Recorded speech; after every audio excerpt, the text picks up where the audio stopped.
Most folks in Eberron live their lives hoping to survive and protect the ones they care about the most. A few do that and more, trying to help those around them, even the ones they don't know. But only one group does all that when no one else can. The King's Citadel, the ones who do the job no one else can do. Elarian, the Shield, a star-forged Aegis whose strength lies in the defense of their companions and their will to keep the Citadel and its missions safe no matter the price, even when that price must finally be paid. Merime, the Sword, a Kalashtar bard whose dreams predict doom and disaster, and who has touched the mind of a god. Her skill in battle, insight into the hearts and minds of those she encounters, and love for her sister in the Citadel is more necessary than ever, if her divinely touched spirit does not waver. Tantan, the Brain, a dragon-marked human artificer whose jovial demeanor conceals a deep curiosity, razor-sharp intellect, and long memory. He knows what he did for the last war, and he knows what it did to him. And now that he has returned to the site of it all, deep within the ruins of Seir, he knows how much worse the next war will be, unless he can stop it. Nisiana, the Heart, a dragon-marked halfling healer whose love for her sister is matched only by her desire to help and heal the members of the Citadel. She's grown wiser and more wary, and has learned that at times harming matters as much as healing. Can she keep hope and the King's Citadel alive? Rowan, the Wild Card, a human wild magic sorcerer who's played a dangerous game for most of his life. He's gone all in to save his friends, but for the first time he's learned they're not the only ones sitting at the table. Can he break through the shadows of his past and finally call the bluff? These 5 elite operatives came together to aid the salvage outpost of Salvation, where the Grey hovers nearby, a threat and a promise. With the Oracle of War, they found an artifact powerful enough to end a war, or begin one. They traveled to Sharn's City of Towers to unravel the Oracle's mysteries while stopping assassination attempts from the terrorist organization known as the Emerald Claw. They traveled back to Salvation and into the Grey to repel a war-forged invasion and take the fight to the Lord of Blade's secret fortress Razorcrag. They paid a heavy price to rescue hostages from the fortress, and the Lord of Blades escaped into the Grey, seeking a way to create an army of Warforged powerful enough to crush the 5 nations of Corvair. But the Citadel had more immediate problems, the Emerald Claw, and a looming war. At the same time learning that the Lord of Blades seeks the Oracle of Bones to create his invincible army.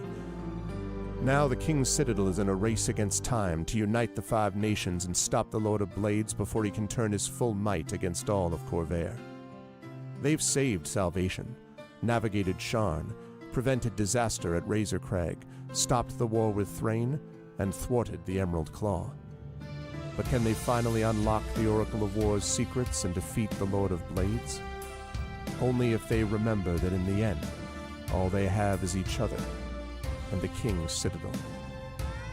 Long live the King. Welcome to Eberron. Welcome to Corvair. Welcome to the final season of the Oracle of War.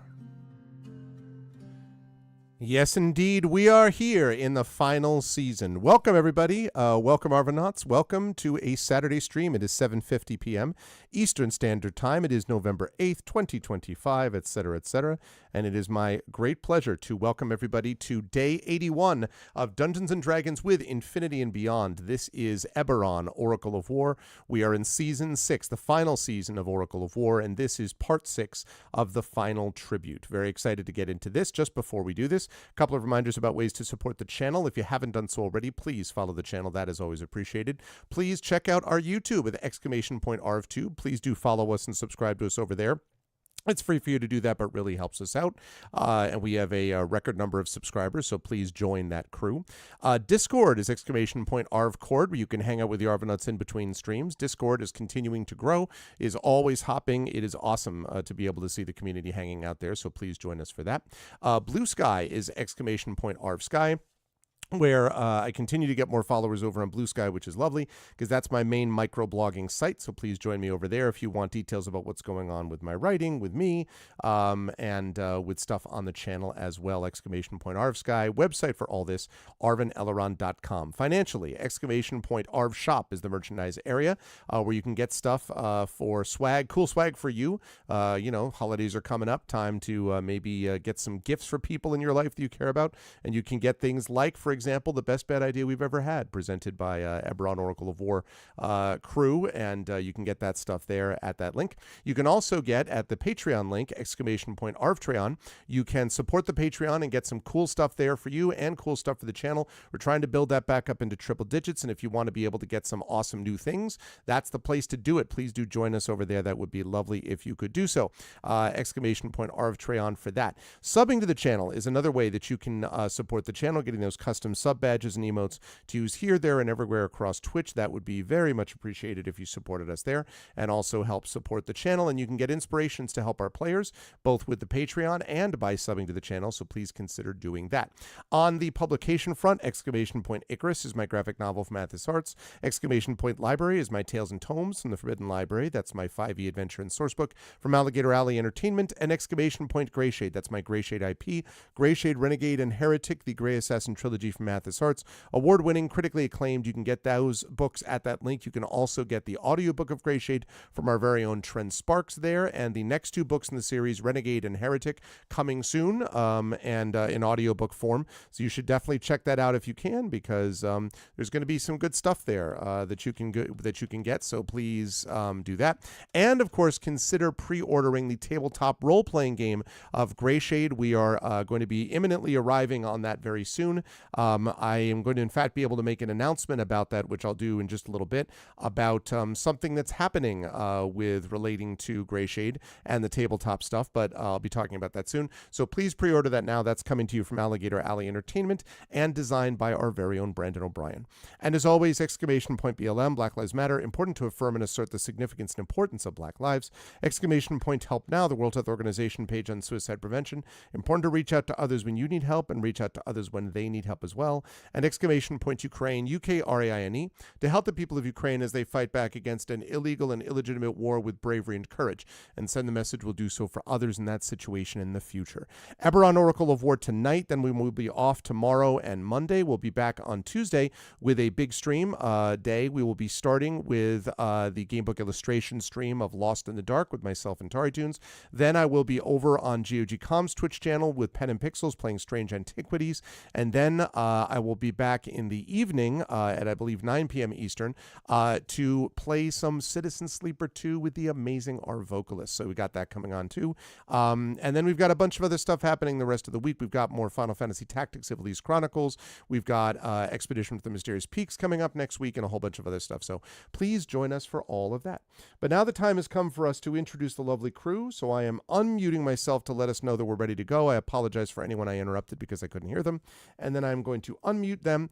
And last but certainly not least, I'm going to head over to reveal to you the crew, which is here in full measure. They are ready to go. They are excited. After all the plans that they worked out last time that we played, they are confident that they will have no difficulty at all. They're just going to walk into the garden or wherever, meet up with the prince, and they're just going to say, "Hey, Prince." He's going to be like, "Don't even say anything. I got you." And that'll be it. That's what I'm sure the party is imagining, and that's what they've told me. In no way jinxing anything. So yeah. We'll see how that all plays out. I don't know. Maybe we'll get done too quickly. We'll just have to hang out and talk today. We'll just see.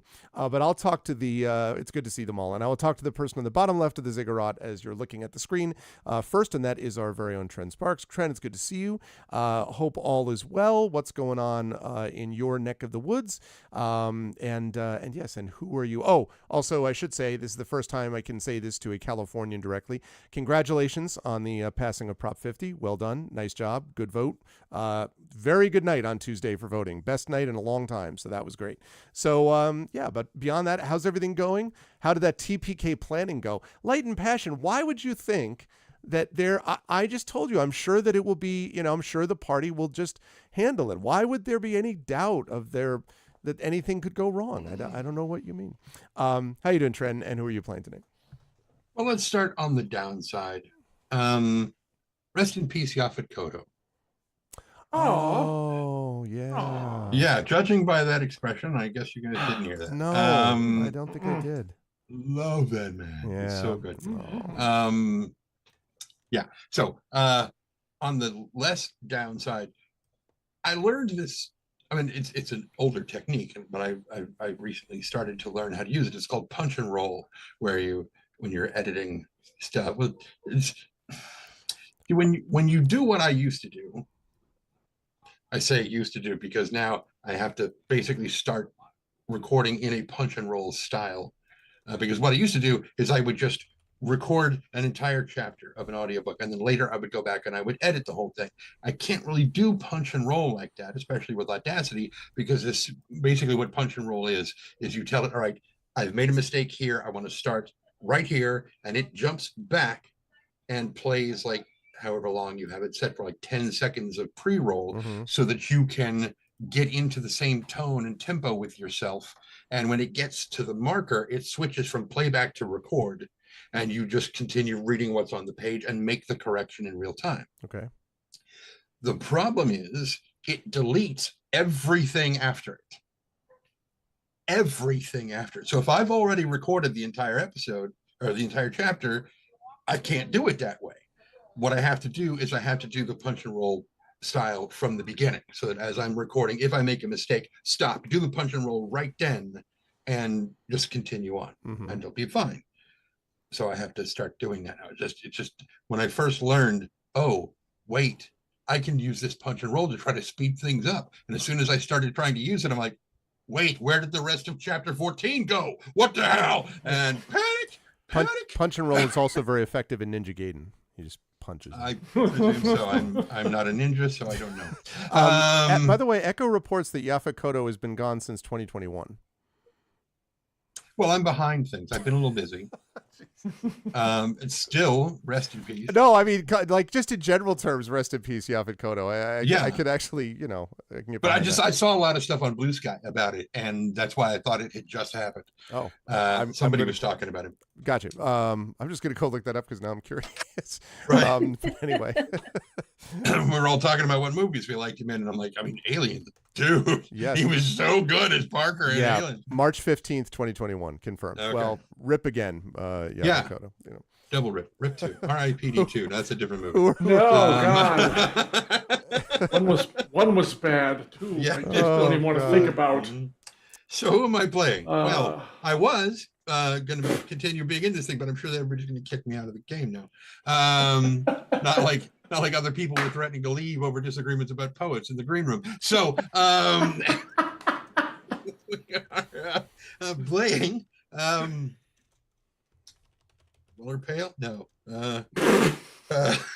Fifely. Yeah, Fifely. Yeah. Mia Tanton, Tagashaw de Canet of the House of Canet, a dragon marked mark of making human, who sometimes has a Meccano good boy, a steel defender named I almost said Spartacus. No. Spanner. I was close. I had the first 3 letters right. I am Spanner. I am Spanner. Yeah. So I got a bit of a grudge match with coming up with one particular leader of the Emerald Claw, where she's, everybody complains about monologuing, letting your villains monologue. That's not going to happen. I'm just going to shoot her. Yeah. The second I see her. The minute, absolutely. Yeah. Yeah, absolutely. Yeah, the minute you see her, it is good to see Tren. Yes, I should say, by the way, it's tomorrow or it's today, Echo, but it is anyway. It's Echo Alpha's birthday weekend, Woo! to both himself and his brother. So, Oh. so yes, happy birth weekend, Echo. But yes, positivity and happiness this weekend to everyone. Yours was on November 7th. That's right. See, that's why I was confused. You were saying this birth weekend. That's right. So a happy birthday, one day late. Happy belated birthday. And happy birthday to your brother tomorrow. That's what it was. Yes, I knew that. I was out literally all day yesterday with my daughter on college visits. But happy birthday, Echo. And yes, You know anything about college? well, you know. But anyway. Echo the N7. That means your birthday is Mass Effect Day, kind of. That's yeah, Echo's big on that. 100%. You know. Our folks went tactical, but 6 years later. That's funny. Anyway, but happy birthday. And yes, always a pleasure to have Trent with us. Also a pleasure to have one Marie Bilodeau with us. It is good to see you, Marie. Welcome. And I said this to, I was saying this to someone else that I saw. I was talking to Shadowed about this. But, while our politics is an absolute disaster, your politics right now has conservatives abandoning ship and going over to the liberals, and everyone's crazy, wild, go nuts about it. And it's been, it seems like things are really, people are pumped up about it. And I mean, it's obviously it doesn't make up for the Blue Jays losing, but, Canada is starting to recover. Canada's healing is what I'm saying. How are you? Who's responsible for that? Yeah, well, who knows? CanCon. CanCon is responsible. no doubt about it. People together. Yes. Canada always heals after CanCon. I can confirm. It's true. CanCon confirm. How are you, Marie? How's everything with you? And who are you playing today? I'm really good. I had an amazing week where my sister-in-law, every fall, we escape. We abandon children, husbands, wives, the whole shebang. Just goodbye. We'll see you later. And the two of us escape into the woods, not very far, because there's always in case an emergency drags us back, which has happened. So we escaped to this lovely little cottage, at the end of just at the end of a little island right by a river. So no matter which window you looked out of, you were surrounded by water unless you looked out the front where the car was parked, not in the water. And then I basically spent the week looking at fire and making fire and water and watching my sister-in-law go off on the kayak and wishing her good luck, may she return. And and just it was very, very relaxing. And I ate so much crap that was not home baked. But it was Wow. Yeah. there is the confession. It was good. Clearly.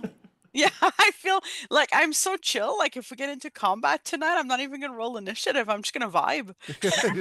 Yeah, just it is what it is. I hit him. Yes. I hit him. You gonna roll? Critically, No, I'm just. no. Yeah, Just, trust me, he's Right. hurting. I think he's dead. You've Greg. heard of vibe coding. This is just vibe role play. It's just vibe. Yeah. Get Vibe with it. combat. Vibe There you combat. go. Yep. We're good. I think he's dead. Get I got him. with the You don't, need, vibe. you don't need to check it. It's all good. Yeah. Didn't you have a new book come out? I did. I just thought about that too. Thank you, Jen. It's gonna- I had the last time I was here, I talked about Shadowrun Never Enough, which was the fourth book in the Top Deck series, which I love. Rock and roll, chaos, glitter, underground Ottawa, woo! Lots of fun. And then I had another book come out since, because I write a lot, and this is for super interesting IP as well. Very different from Shadowrun. I'm putting it in the chat with Jen. I'm now putting it in the chat in Twitch. So this is a whole series called Dark Reflections, and it's Oh, yeah, I based remember off talking of about these paintings. Yeah, it's super cool. Based off of paintings by Jeff Lee Johnson. And these paintings have been viral multiple times online. So the IP was basically these paintings where you have if you go on the link and you look on the side, you have one side where there's all this creepy stuff, and then the other side where it's a more normal diner in the 1920s. So there's 6 authors who work on that, 6 amazing authors, and we each got a different point of view. So I had the honor of writing the red-nailed lady that you see in the picture who's holding the cup. So I wrote the protagonist, point of view. Basically, her name is Jeanette.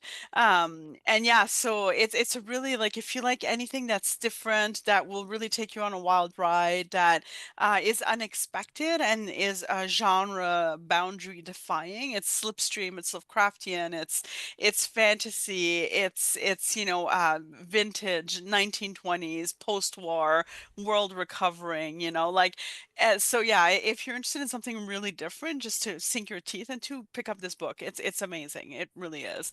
I say that as one of 6 authors, so I am only 1/6 demanded to say that, and I say it 100%. So that's a big say. Yeah, it was a really cool thing to write too. Like, so different, right? Like with 6 trying to build a story together. It was Yeah, it's a very bit cool. messy at times. Yeah, it's super cool. So anyways, check it out. I also had that come out, and I am back specifically to vibe with you all tonight as we rock this day. As Mérimi Hawksmoor, I am a College of Sword bard. I like to stab things. I also like to vibe. I like to sing, but also vibe. And I like to hang out with my friends, but we're going to vibe tonight. Yeah, I am very excited to be here and stab. Very, very cool on all counts. Thank you, Marie. Always a pleasure. And yeah, you should. It does seem very cool. I thought it was neat when you first told me about it, so that's cool. Congrats on that coming out, and thank you. Moving Thank you. right down the line, we get to one Mr. Brandon O'Brien. Brandon, do you think we're at liberty? I think it's probably reasonable now that we've gone far enough down the road that we can announce the thing that's now happening in a couple of weeks. Yes, do you think it's? I think that it is fair to say that we can say that the thing is happening. That the thing is happening. I wish we didn't have to wait so long to say that the thing is happening. I know. But we should say now. But now we can actually say it. So I am super excited, and Brandon can talk more about this, but I'm super excited to announce that Brandon O'Brien, who is not only an awesome person, incredible poet, game designer, etc., but Brandon, who is also the designer of the game Greyshade, based upon my novel Greyshade, and based upon that world, that Brandon will be demoing Greyshade at PAX Unplugged as part of their Demo Days program in Philadelphia in a couple of weeks. Brandon will be there in person, so you'll be able to see it. And if you're like, man, I wish I could get Greyshade already. If only I knew what it was like. I got you. Okay. Brandon is going to be vibing with all of you, GMing Greyshade, which is a lighthearted tale about a dark assassin, kills in the name of his god. So if you're looking for something upbeat this holiday season, what could be more about giving thanks than about talking about how someone giving, exactly. I give thanks to the gods. Yeah, exactly. So the prayer of repayment. Anyway, but yes, I'm super excited about that. To be able to finally announce that, because the game is coming soon, and so Brandon's going to be able to demo it. Beyond that, Brandon, how are you doing, my friend? How's life in the universe with you, and who are you playing tonight? I am good. I just want to say as an aside that I am very excited to be going to. This would be my first PAX, so I'm sure that it's going to be rad. It is kind of scuffed, as the youths say, that we came under the wire to actually make those arrangements take place. Yeah. But I think Demo Days is going to be fun, and I'm very excited to show people Greyshade, especially since we have word that the book is coming very, very soon. That things have been happening because of the demo. It's definitely soon. We know now for sure. Yeah. And I can't wait. I can't wait for other people to see it, and I also can't wait to see it because I'm like, what is the art in this book? I'm so excited. It's going to be really rad. Yes. As for me, this week's random media thought is news broke very early this week about a thing that has been troubling my neck of the nerd woods, which is the news from last weekend that ending with the current series of Super Sentai, the Super Sentai franchise is allegedly coming to an end in 2026. And people were like, what does this mean? Does this mean that we will have no more groups of spandex teenagers kicking evildoers to death until they explode? And it turns out that the rumors apparently that the franchise is simply changing its name in order to make sure that Toei remains the sole rights holder of the property going forward, because of a weird way that Han Saban worded the contracts that allowed him to do Power Rangers. So it's I have no idea how that is true. So it's changing to spandex covered teens that kick bad guys until they explode, like that. That The just name- rolls Sounds off better the in tongue. Japanese. Yeah. The name, according to a leak from a Thailand Facebook page, is going to be Universe Heroes, which Universe doesn't Heroes. pack, which doesn't pack the Wow. same punch as Super Sentai. But if this solves the problem, I'm all for it, because suffice it to say that the current Power Rangers rights holders, Hasbro, have been making some weird decisions. Hasbro? No. Yes, Isn't it- Hasbro owns the rights to Power Rangers, and among other very weird decisions that they made very recently, decided to, like 2 or 3 years ago, auction one-of-a-kind props from previous Power Rangers series, many of which are original Super Sentai suits that have never been duplicated. Wow. So yeah, people are right to be in favor of Toei owning the rights to Super Sentai going forward, and I have no idea what this is actually going to look like post 2026, but I'm excited that it doesn't mean they're not making any more. So I'm just very excited to see what that looks like. So that's been a thing that has been consuming my brain recently, because I am the resident Kamen Rider and Super Sentai nerd at this table. Yes. So yes, hello everybody, I'm Brandon O'Brien. I tonight will be playing Rowan Shallow, a wild magic sorcerer whose wild magic is gun, who we have recently learned perhaps should not be trusted with entering volatile situations alone, lest people simply Or die. together, either one. Not a hostage negotiator. Not a hostage negotiator. Yeah, it turns out when people are doing funky magic in a dark basement surrounded by rats, you kind of assume the worst of them, and I They should were not have. just singing. My God, To man. rats! To rats Or, in I'm sorry, a they're playing the famine-infested town! I hold that in the moment Rowan was thinking clearly, Rowan just also shouldn't have actually enacted static 2 goblins without knowing how fortitudinous they might be.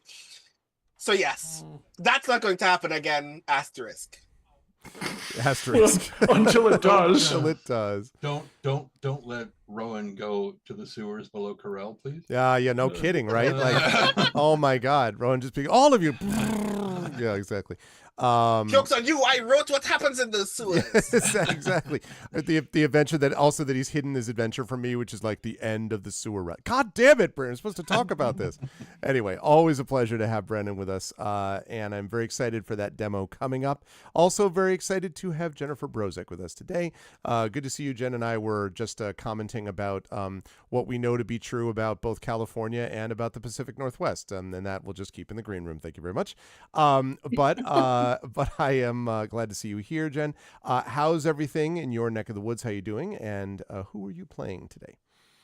Well, we're having a rare sunny weekend, and it's been really nice. Wow. It's supposed to be almost 62 degrees tomorrow, after the atmospheric river before, and then another one, and now we have a nice sun weekend, and then we're going back to the rain, which is fine. I like the rain. We need the rain. We're still in a drought. I have ordered Marie's book. It has not yet arrived. I'm very sad, but I just finished A Long Way to a Small Angry Planet by Becky Chambers. Highly recommend. I am I'm very busy. There's a lot going on.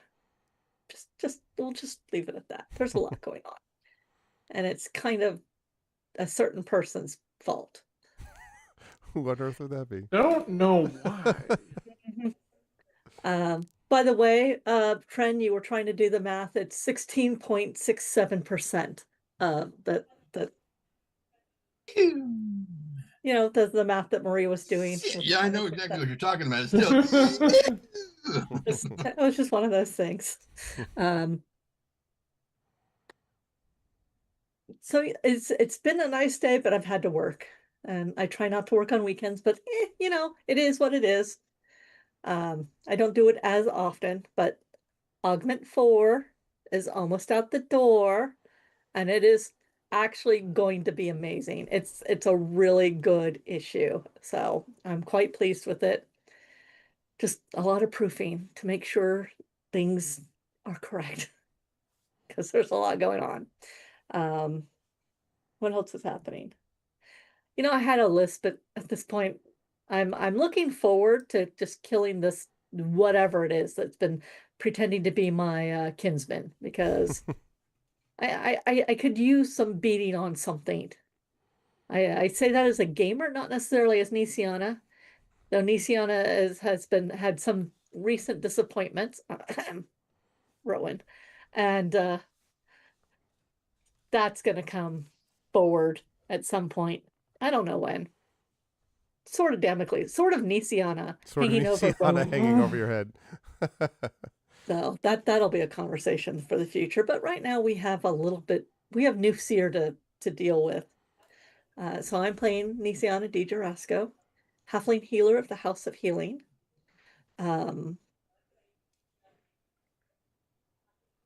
I am also going to be a bachelor from the 17th through the 24th of this month. My husband is going to go away and play games, and I'm going to be all by myself with the kiddies. Oh. So I'm going to have my own little vacation. I'm looking forward to it. So between now and our next game, I get to be a bachelor. And then we have a Thanksgiving day in there. So there's some good things coming up, and I'm really looking forward to them. But Nisiana right now, she's still waiting to hear from her Baron. Mm-hmm. She still hasn't told her Baron that she's discovered Duraz's body, or Duraz's body has been discovered. She didn't do the discovery.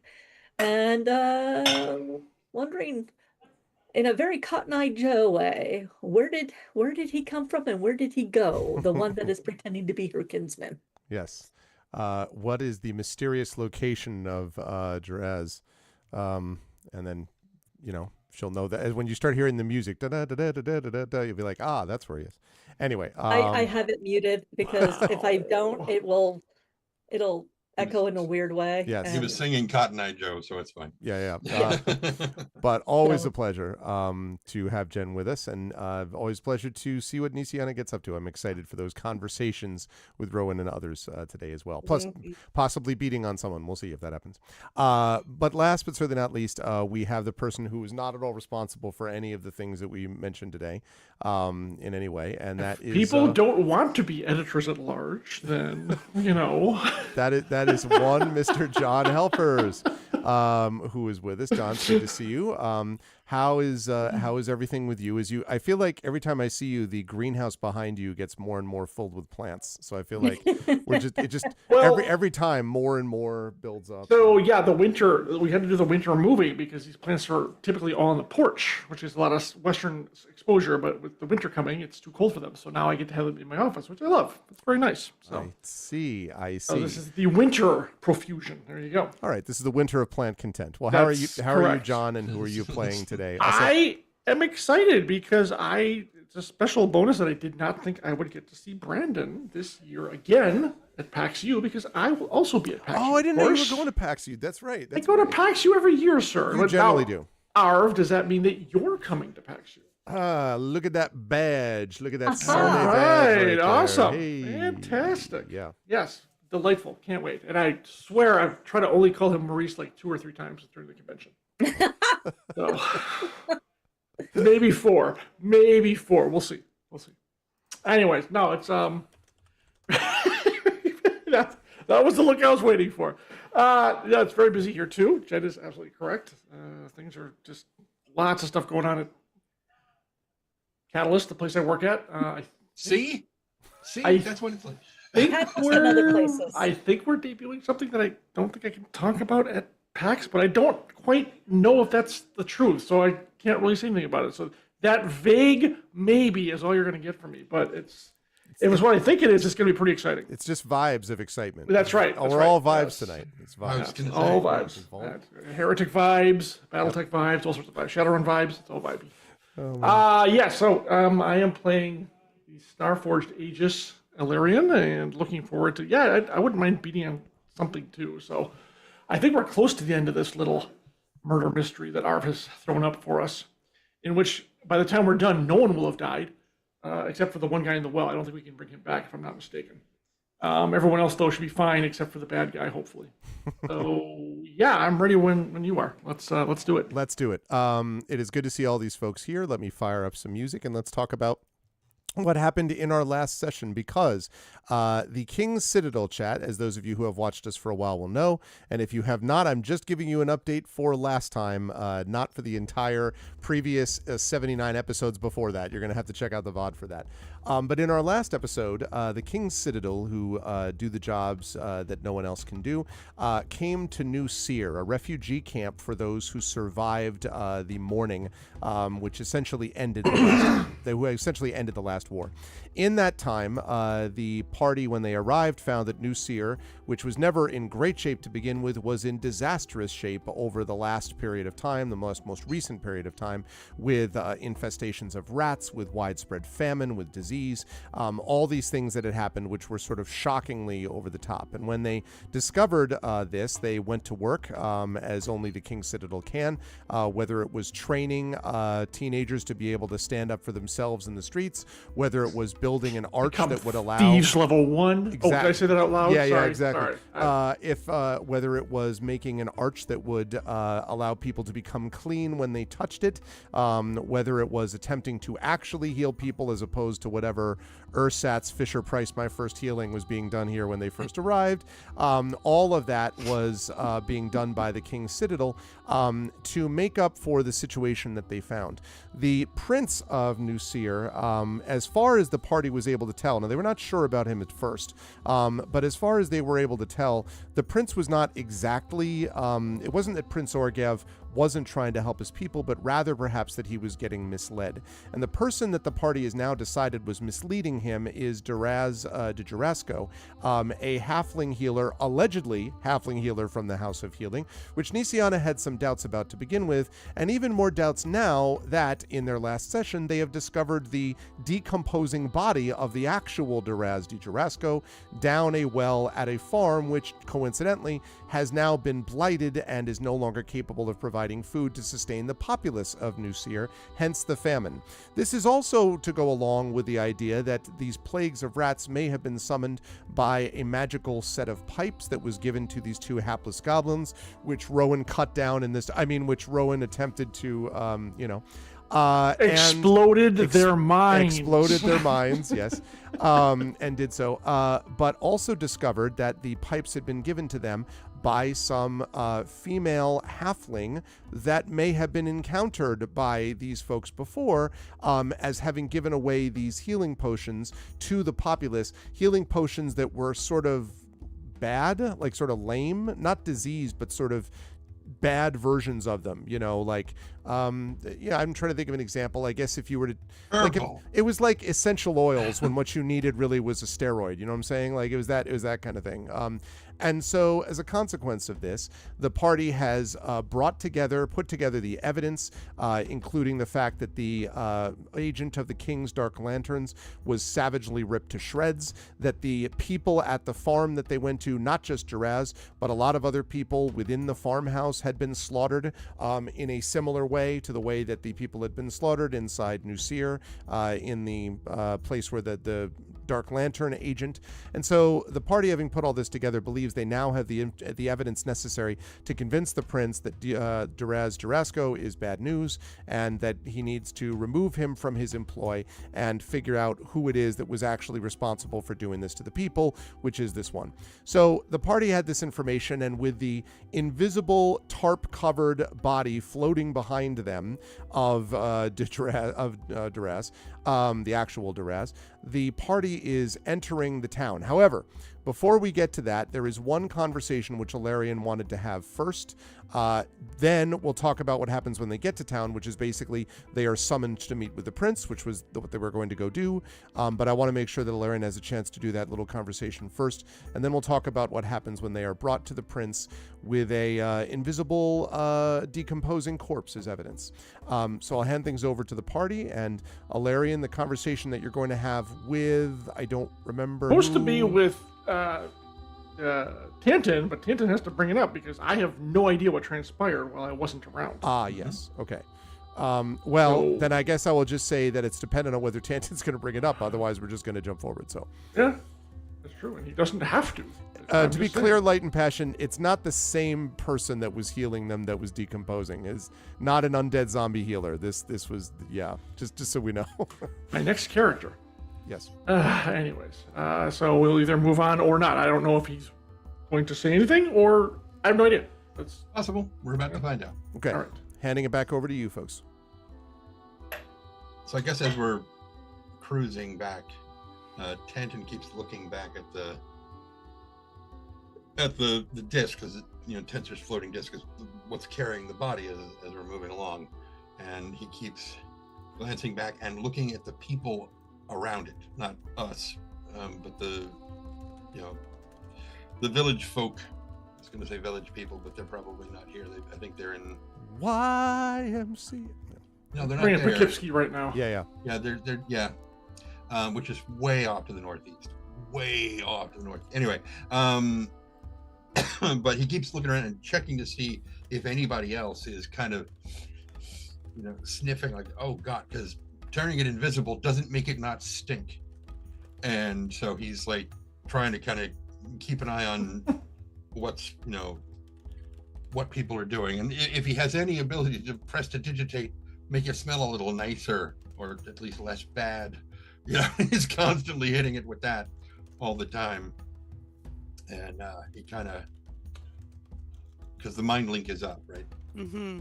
Okay, so he in the mind link, he's like, if anyone has true sight, they are going to be able to see through this invisibility.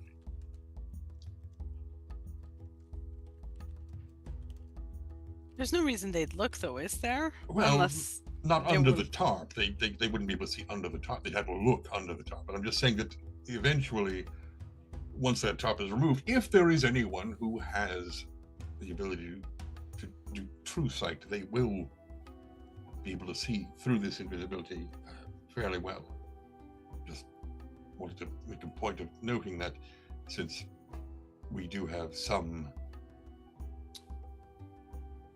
encounters with people who have taken likings to dead bodies.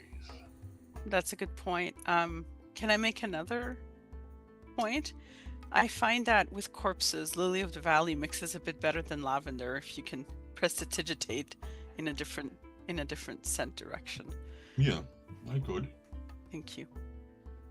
And he pulls out a couple of little stones and starts carving little runes in them. He makes 5 of them, and they all smell like, each of them smells like Lily of the Valley. And he just puts them around just tucks them under the the tarp, so that they each produce a scent effect. I love that. I'm going to smile and be happy, and I'm also going to keep a sharper eye out for anyone who might be, because true sight, you have to have line of sight, I believe, right? So I'm going to be keeping a sharper eye out for anybody who's paying a little bit too much attention to our little group as we're walking in. Other than the usual attention we draw wherever we go, so We're very subtle, very subtle. Uh-huh. In this particular case, just anyone from the Emerald Claw is just getting a crossbow bolt through their mouth. One in particular.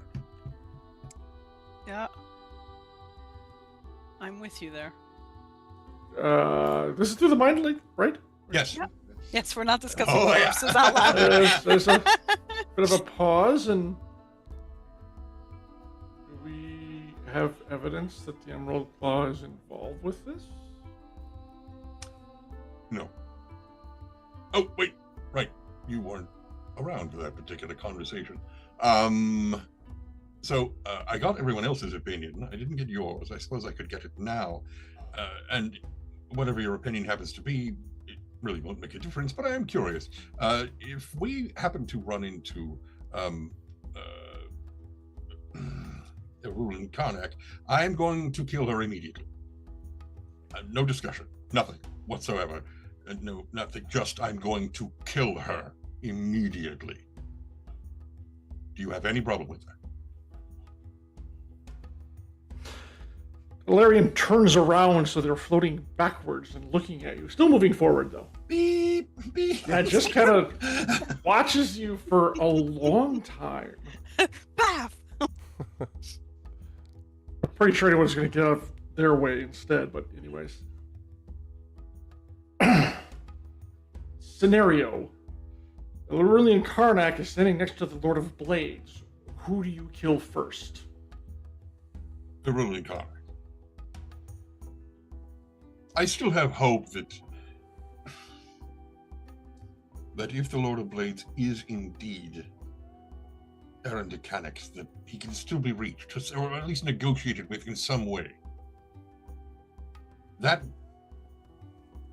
other creature, no, she's proven too many times that she's not worthy of any sort of negotiation. And I absolutely will shoot her first. If you want to deal with the Lord of Blades first, go ahead. But I have a very singular focus in this right now. Hang on a second. That's why there are so many of us. I'm just going to jump in because it's, I'm there because it's the mind link. Oh, yeah. That's why there are so many of us. And knowing Rowan, chances are that both of them are going to get blasted with something pretty hard, pretty fast, regardless. I was actually going to say the only thing that will ever actually stop Tantin from getting first blow on Karnak is if I don't blow everything up first. But I'll try my very best to save her for you. Nisiana's going to jump in and be like, one crisis at a time, please. My Baron has just let me know that there was only one member of House Di Gerasco allowed or sent to New Seer. No one else was authorized to come. And that is all she has told me, other than I am to manage it as we see fit. So everyone then from your house who's not you is something Raz else. was the only one who was authorized to come. I'm sorry, Nisiana. So manage as we see fit. And the first one will be to expose them. But do understand it is my word versus theirs. Your word has good weight. And we will a back dead it. body back there. Looks down at the disc. I was like, and the dead body of Taraz and all the other circumstantial evidence. All right. Everything that we've done since we've gotten here proves, at least to me, that your word is worth more than you may initially suppose. By the way, I think there's a lot for us to work out after we deal with this blight on New Seer. And she glances at Rowan, and then she glances at Alarian, and then she looks at Mia Tanton, and then she looks forward again. Basically just sort of...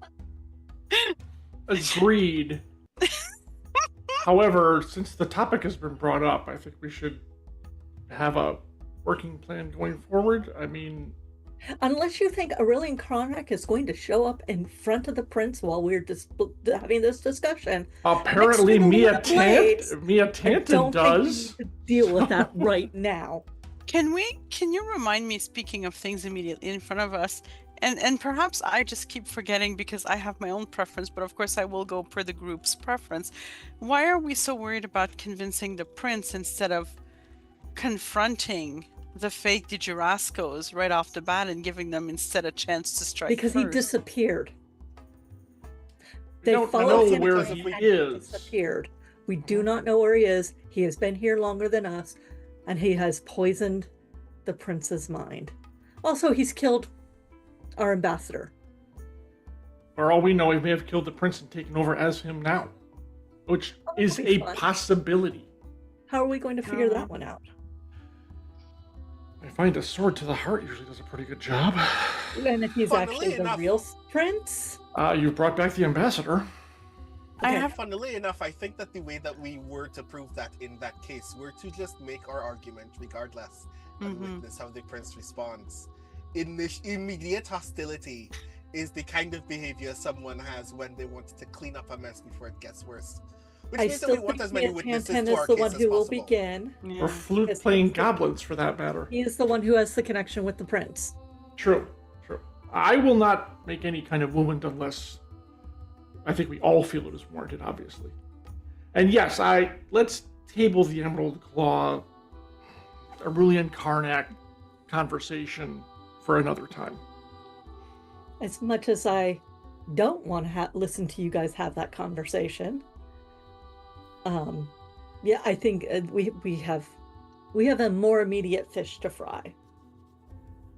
Now, granted, if she does show up in the throne room, we all get to say we told you so. Yes, and we do. You it actually absolutely does do. say that. And I will take it.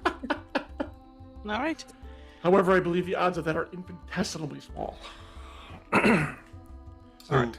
those of you with the ability to banish creatures, Ah, when you do so, do you know where they are? No clue. Doesn't matter to me. They're just not in front of me anymore. Well, see, as opposed to a sword to the heart, if this was some fiend, demon, whatever, devil, what have you, that has taken on the shape of someone else, if you banish it, it goes back to its home plane. If it actually is the prince, he simply goes into a small pocket dimension.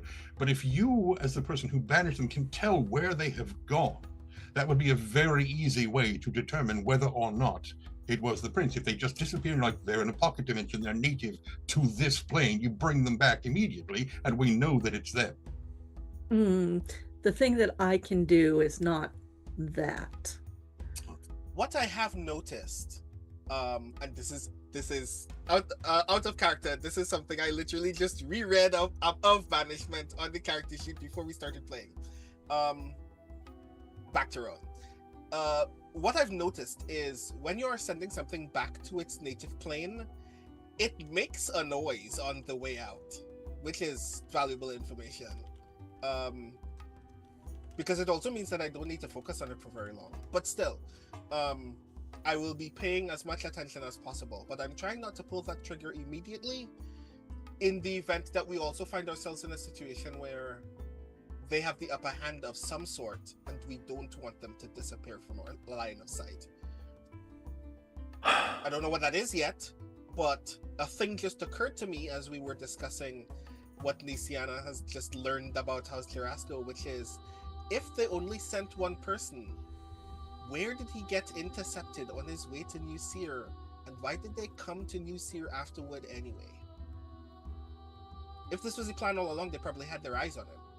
I have been Same. saying this since we began. They're trying to drive a wedge between Braylon and New Seer to look for different allies. Oh no, that part I get. Oh. What it means is they probably either have someone in or have someone watching other members of House Kirasco just before this moment began. Or it also was a Go crime of ahead. opportunity. Also possible, but it's a hell of a fortunate opportunity at this moment in time. I would say that the driving a wedge is secondary to their ultimate goal. They also want to know where the forge is. And to do that, they need to impersonate someone who was sent, Precisely. which is also why Ilarion told me not to tell my Baron that Dideraz is dead. And I have not yet told her. So, and to answer your question, the thing that I can do will banish a celestial, elemental, fae, or fiend who cannot withstand me back to the plane of origin and cannot return for 24 hours. So Which that is is better. that is the Because it thing means that if we know that it's a fiend, then I can and do. it fails. It definitely works. So, this thing, and forgive me for being a layperson on this because I don't know magic as well as, well, the rest of you, to be honest. Is it an illusion, or is it shifting itself to look like another person?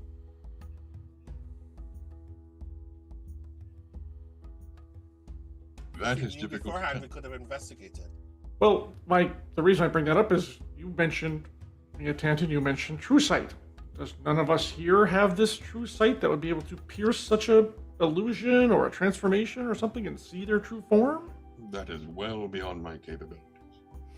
Okay. That is a thing that I can do, but I have not prayed for that spell. I had better things to pray for. Well... If it That is didn't illusion, come with the arm. if it is delusion, dispelling magic might work. Maybe. Even if it's polymorph, it might work. But no This guarantee. is valuable information because if I try that and it does nothing, then that probably tells us what it Well, is. it doesn't mean just that they were able to, as Nisiana said, resist. That your magic is not powerful enough, I guess. Also true. That doesn't tell us much of anything, per se. Well, we're spinning hypotheticals here, and until we actually get in front of the prince and take his measure, there's not much to be. We could go around in circles all day. Yes, we could. Hence my let's go deal with the prince first. Mm-hmm. All right. So are we advancing this, moving along to the town? Yeah, I'm good. So you may remember that I mentioned that when you get to the town that you are summoned to the prince's presence almost immediately thereby. Mhm. And so as the party is sort of making its way up, things come through to people that I've talked to about things coming through to, he said mysteriously. So it's a long story. As you 25-word story. It's not that what is much. it? Yeah, that's fair. That's fair. So as the party makes its way back to the town, you notice through the town, you can notice that the townsfolk, first of all, you don't see a lot in the streets, but you do hear a kind of like basically a sort of a group of townspeople. There seems to be some disturbance ahead. And as you may remember that the town kind of like the path winds up, like up and up until you get up to where the castle is. And as you make your way up and around, you see a whole group of townsfolk are standing at the gates, and there are like in front of the gates. And they do not sound happy. You can see that there are a lot of people sort of, like sort of muttering and grumbling, and some are shouting. There are a couple of people where sort of you hear things like, "Down with the prince! What's the prince ever done? The prince, blah blah blah blah blah." And you can see there are some of the castle guards are standing in front of this mob of people, not quite as large as the one that you encountered when you first arrived and you were giving food to everybody and trying to heal everyone, but still a pretty decent sized crowd that is standing up there. And as you sort of get to the back of the group of people that's there from the townsfolk, when the townsfolk see you, they immediately sort of clear the way, and there's a lot of like, nodding at you, and they're like, "Right, you'll put it right. See, they've come to show, they'll get us justice." And you have a few people like clapping you on the back and so on as you go up. And as the castle guards see all 5 of you, they sort of like look relieved, might be one way to put it. And one of them says, as you arrive, "It's good you've come. The prince has asked for to see you, but we're going to have to just let you in quickly. This lot's pretty ugly." And you hear this, and they definitely look very unhappy. I was like, I will go in last and have a few words with them. Okay. It will be okay. They will not attack me. I am doing this very specifically so that they will leave things open so their stupid floating tensor disc can get through. Okay. I will stay. I'll indicate for the others to go in, and I'll stay. With, what's that just by smell? Luciana. Is there You hear anything? a It's the Lily of the Valley. Like, I'm gonna stay near Nisiana, and Okay. I'm going to look around for anybody who seems to be stirring the trouble. Like I'm or Rabble like, rousers. yeah, and anything odd or Rabble. out of Yes, shape. exactly. DiGirasco-esque, Yeah, but not Nisiana. so you don't. I mean, you could talk to the some of the people if you want, Mary May, but you don't see anyone obvious. Go ahead and make a perception check for me to see if you have sight beyond sight, as the Thundercats say. And I'm going to kind of insight the crowd, like I'm trying to kind of figure out if there are specific pockets. And unless you said that's a perception, either way. That if you're looking for certain pockets, I think that would be perception. If you're trying to get a vibe, if you're trying to get a vibe of the like, again, vibing. If you're trying to get a sense of the crowd's vibe, like what sort of what their deal is, that would be more insight. That's what I want to know. I want to know what their deal is. So while I'm you go make with that roll, while you're doing that, I will say that Mary May, no, you don't see anyone obvious here. But it does strike you as you're looking around that this is something. I mean, you don't see anyone who's obviously pumping them up. You are pretty confident, though, that this isn't just like a bunch of conjured people that are sort of like, I mean, these are actual townsfolk from what you can tell. Right. But you don't know what got them riled up specifically just now, but you don't see anyone in particular having done it. But you do see a few of them have like, I mean, a couple of them have like rusty short swords. Like this is not, they're not going to be able to do anything. However, if it continues to grow, there's maybe 40 people now. If it continues to grow and you get a couple hundred, it could be a problem no matter how badly armored and weaponed they are. It's not currently her main worry. She wants to make sure that the corpse gets in it and we can deal with it later. That's what I figured, yeah, but she'll stick close to Nisiana. Okay. I got a 28. Yeah, I saw that. So Nisiana, they have a sort of nuance with it, just a soupçon of, no, it's not. But that is an impressive insight. Nisiana, a lot of this, because that insight check is so good, a lot of the stuff that you hear from the crowd are grievances that, if you understand everything that's happened in this town, are grievances that have existed for a while. In other words, you don't hear any of them saying anything like, and then they, I don't know, burned down the tavern because we were angry or something. Like, there's nothing new that seems to have happened. Your guess, therefore, something or someone has riled them up about stuff they would already have been upset about. If anything, your arrival on the scene previous, whatever it was yesterday or whatever, and the work the King's Citadel did to try to help the people here should have calmed this down. So you don't, something or someone has riled them up. Yes. I guess while I'm talking to them, I'm basically going to be, we have heard what you had to say. We understand why.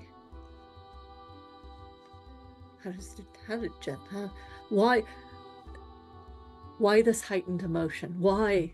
What has happened? One of the ones in front, who is this sort of downtrodden-looking man. He actually might have been one of the people that you healed on the first time you arrived initially. And he said, "Well, the truth is, begging your pardon, that we've just been told who's really behind it. I mean, we always thought the prince had some problems to work with, but never that he'd actually be the one who'd do this directly to us. But once we heard from Valexoria, we knew that we had to do something. She was the one. Well, Valexoria you ought to know her, miss. She's from your house. She came and told us. She said that the time had come for us to take back our own. And well, she's right. I mean, you've done a great deal for us, and we'll never forget it. But it shouldn't have been up to you all this time." And you hear Valexoria on several occasions from. Okay. Thank you for letting me know. You have been heard. We are going to speak to the prince now.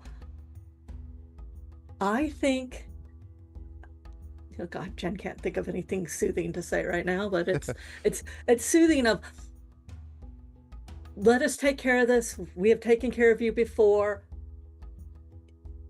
There's a game of telephone going on. I don't know what the equivalent of that is. Whispers in the ears. Give me a persuasion check, please, Nisiana. You can do it at advantage, though.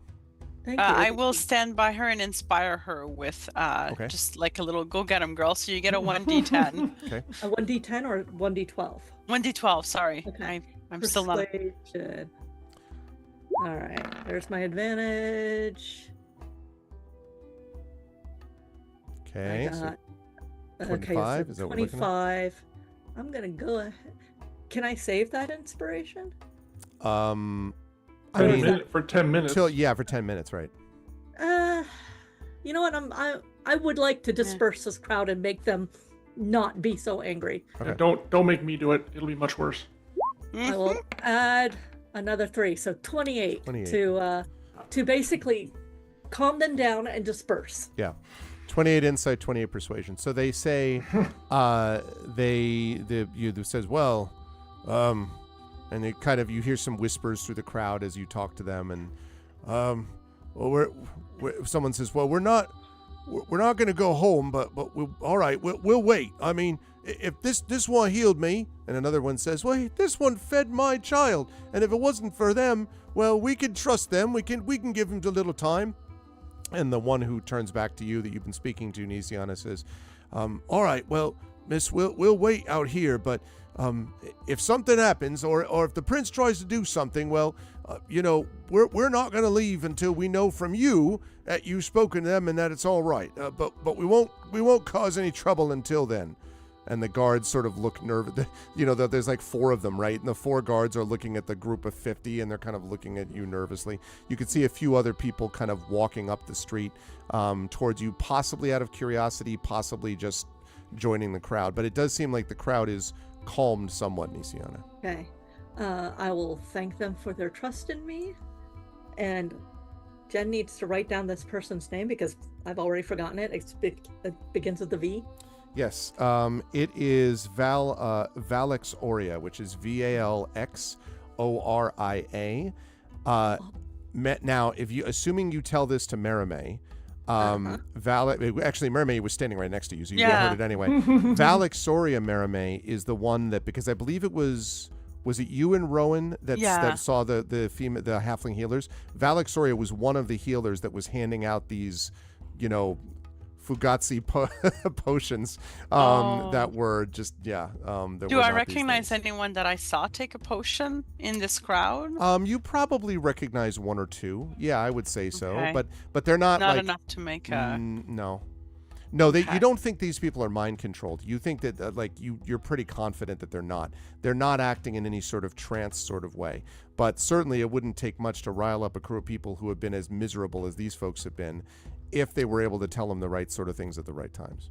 That's fair. Okay. I'll let Nisiana, when we walk back in, I'll just mind link and say she was one of from your so-called from your house who was handing out weird potions to people.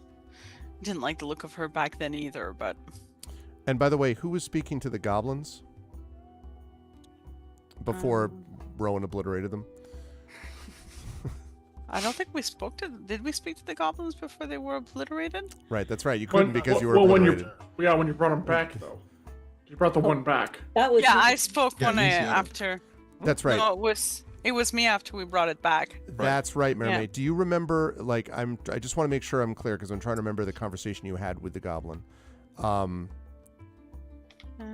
He did. Oh yeah, she said that the one with the gold copper hair was the one, and is that her? Valixoria is the one with copper hair. Yeah. Okay, Valixoria. Okay, so yeah, she's the one who riled up the goblins too. So I look forward to meeting her again.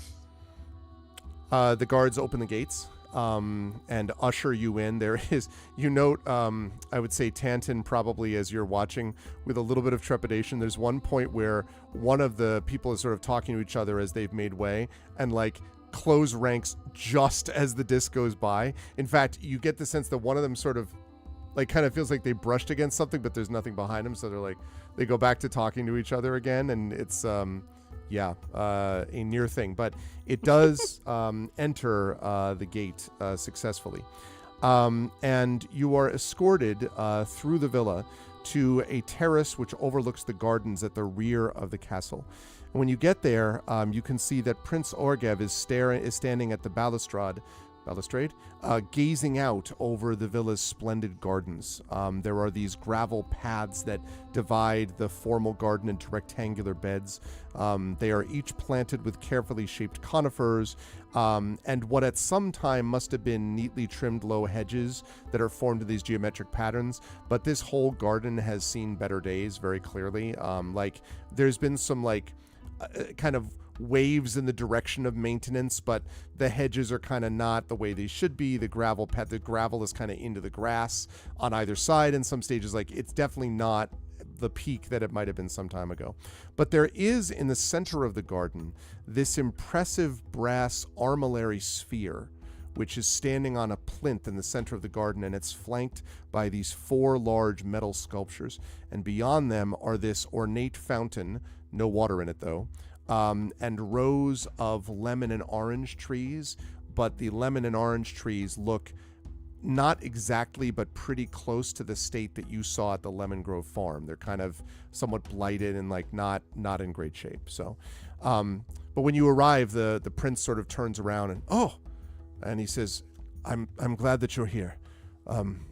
Things have moved quickly, and he sees you, Tanton, and he says, I'm particularly glad to see you. I have need of your guidance, if you will provide it.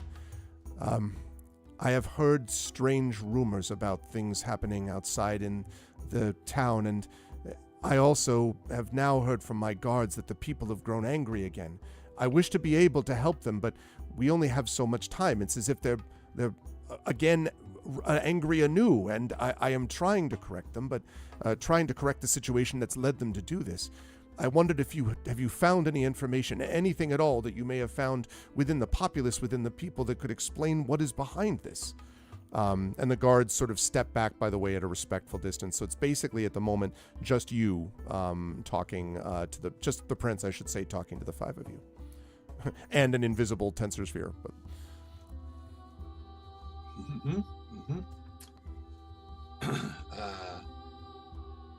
So Tanton makes a slow circle, scanning around the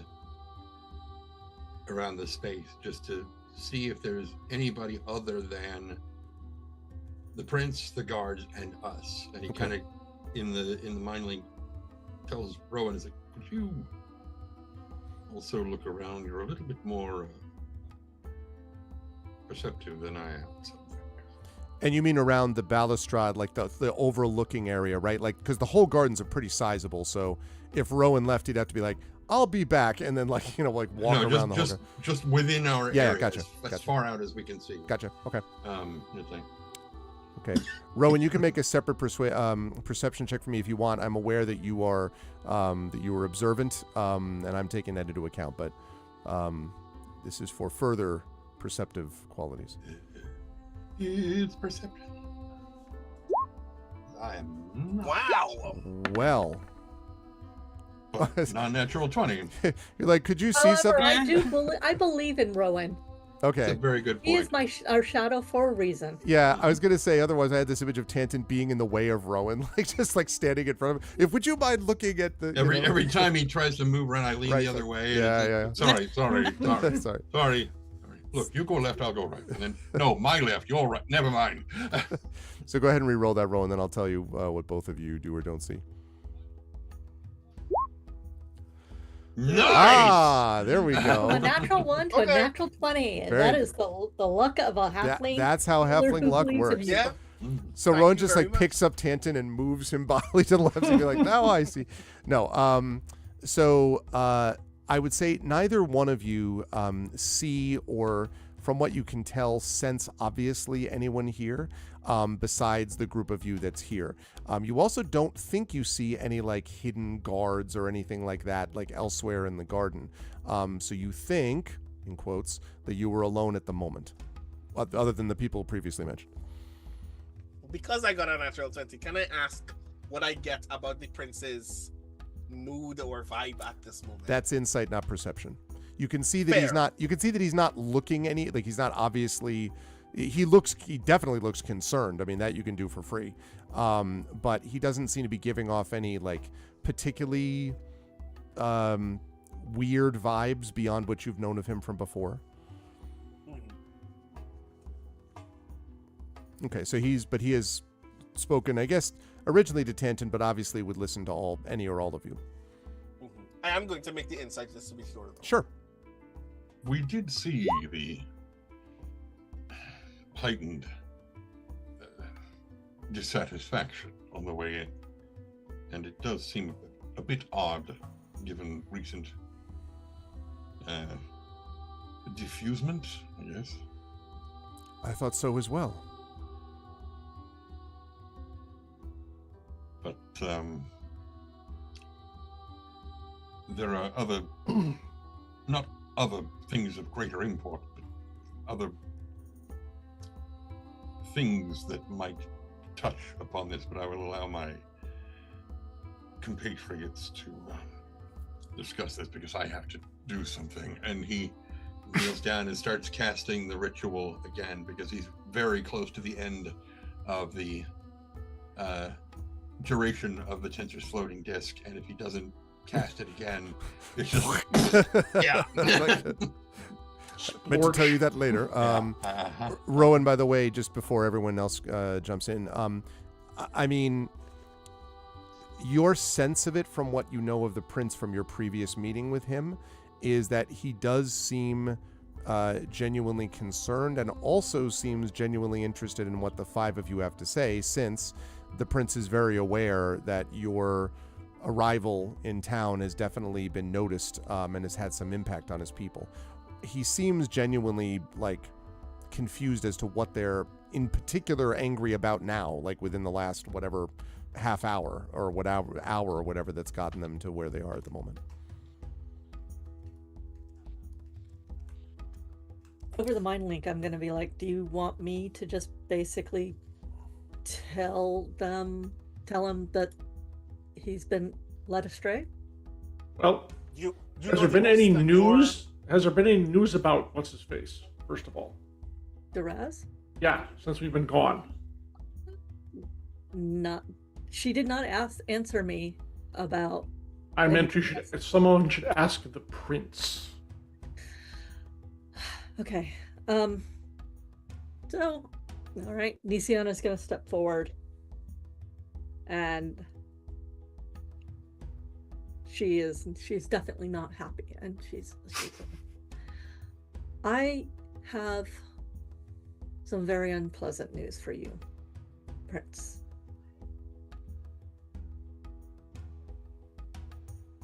In the last hour, have you seen Duraz? Duraz? Well, no. He was been out among the people as far as I know. I have not seen him within the last hour. Why? Has something happened to him? Oh yes. It is my terrible duty to tell you that you have been led astray for months. By whom? The man that you thought was Duraz DiGerasco was not him. And there are many pieces of evidence to this. However, We've collected them all. I need to let you know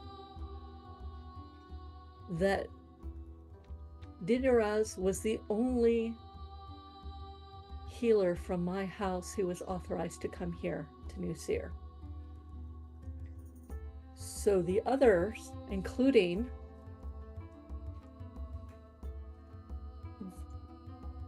Vexoria DiGerasco, and I didn't actually catch the other person's name, are not actually from my house. Not from your house. And I look back at Mia Tantan. I'm like, I need to show him. Ilarion nods. Okay. No better, and to the mind link, no better time than the present. Marie, you're the one who you're muted, Marie. I'll be like, that's why we brought the dead body. What? Did you say that? Yeah, in the mind link. Yeah. All right, show the dead guy. If that was out loud. Just real quietly, not the kindergarten. Behold, a corpse. Ta-da! realize- Smells like lily of the valley. That Digeraz is not him. When we discovered that his room had never been used, his room door had been trapped,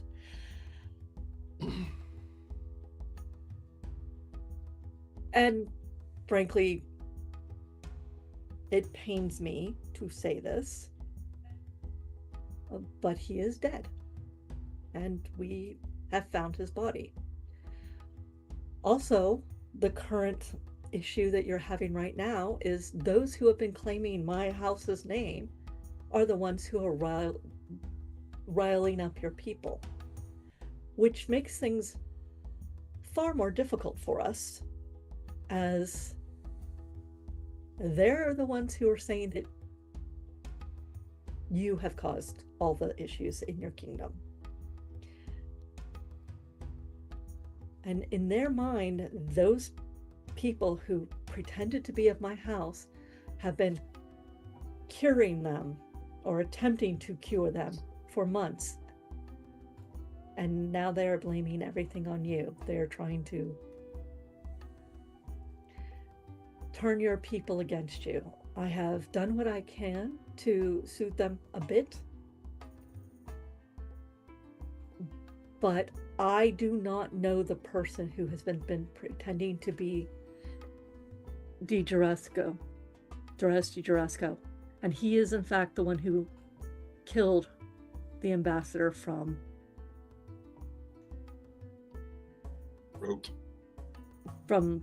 Braylon. And he is the one who had a drink with the ambassador, killed by a poison called Midnight's Tears. He drank the drink just the same as our ambassador. And yet he did not die at midnight.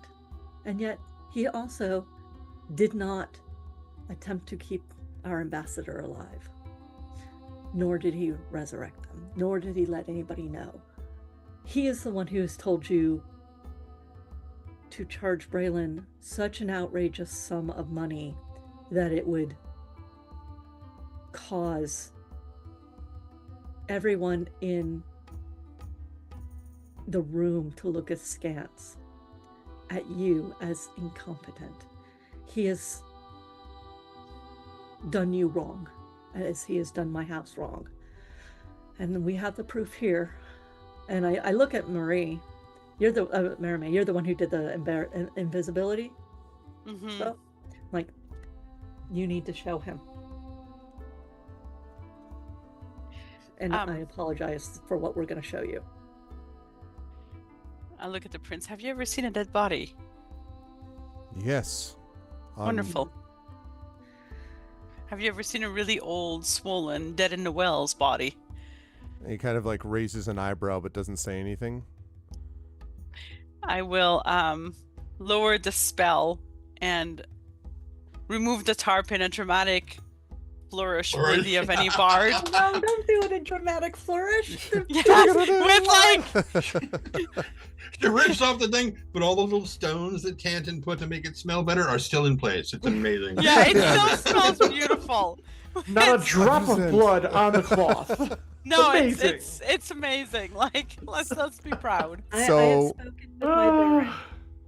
This is the man who was sent. No other member of the House Digerasco.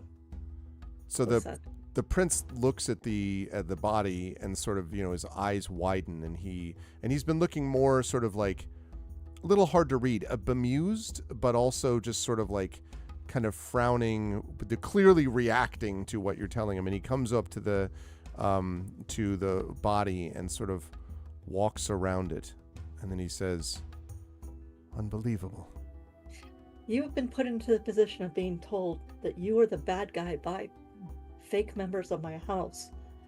And now we have to let them know that the people who have been caring for them have been lying for months.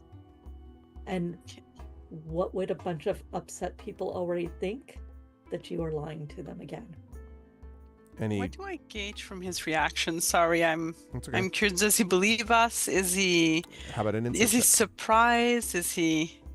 I trust no one at this point. Okay, I do insight at advantage again, just so you know. Mm-hmm. Which me? 23. 23. He You get the impression that he is genuinely surprised. Now, whether he's surprised because I didn't think they'd fall for this trick, or whether he's surprised I can't believe they found something. they found something I did right, or whether he's surprised because he's genuinely sort of shocked at the information you're giving him. Maybe a little bit hard to tell, but it does seem like genuine surprise, Merime. Okay. And as he kind of looks at the body and he says, but there were the other signs. What of the famine, the rats, the situation with the illness? It was all them. It would make any bard proud, but it was all them, from hiring goblins to play music to attract rats, from music to attract sending rats. With what? With a magical magic piper. pipe. What else would you? You have the pipes, remember? I've never heard of them. Yeah, I hold up the pipe, and I show him. And he nods slowly as he looks at it. I Okay. pocket it again. And I he like this says, pipe. and the famine? We've been to the farm. This is where we found my kinsman. It has been blighted. Blighted. Blighted. Not only that, but the farmhands who work that land have been mutilated by something that we still have yet identified. Mutilated. And he kind of like looks up. He looks down at the lemon trees and the orange trees at the end of his garden. And he's like, "You mean like that?" And he points down there. Actually, since I did the round, I will actually make the point of walking down there and looking and seeing if I can feel the same Okay. thing that I felt at the orchard. Yes, unquestionably. Now this is not as far advanced. No, but this is same thing. Yeah. Exactly this. Yes.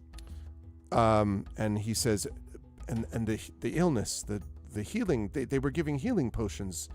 They said They were. They No. were not. We have They no were idea what they fake. were doing, but it was not healing. They Mhm. weren't poisoning anyone. They were the equivalent of a good berry. Do you know what a good berry is? yes, and it wouldn't They have were been the enough to a equivalent of tale a with this berry. plague. Mhm. And he kind of like looks at you and he says, "You're certain of this?" At all of you collectively. I am certain my kinsman is dead. I am certain that only he was sent here. I am certain I have met at least 2 other members of my house here who are clearly false. One of them, by name, has been rabble-rousing against you this morning.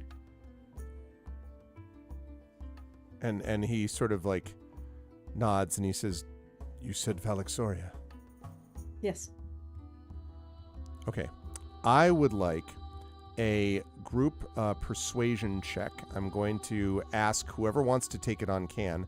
I'm going to tell you that I'm not going to tell you what the DC is, but I'm going to tell you the adjustments that we're making to it in a minute. But first, I need to know who among you will attempt this this persuasion check. I can attempt it if you'd like. Yep. Okay.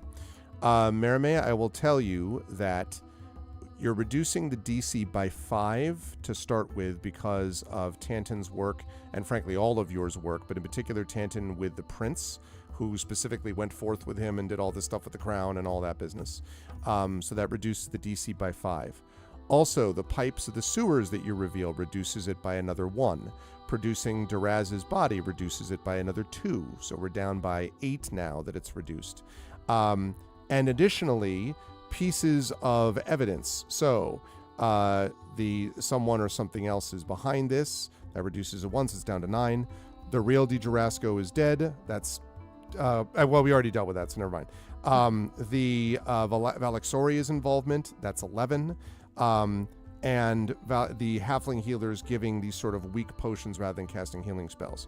So that's a grand total of... And the note which says famine, farm, plague, rats. Yeah. You can give that if Commissioner, you whatever. want. Be aware that that is technically from a Dark Lantern from Brayland that made this thing. So it's up to you. Right. It's just that would be sort of a... We also have this from a spy. I mean, We Plus, found it's it on not the like- internet. It's And not like Valerian's plan to destabilize New Sears written on there either.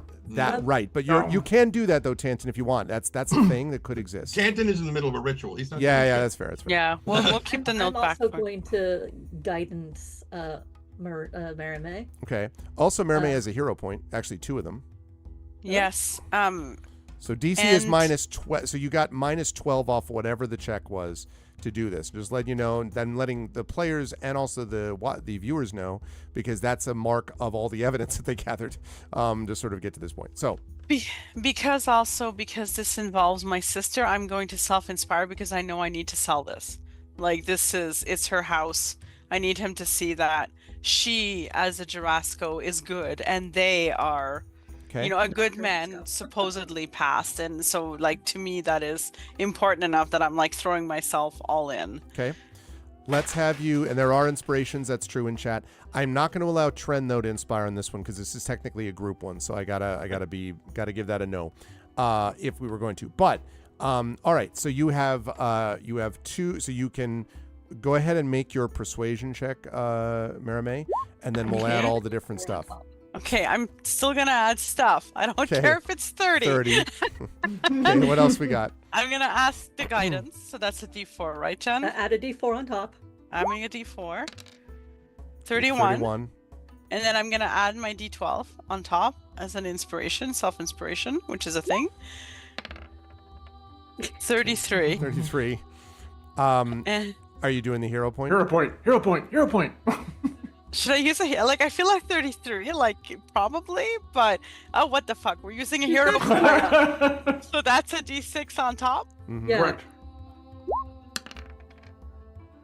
Okay, Okay. 36. 36. 1, 2, 3. Yeah. Yeah. 36. Should I Next thing I get inspire? Hey, Prince Justin, should I inspire? I don't think I'll roll much better. Yeah. But I appreciate the thought, though. Thank you for the resub, Prince Justin, though, the 79 months. Thank you, though. I appreciate that. Prince Justin, who, again, as a reminder to everyone, will be launching a new campaign, which has now been announced online as the 13th Icon. It will be hosted on this channel, and it will feature players, such notables as Mur Lafferty, such notables as Triffity Mats, such notables as Darcy Little Badger, and such notables as Kathleen DeVere from Loading Ready Run. I'm very excited for this, and it launches in January, so thank you, Prince Justin. All right, well, with that 36... You barely missed. No, He level throws 17. us in the dungeon. He's like, screw that. Yeah. That's all you need to roll a 72. Yeah, exactly. So the prince, before the prince can sort of react to this, you see walking onto the balustrade, you see none other than a group of halflings. At the front of the crew is one Duraz de Jarasco, and also Valexoria, the copper-haired halfling, by his side, and behind him another 5 of these halflings. You thought, by the way, that you remember that he only had a couple of others with you, so you're not sure where this came from, but they're all wearing House The cult Jarasco, is sort of growing. clothes, etc., right? And they come in, and the prince turns, and now you see his reaction, because he sees Duraz Jarasco, and he says, "So, you've returned, have you, Duraz?" And Duraz says, looking at all of you, says, "My prince, I think it's time we speak a little bit of what these people may have been telling you." And Prince Orgev holds up a hand, and he says, "No, I think it's rather less than that. I think it's about time you explain to me exactly who you are and why this," and he moves out of the way and points down to the body, "why this is responsible for what has happened. What have you done to my people, and who are you?" And he gestures, and the 2 guards that were in the background step forward at the ready, and Duraz sort of looks behind him and looks at all of you. Stone fire. No! There's a new one. It's called Firestone. Firestone. God damn, Yes. Damn it! Yeah, Ron. What are you gonna do? What are you gonna do, Ron? I immediately 9th level dispel magic on the Raz's body. Oh, okay. All right. How long? Good way to start. And I'm Duraz or Duraz's body? The Like Duras. the cast fake it- Duras. Fake Duras. I was hoping you would just do that. You cast Dispel Magic on his body, and the Tensor's disc just like the tarp falls on top And of then him. you That's- smell the corpse. yeah, exactly. Yeah. You're like, I didn't mean that. I meant the other guy. Okay. So you cast Dispel Magic, and absolutely nothing happens, Rowan. And there's a moment's pause, and then Duras sort of, well, it's fun that you're playing with your toys, Rowan Shallow, and the rest of you. It's also about time we're done with toys. And you, and he looks at the prince, it's time you learn who actually runs New Seer. And as he says this last bit, he says, because I have had about enough of you. And his voice gets very deep, and suddenly he throws out his arms, and his arms, and this happens within a matter of seconds, lengthen, his body lengthens, and he becomes enormous, and scales move up and down his body. His nose lengthens into a snout. His ears lengthen backwards into what look like almost horns. And you are very quickly staring at a dark and clearly ancient green dragon that stares down at you and says, Vindiskill will teach you what the Emerald Claw means. And behind There it him, is. bing, bing, bing, bing, bing, all of the halflings behind him turn into 5 red-skinned, what look like half-dragons. Valexoria remains unchanged and steps back. The guards freak the hell out and step back a few. One of the guards grabs the prince and basically is like, come with me, like, get the hell out, Secret Service, get the hell out of here, right? That type of thing. Yep. Well, you got this, I'm outie. Yeah, no, get him out. Exactly. We need to focus. And so if that's actually you saying that, Critch, which it's good to see you, but have a good night. And if that's actually not you saying this, then yes, that's sort of what they would be doing. They back up, and that's a perfect time to take a slightly early break. When we come back, the party has got an epic fight on their hands, and I've got a map for them too. So we will see that in just a moment. But we are watching day 81 of Dungeons & Dragons with Infinity and Beyond. This is part 6 of Eberron Oracle of War, the final tribute.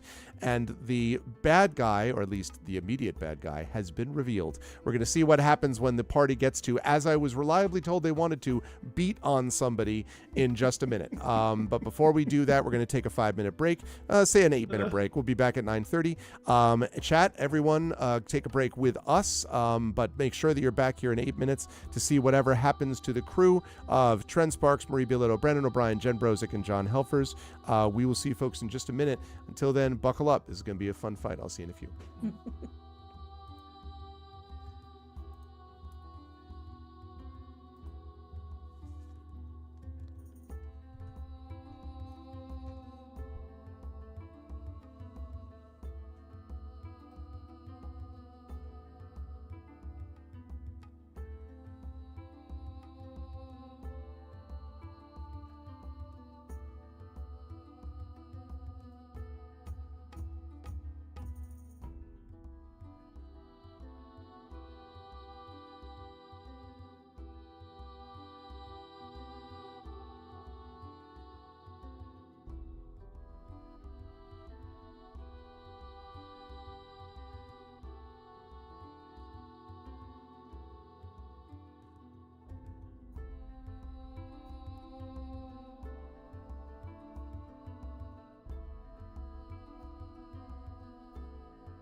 Alrighty, folks. Well, if the time feels like you're like, I've been wondering when exactly this mystery thing is going to be cleared up, and we're going to get into some battles.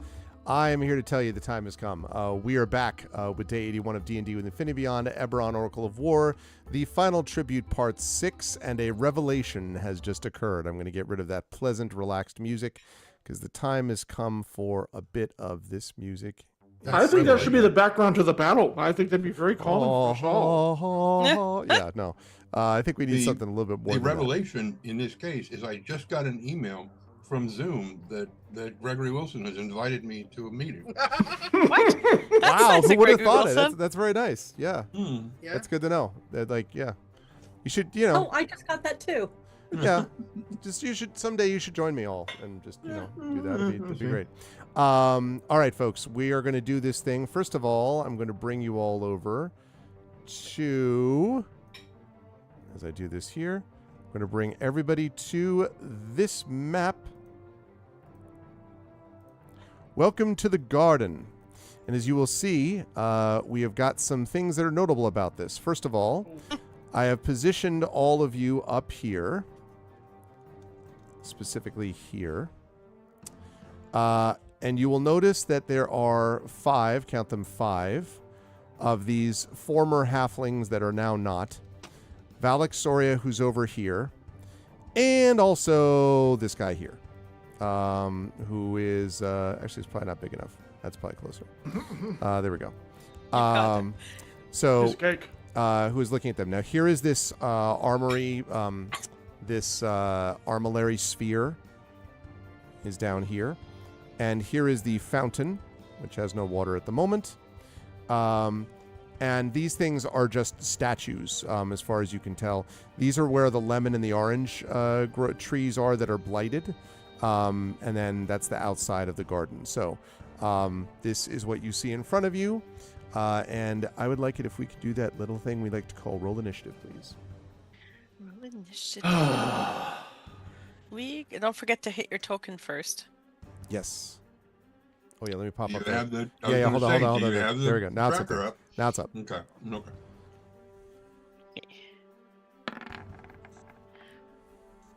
I don't have control over my character. What? Oh. Nisiana is ready. Wow. Yeah. Hang on a second. Let me. Didn't even get to roll. I thought that was mine. Sorry. That's And fine. you totally want me to go first. You really Oh do. yeah, yes, absolutely, it's true. All right, I'm gonna go now. Yes, we do. We really, really do. I'll take it. Not bad. Okay, hang on a second. All right, so let's see. That represents. Even before he said Emerald Claw, the moment the green dragon showed up, I was like, nope, okay. You should have control over yours now, Tanton, I think. I do. Okay, looks like Alarian already has control. Looks like Nisiana already has control. Oh, that looks so good for you for a second, Mia, Tanton. Looks like everybody for some reason had control except Tanton, but now you have control too. Wow, Rowan. Okay. Rowan is a little bit. I love going last. What I don't like is all of my enemies going before me. Yeah. It's true, because you can react to what they're doing. I know, right? It's like, yeah. Okay, there's actually 2 15s. You rolled the same thing last time, Merime. Let's see. Then we have Alarian at 14. Not Alarian at 10. And then we have, let's see, not Rowan at 815. We have Tanton at 5, and then Rowan at 3. Okay, so that should reflect what we've got now. All right, so now I just do that on here. Okay, Nisiana with the 23. Merime with the 15. Okay, we're gonna move that around there. Okay. Let's see, Merime at 15. I like 15. Good solid number. Okay, Alarian at 14. Okay, there we go. All right, let's see. Then we drop way down, and we get to these. We get to stragglers. Tanton. Yeah. Okay, and then just make sure I get this. Oh, this poor garden. It looks so lovely and probably not going to for much longer. Mm-hmm. John, you did not mean to send that message to me. Oh, hey, you're right. Okay.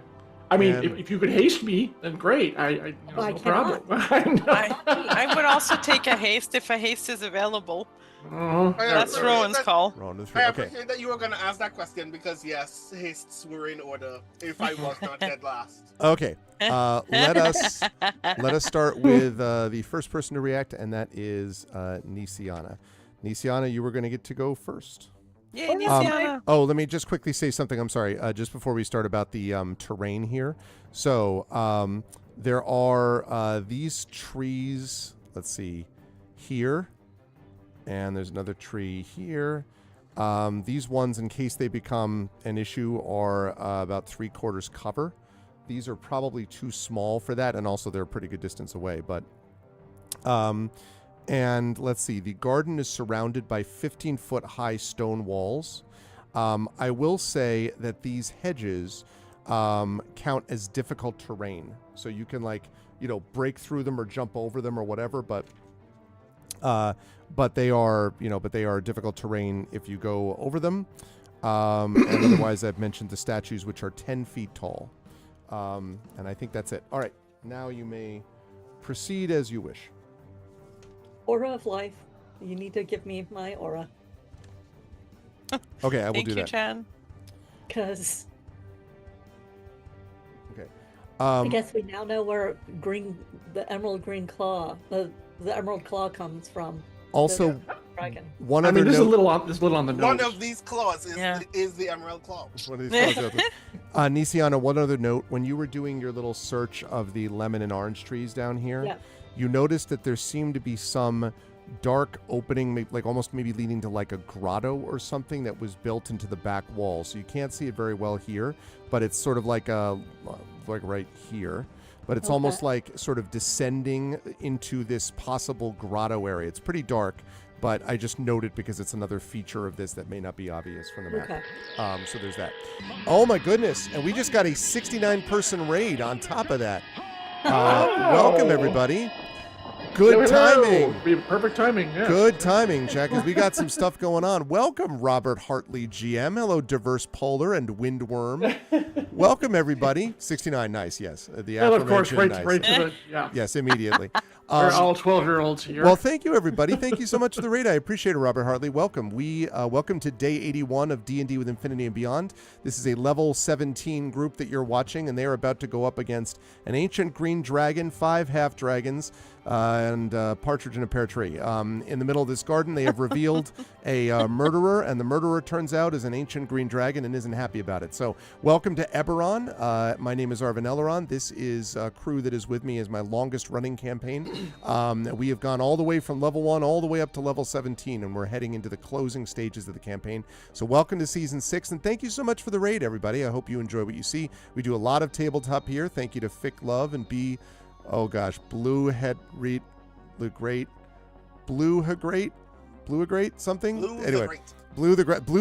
That's what it is. But thank you. There's a one at the end. Well, that's Blue Great one. Yeah, I mean that's part of the awesomeness. So thank you though. I appreciate it. What were you playing tonight, Robert Hartley? Thank you so much for the raid and welcome everybody. And let's get to this, people. So yes, Nisiana, your first act. Aura of life. Oh yes, I'm sorry. Yes, you said drawing an aura. right. Aura of life. Yes. Yep. Let me do that. Where's my free hand? Free hand. Aura of life. This is gonna suck. 30-foot radius. 10, 15. All right. What happens if you continuously die of poison in an aura of life? You're I up. think You're we down. may You're be up. finding out in a way. So it's basically a 60-foot diameter. Right. This thing is always much bigger than I remember it being. Yep. So. I use it a lot. Yeah, no, I know. It's true. All right. Keeping all the It saves our half dragons bacon. alive. That's very kind of you. Okay. You may proceed.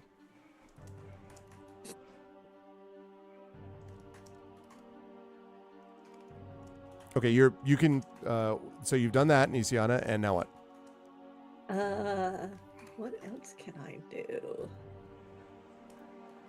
Yeah, thank you so much for the raid, Given everybody. It's great. circumstances, I don't think we could move from this. You know what? I will Platform. also just unlimber my crossbow. Okay. 'Cause I can throw smite on that. And you're staying where you are, I'm guessing, for the moment, Isiana? At this point, yes, because I have everybody in my group within the aura, and I'm half convinced that this chick over here is actually Aurelian Karnak, and I'm pretty sure she's about to stab me. So I'm yeah, I'm You're waiting. preparing for the possibility. Okay. I'm preparing to be stabbed or shot again because this is a fucking Emerald Claw and I'm a healer. This is how they roll. All right, we shall see. Okay. That's going to lead us then to Merime. Merime, what would you like to do? I'm going to take a note from Rowan's book, and there's no need to be subtle here. How far away is the red-headed halfling? Would you say 30 feet from me? I would say about 30 feet, yes. Perfect. So everyone that, except for my party, within 30 feet of me. So that includes all the half-red dragons and the red-headed healer. I don't believe he'll include. I don't think the dragon is within 30 feet of me, right? No. 10, 15, It's no. nice to ask, though. Yes. I am going to cast Destructive Wave. Whoops, I'm trying to share. You're going to cast There we go. Destroy Half Dragons. Destroy half dragon. Yeah. So Destructive Wave. So I strike the ground. There's a burst of divine energy that ripples outward from me. It is a coating and yeah, cast win the game. Yes, Shatter Mage. That's what I should do. Oh shit, I have that spell. That's a and level it 20. feels- You have a few levels Yeah. in. Shit. It feels nice and warm to all of my team members, like a little encouraging nod, but to the others, you have to make Constitution saving throws. Spell save is 19, or you take half damage or full damage and get knocked down, knocked Oh, prone. Okay. All Do right. you want me to roll the damage before you roll, or do you want me to? Let's see who. So, what saving throw am I making for these folks? Constitution for 19. All right, let's do that first. So for each of the 5 champions, and for Valixoria. Mm-hmm. Okay, hang on a second here. Okay. I am definitely doing a thing for Valixoria. We're all just mad at redheads. That's not healthy, guys. It's not healthy. Yeah, well, she's the only one who. It makes sense that we immediately assume she's Aurelian because she didn't turn into a dragon. She's the one who's been saying bad things about the prince. So you have to tell me what Valixoria's Constitution thing is. But I am rolling a d4 and bending luck. Okay, before you do any of that though, what level are you casting your the spell that you just mentioned, Mermaid? I'm Destructive not- Wave. Is that level 5? That is level 5, yeah, and I don't think I can cast it at a higher level. Like, it doesn't seem to cover a higher level in it, so. Okay. So let me double check something then.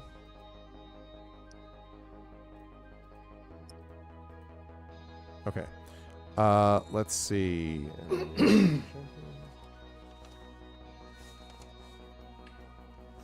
Hold on a moment. Need to check one. There we go. That's what I was looking for.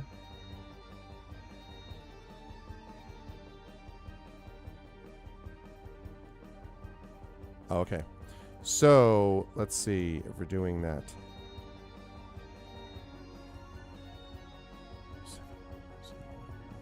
Okay. When you cast this. Levels 15. Yeah. When you attempt to cast this spell, Merime, Do not attempt, sir. it fails, and you can see Valixoria waves a hand. Your spell is counterspelled. It does not work. Oh, I knew it. Counter spell. And Okay. you were using a 5th level spell. Now you know enough to know that 3rd level spells would be automatically countered. Higher level spells require an ability check on the part of the person doing the counter spell, which apparently they passed. It's a pretty high level spell you're casting. They did a pretty high level counter spell. Okay. Oh shit. So the dragons do not do that. The dragons do not make saves. I don't want her to get away. So I'm going to ping to the rest of the group, please keep my sister safe. And I am going to, I'm not going to go far. I'm sorry, but I don't want her to get away because if it is Aurelian Karnak, because we've just been discussing about murdering her so much. I understand. So I'm going to bonus action kinetic jaunt. And then I am going to basically run right beside her. I have a sentinel, and I intend to make good use of it if she tries to move. Okay. So you do that. She used a reaction, of course, to counterspell you. So you arrive next to her. All right. Hello. And she's like, hey. Okay. All right. We will come back to the implications of that in a moment. All right, Maramé. That's going to lead us then to Alarian is up next. Alarian, what would you like to do? I know you're all waiting for me to just pop the spikes and do Iron Titan and all that jazz, but no. No. I'm going to cast Betrayal and take all of these people as my new Exactly. army. I am Megatron. Oh, sorry. Anyways, what I am gonna do. Let's see. That takes. It's actually I should do something. You know what? I am actually gonna do Iron Titan because I'm not crazy. So I am now twice as large. That just at the beginning of my turn, I use it and I use it. There's no thing. But what I want to do to these 5 beasties in front of us is use the power of my integrated staff of the woodlands and slap down a wall of thorns on top of them. Okay. Let's see if I've got that queued up. Wall of Thorns. Nice. Just take the wall of fire and paint it green. I mean, the next thing you could do is, If you set a wall of thorns on fire, does it do extra fire damage? I don't know. Let's find out. 60 feet long, 10 feet high, and 5 feet thick, so I think I can drop it pretty much on all 5 of them. See if I can find this where it's not going to be. Yeah. They. This, by the way, this fight is the fight that's going Oh, to. actually, you know what I can do remind for me. you, Arb? I entered it in here. If I just never use this. If I do the thingy, if I do this, there you go. The what? Sorry. The what now? I put it in chat for you. The effects and stuff. Oh, thank you. You're welcome. I was looking for something to represent it, and it was like Roll20 was like, hey, look, you know what I got? I got a wall of botany just for $4.99. Get thee from me, Satan! I'm not going to do more of that. God damn Any it. more of that? Yeah, exactly. All right, let me see. What can I do to make this work? Like you all, just put some Rowan, you spikes down. haven't ever actually met Aurelian, have you? No, I have not. Everything Rowan told Tantin was simply based on the fact that Rowan loves Tantin and wants Tantin to get as much vengeance as Tantin can muster. Okay, how big is this? I have no idea what she looks like, and I will wait until you all confirm. How big is this wall of fire? 60 thorns. I'm not Rowan. Sorry, wall of thorns. Thorns. Beg your pardon. 60 feet long, 60. 10 feet high, 5 feet wide. Okay, 60 feet long. 5, 10, 15, 20, 20. That's too long. Are you sure? 5, 10, 15, 20, 25, 30, 35, 40, 50, 60. Okay, so it's like this. 60 feet long, and then what else? 5 feet high, wide. 5 feet. Yep, 10 feet high. All right. Okay. So you're going to drop that like that. Well, bam. All right. So the wall of thorns. You choose each creature must make a dexterity saving throw. All right. Correct. The incredibly dexterous I mean, they might be. I don't know. half dragons. Advanced roller. I'm going to roll my damage. Well, they still take damage because they take half anyway, so I'm pretty comfortable about this. Okay, what's the DC? There is no DC. It's a dex save. No, I'm. Oh, I see. On a failed save, they're making. They're Well, like no. dodging out of the way. No, there has to be. Taunted. There has to be a DC Yeah, if I'm what's- gonna beat the saving. I need to know what the saving throw target number that I'm looking for is. When the wall appears, each creature within the area must make a dexterity Yes. saving throw. Versus what number? It says 0 on the bottom, but I'm sure that's not correct. Dude, What's their dexterity? Do they make their dex or not make their dex? No, I John. don't understand. You have to Yeah. you have to make a save against something. If I roll, I know what their saving throw is. They make a saving throw, and the saving throw has to meet or match the number that you put down. I think So I that's cast how at you a do the saving throw. 6th level, so I don't know what to tell you. Does the Staff of the Woodland say? Yeah, let me take a look at the stat. Maybe the Staff of the Woodland says it. Maybe. Let's see. La la la la la. For $3, you can get the stats for Staff of the Woodland. Doesn't. When you were making a roll, I thought I have a +2 bonus to spell attack rolls. If that I don't know if that helps you at all, because I don't do a lot of like magic spelly things. That's why I thought that making the saving throw to dodge the attack was using your spell save DC. It says so. It would be so it'd be whatever your spell save DC is, which would If be you What- go what under is that? spells. Go to your spells page, and it's at the top right. yeah. It says 0. Which is right why now. it says spell save DC 0 at the bottom of well, it can't be tab. 0 because so it would just be okay. Well, then it would be so you would get no benefits to it. So that means the DC would be probably 10 because that's the default. So DC would be 10, and you wouldn't get any benefits to it. Just What's the your 10. charisma?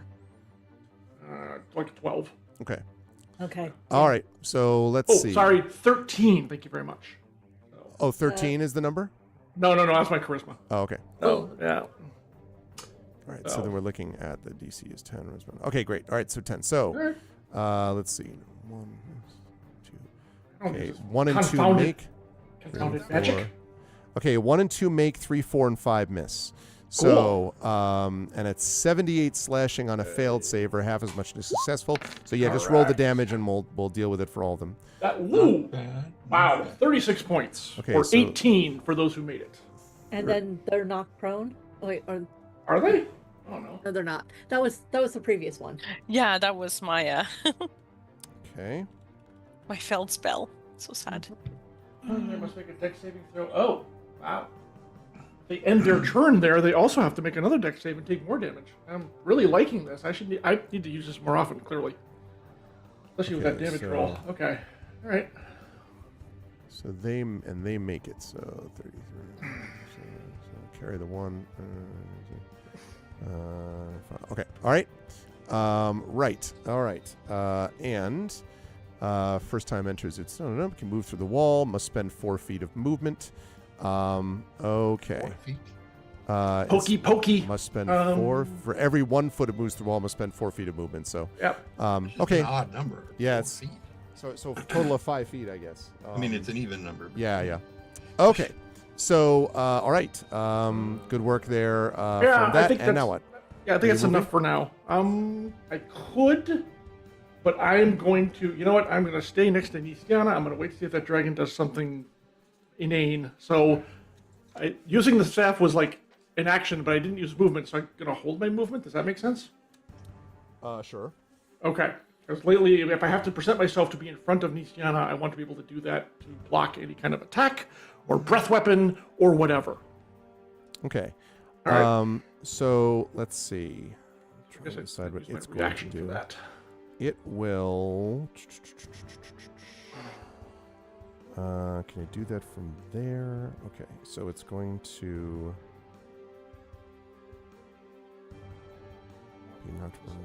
Okay.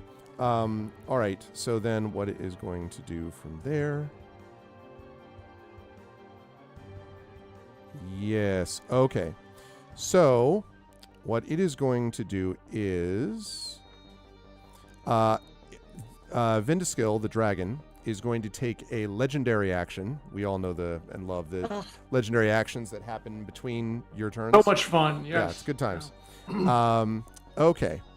And is going to look directly at you, Alarian, and is going to fly up basically above the wall, and then is going to point a claw in your direction, an emerald claw, if you will, in your direction, and a thin green ray, which Rowan is familiar with, is right at you, Alarian. I need you to make a dexterity saving throw. All right. Kid. Dexterity. Well, we're going to roll. Let's see here. Gosh, that's not great. Whatever shall I do? Oh, wait. I use my reaction to activate my ring of evasion and make the dexterity save. Oh, so it just automatically does? The ring of evasion has 3 charges. Yes, when I use my reaction to activate it, it automatically makes a save. Okay. That's good because the section behind you, as the ray touches it, is blasted out of existence. You're pretty confident that you just missed a disintegrate Integration. that was thrown at you. Yeah, that would not have been good. Nope. I mean, I could probably take it, but that would not have been a good start. Yeah. All right. So that was on, of course, in between. Now it is the champion's turn. These 5 that are standing in front of you. All right. They are going to, as it says, move painfully through the wall. They were going to do that because they don't want to be in the wall. Because it does not want to end its turn there. So they are going to move forward.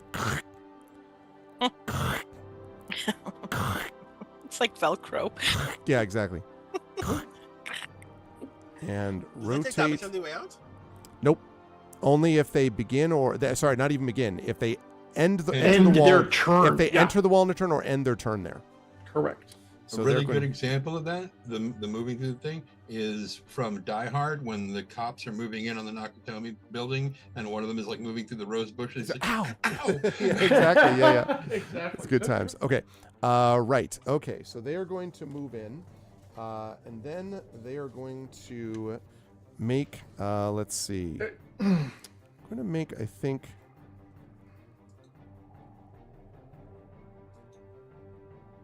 Interesting. All right, I'm going to have them, let's see, these first one that comes to you, Tanton, is going to attack not once, not twice, but 3 times with its greatsword. Okay. Yeah. And it really is a great sword. I mean, it's, He loves It's that so sword. cool. Yeah. Oh my god. Oh, I accidentally put in 10d20, and I was like, Whoa, hey, whoa, whoa. 115 whoa. to hit. Let's see. That would have been a little much. Miss. Okay, yeah, no, it was not that. It was instead a 20, not a natural 20. Hits. Okay. And then the second of its attacks is a 12, which I assume is going to miss. And then the next one is a 19. Hits. Okay, so 2 hits, 1 miss. Let's see. So that is going to be...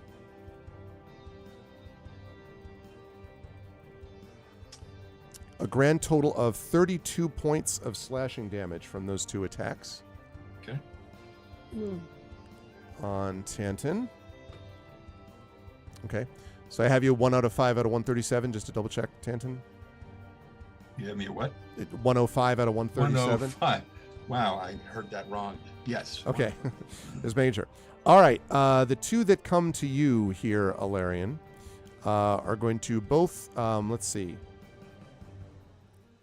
Oh, okay, yeah. No, I think actually, no. One of them is on you, one of them is on Nisiana. So this one is going to attack you, Alarian. It is going to do, again, the 3 attack that I have previously described with Tanton. And it is, we're looking at a 22, a 27, and a 15. The 27, if you had +5, would it miss? Yes.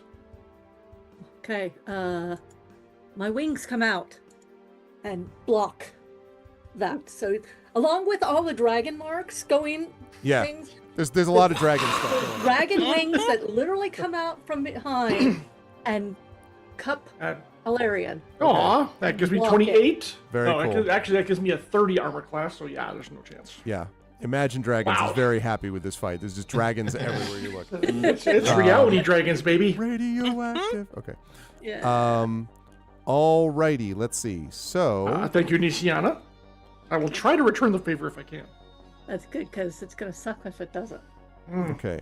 The one that is coming in, the one that is on you, Nisiana, instead of attacking you with the greatsword, opens its mouth and breathes acid. I need you to make a dexterity saving throw, please. I cast Tums. No. It's just going to make it worse later. Okay. I do not make it. Okay, so you are Covered going. in acid. You are going to take 20 points of acid damage. Okay. That puts me at 126. Okay. And it does seem like it is continuing to stick to your skin, at least for one turn anyway. We'll come back to the impact of that. Rowan, I'm sure after hearing all this, you're going to be delighted to know that there are 2 on you, which is just great. They decide that they are going to collectively Walk away. Yeah. No, Call it a day. A grand total of 2 attacks, or 1 attack from each of them, 3 attacks per attack, which means 6 total attacks on you. So, You're popular. we're looking at a 17, a 15, an 11. That was awful. A 13, a 19, and a 15. Boy, what terrible rolls. Yeah. So a 19. So I guess a 19 and a 15, I think, were the highest. You had a 17 in there, too. Sorry, 19 and sorry, 17. Those are Rowan. the 2. Sorry. 19, 17. Right, 1917 hits. Okay. So for those 2 ones, 19 and 17. And John, look at Zoom.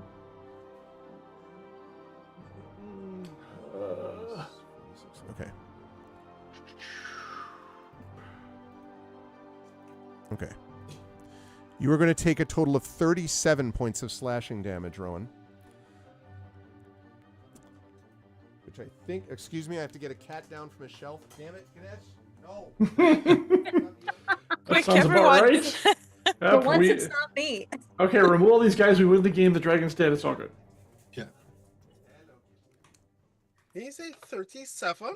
This cat 30 I thought you said is 36. responsible. This cat. Oh, look at that fuzzball. Aw. Look at that fuzzball. Cutie pie. You could go put him on the cat tree. Right. Really very mischievous, No, too. keep the cat. Where you live. Is this like the same one who tried to eat a plant the other day? I literally had to move all of the stuff in the top of my closet because the kittens are a menace. Sorry. Right, so you said 37, yes? Yes, I Yes. did. I did Cool. say 37. 29? I'm at 29 hit points. Lovely. Oh, I always forget how low you are. That's just one guy hitting me. That's just one guy hitting me, yes? So what is your halfway No, that was point? both. What is your halfway point for your spells? Or for your hit points? 47? Okay. You don't have to make a saving throw or whatever, what have you. You didn't take the half. Or you did get something else. No, I was thinking about I have channel divinity. I have 85 hit points. But it can only heal up to half damage. Yeah, he's got to take a lot more than that before you should use That's that. what I was just thinking. I was like, Yeah. It is not yet worthwhile. Sorry, By the Rowan, time you it haven't becomes yet worthwhile, begun I've to already- bleed. Yeah. plus you're still in the aura, Like- so This is the tension point, right? Like, I haven't earned enough damage to deserve a channel divinity, but by the time I have, I will be at 1 HP. Plus, I'm in the aura of life. You could just kind of leave me here until something happens to this Yana. Like, I've been in worse situations. You've seen me blow myself up. I still have a cloak with a death charge or a revive charge in it. I Oh. still have that. I'm going through all my heal spells because we are probably going to need most of them. Dang. Wow. Well, when Arv comes back, I still say we try to declare victory anyways. I don't think he'll believe us. The GM abdicated the field. Victory is clearly ours. Twice. Twice, exactly. No, so I'm going to have to step in as a cat owner who has had to leave to pull a cat down from a spot. Because that would mean I would lose too by No, you know, because we'd cover off. Nobody's covering Arv. If he'd have made friends, somebody would cover him. Yep. But Arv hasn't. Clearly. well, the kittens are like almost 12 pounds each, and they're still I don't think they're still kittens, they are age-wise. they're just over a year old. Oh my And god. they're not full grown yet, but I'm starting to see the lankiness in Mimir, and Freya's got that delicate statue-like quality to her. But both are a menace to life and limb because they absolutely want to run right in front of you as you go down a stair. because you might go to the toy cabinet and get the good toys out. Sorry about that. Or we've all decided that since you abdicated the field, victory is ours. It's just- the victory's gone to the cat. Not our fault you were distracted, and no, we did not pay in tuna or other sweetmeats for that cat I know to do that's so. that's I very know. true. It's very true. This is Mimir, by the okay. way. And also, drink. Cute. Oh well, gotten big. Wow. Oh, he is. He's just Said a... 12 pounds. Okay. Crazy. So, Right. So sorry about that. So yes, 29. That was there. That was when they did that. Okay, so that was their turn, which means that next up, let's see. Yeah, he's going to save. He's not going to do his second legendary action yet. You'll be happy to hear. See, it's Gonna save that for later. Yeah. I'm sure it'll be. I'm sure it'll be fine. Okay. Fine. So, okay. Let's see. All right. So, Valixoria looks at you, Marame, and Face. what'd you say? In your face. In your 'Cause face. She is. I mean, Yes, she looks is. directly at you. Yes. And sort of gives this sort of sneer, and then just shakes her head and says, "This is how you actually do the job," and disengages 5 feet No, because of Sentinel. because of Sentinel. Can you not disengage with Sentinel? She's not trying to run away. No, wait, she might be able to. I think you have to hit her first, is the problem, and then you reduce Creatures provoke opportunity attacks from you, even if they take the disengage action before leaving your reach. So I can All right. still try to stab her. All right. Well, no, then she won't do that. Then she'll stay there. I don't mind stabbing her. Yeah, no, I know. You would have loved to stab her. Just a tiny stab. Just a little stab. One little stab. One little stab. I didn't mean to hurt your feelings. You can come back. That's 3 times you've left the field. I won't stab you. Just.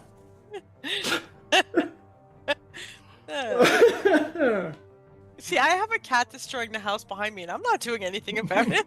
You gotta vibe. Just vibe. Just get all that cat energy out of them. Yes. I don't know. Right? Mimir is currently trying to cuddle up to Mina, and she is... I don't know if you can hear the hissing. I Cannot, cannot but hear I'm it, sure but I can't knowing- imagine it. Knowing Mina, she's not having it.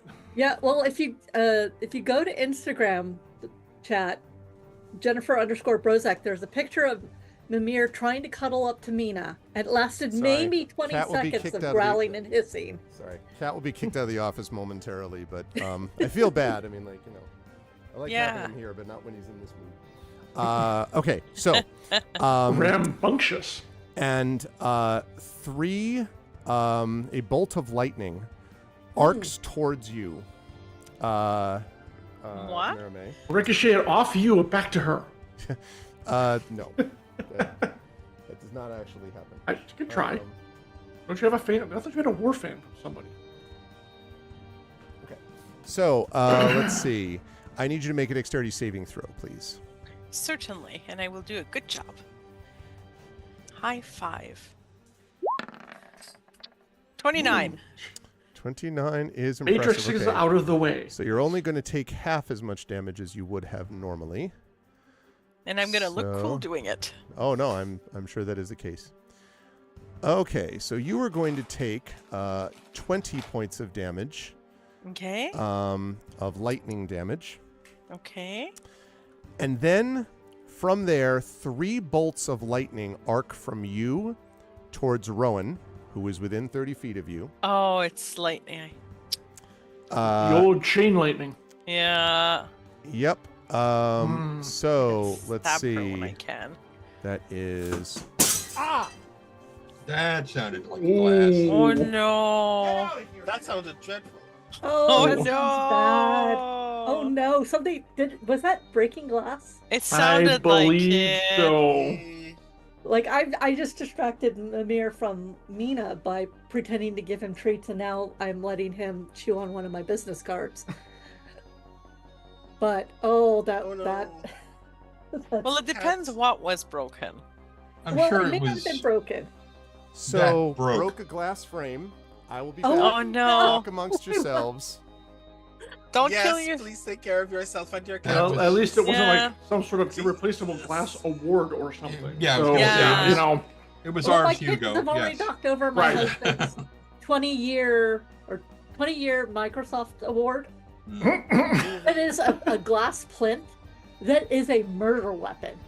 Because I immediately went, what genre awards are made of glass? The only one I'm aware of is literally the Elgin Award. The Aurora Oh, Award my is made goodness. of glass back there. Ah. I don't know if you can see it, but the Aurora Award is made of glass.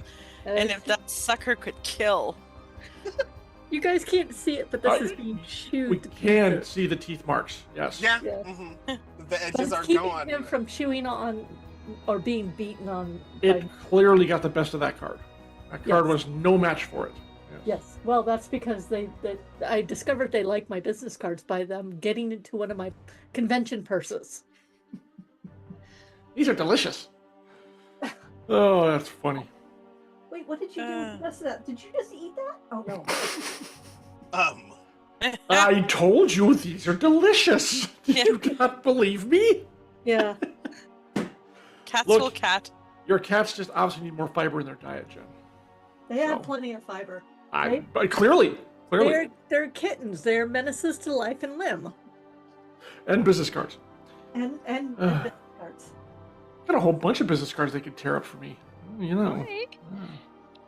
If you have business cards you would like to send me so that I can fight with cats, Yeah. enjoy it, because they specifically love the sound of crunching into cardboard. Mm. Mhm. The only boxes they can't crunch through Oh, is the Costco boxes. Night Echo, I don't know if you Yeah, already took sleep off. well, Echo. Yeah. Echo. Night night, Echo. There we go. Just make sure if you do send business cards to Jen for the sacrificial. Sorry, I just have to cat. vacuum up some broken glass. I'll be right Mhm. with you in a little bit. Apologies. I'm happy about it. entertaining them by letting my cat, kill one of my business cards. All right, I'll be back. Just make sure that they do not have the high color glossy metallic inks. Those Yeah. are Yes, not that is- good. Oh. Alrighty. Not like mine, which are fancy and shiny. Mine have the rules where it can be glossy on the one side, but it has to be not glossy on the back, so you can write on it. Same. Yeah, exactly. Yeah. I don't know. I think you should keep that one and give out to someone. Oh yeah, don't mind this one. That's something No. else. Mine's actually very simple, just white on black, very nothing sparkly or. Again, writing on it very important. Yes. So you can write yes, I actually want to talk to this person versus a circular file note. Mm-hmm. What? I used business cards at Comic-Con where I was tabling because I forgot, and paneling because I forgot to order bookmarks because I never sell books off bookmarks, so I don't order bookmarks. But I have gotten more like people reaching out to me and like asking like where to pick up my books and stuff like that than I did ever giving a bookmark. Yeah. So like shiny business cards or any business card, that's the way to go, even with fans. And it's still a Readers. bookmark, so And look at how shiny it is. Like, hello. that's very nice. I do let's see if that's I do pens. I have one of those here. See? I love to give out pens. In fact, well, you do. It's a good pen. It's one of my favorite pens. I keep it on my desk.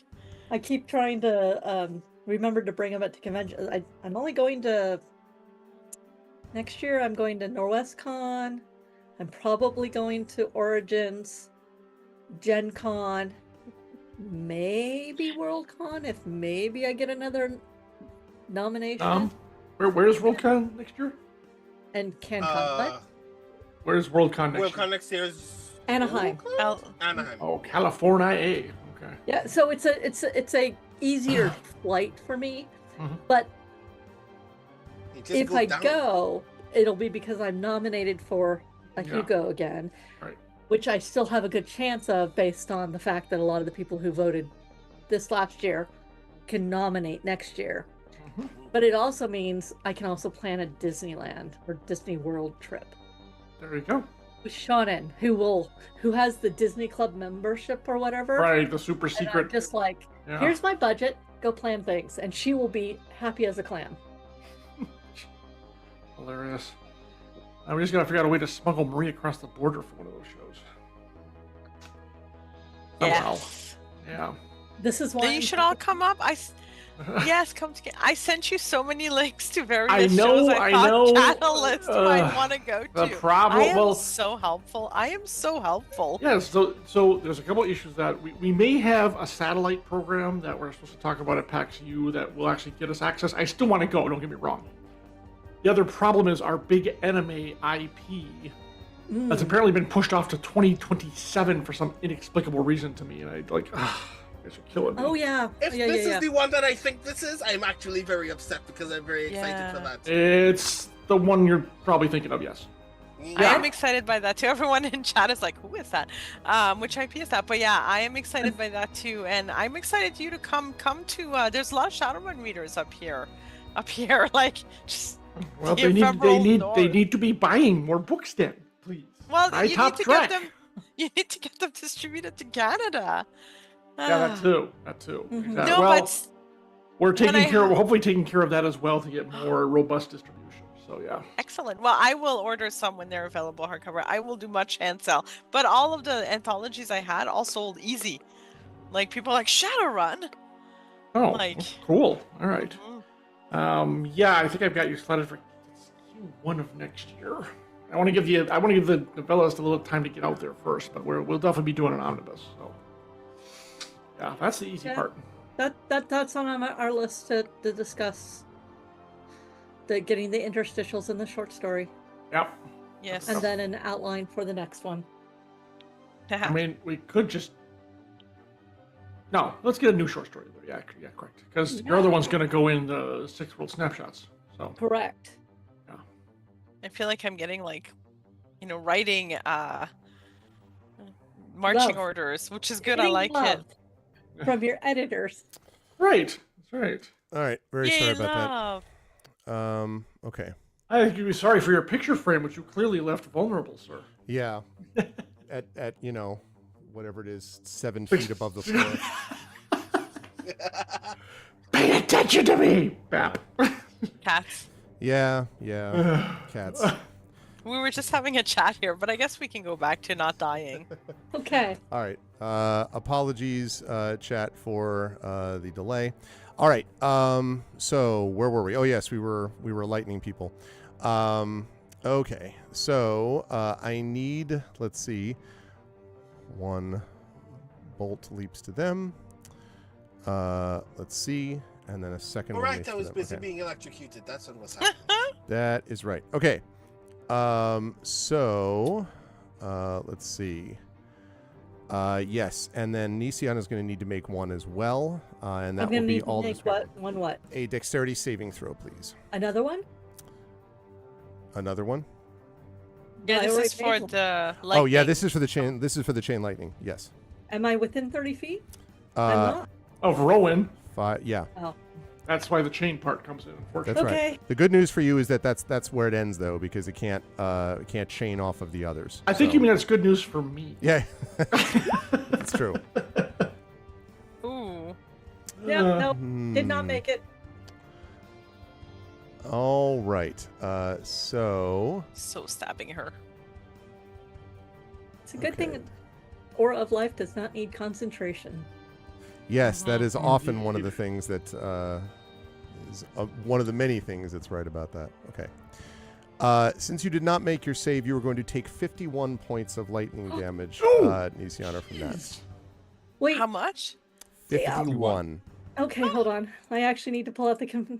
You're mad at the Calculator. cat, not at us. Okay. Greg. This Okay, is down to chain 70 lightning the cat. No, I'm aware of the difference. Okay, 75. Woof. Yep. Almost at half. Okay. That, ow. Ow. Let's see. Yeah, because see, Rowan is just like, you just need to make a save. Like, why don't you just, if you just made a save, it would have been fine. It would have been totally no problem. I suck at dexterity saves, even being a halfling, which is kind of Okay. weird. So that is, I believe.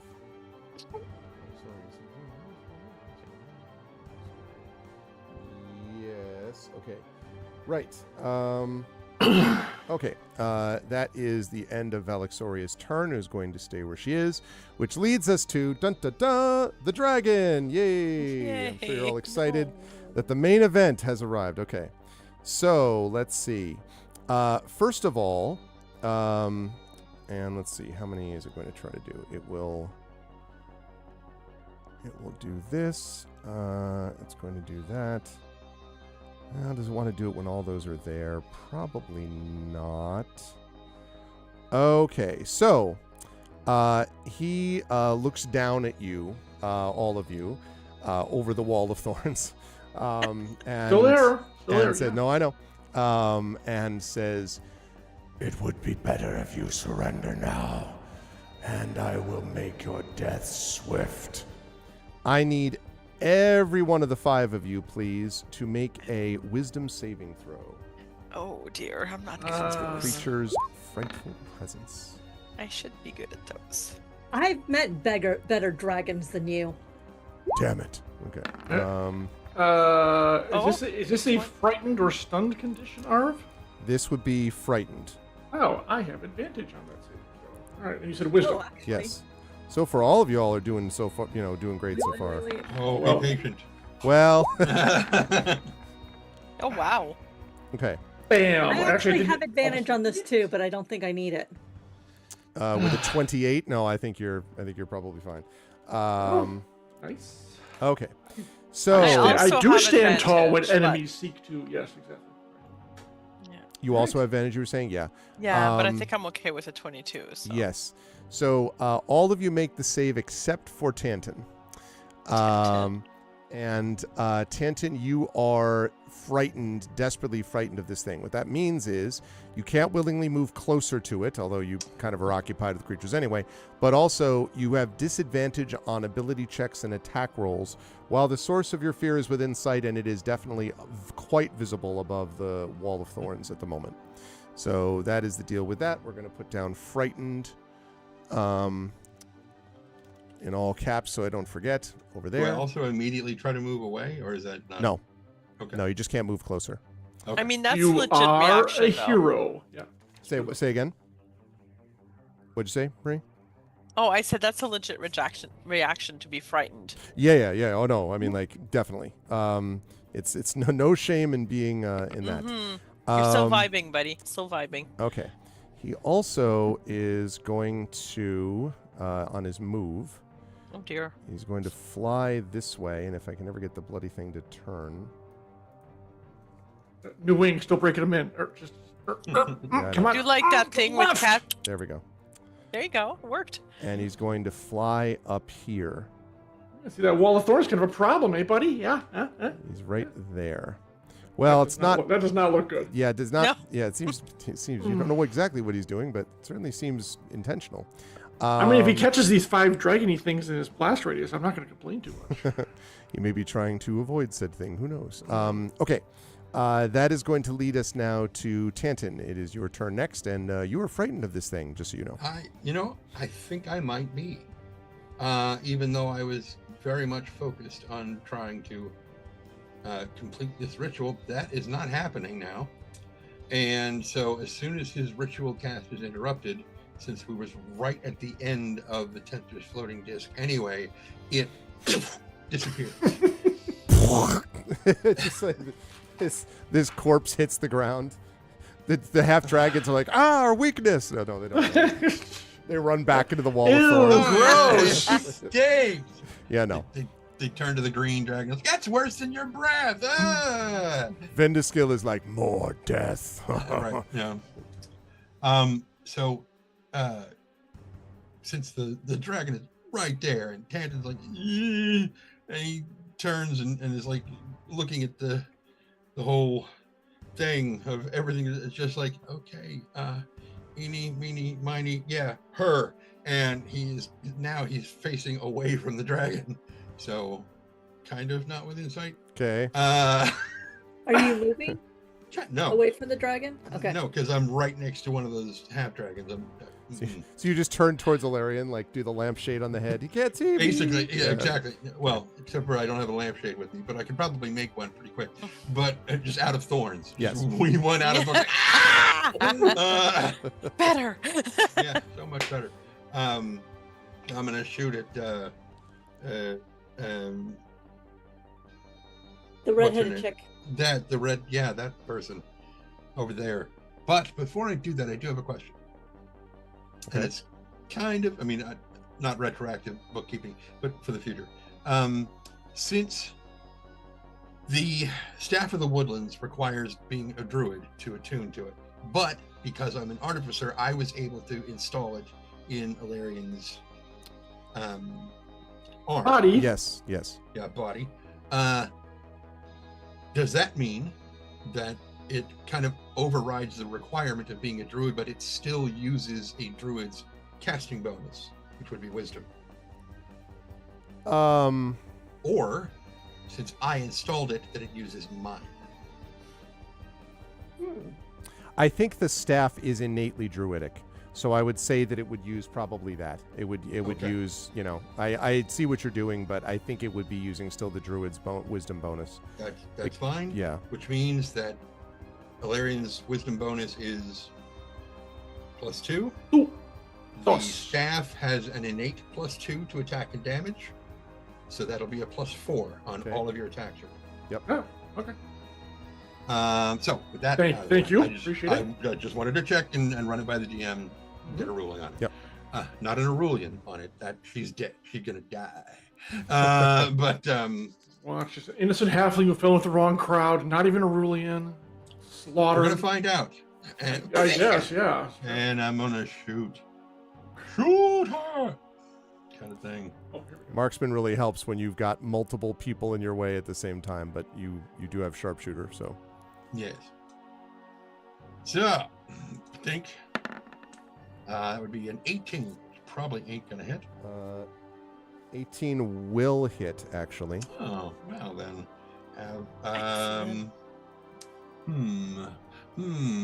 I'm gonna throw a branding smite into this as well. I'm just like standing sideways, knowing that Tenton's going to shoot. I'm not gonna hit you anyway. I ignore. I know. I ignore all cover. So that's 24.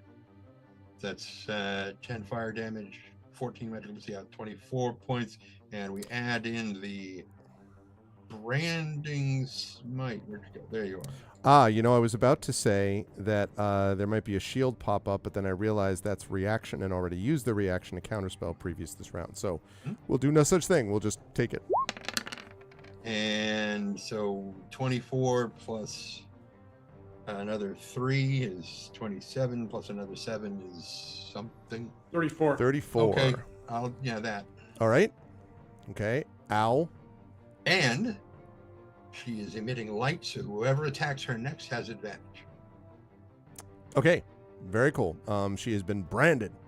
Okay, not Brandon. That's a whole different thing. Right, Okay. totally different person. All right. Attack number 2. Yes. Because Attack I get the second. 2 attacks per round. 19 for 31. That will hit. And another 18. 8 of that is fire. I mean, all of it is fire. It's just, you know, like specifically actual fire Right, damage. yes. Yeah. Right. Mhm. Okay. Yep. All right. Got it. And And you're staying where you are because of the previously Yeah. ascertained situation. Okay. yeah. Mhm. All right. Second legendary action for the Dragon is, let's see.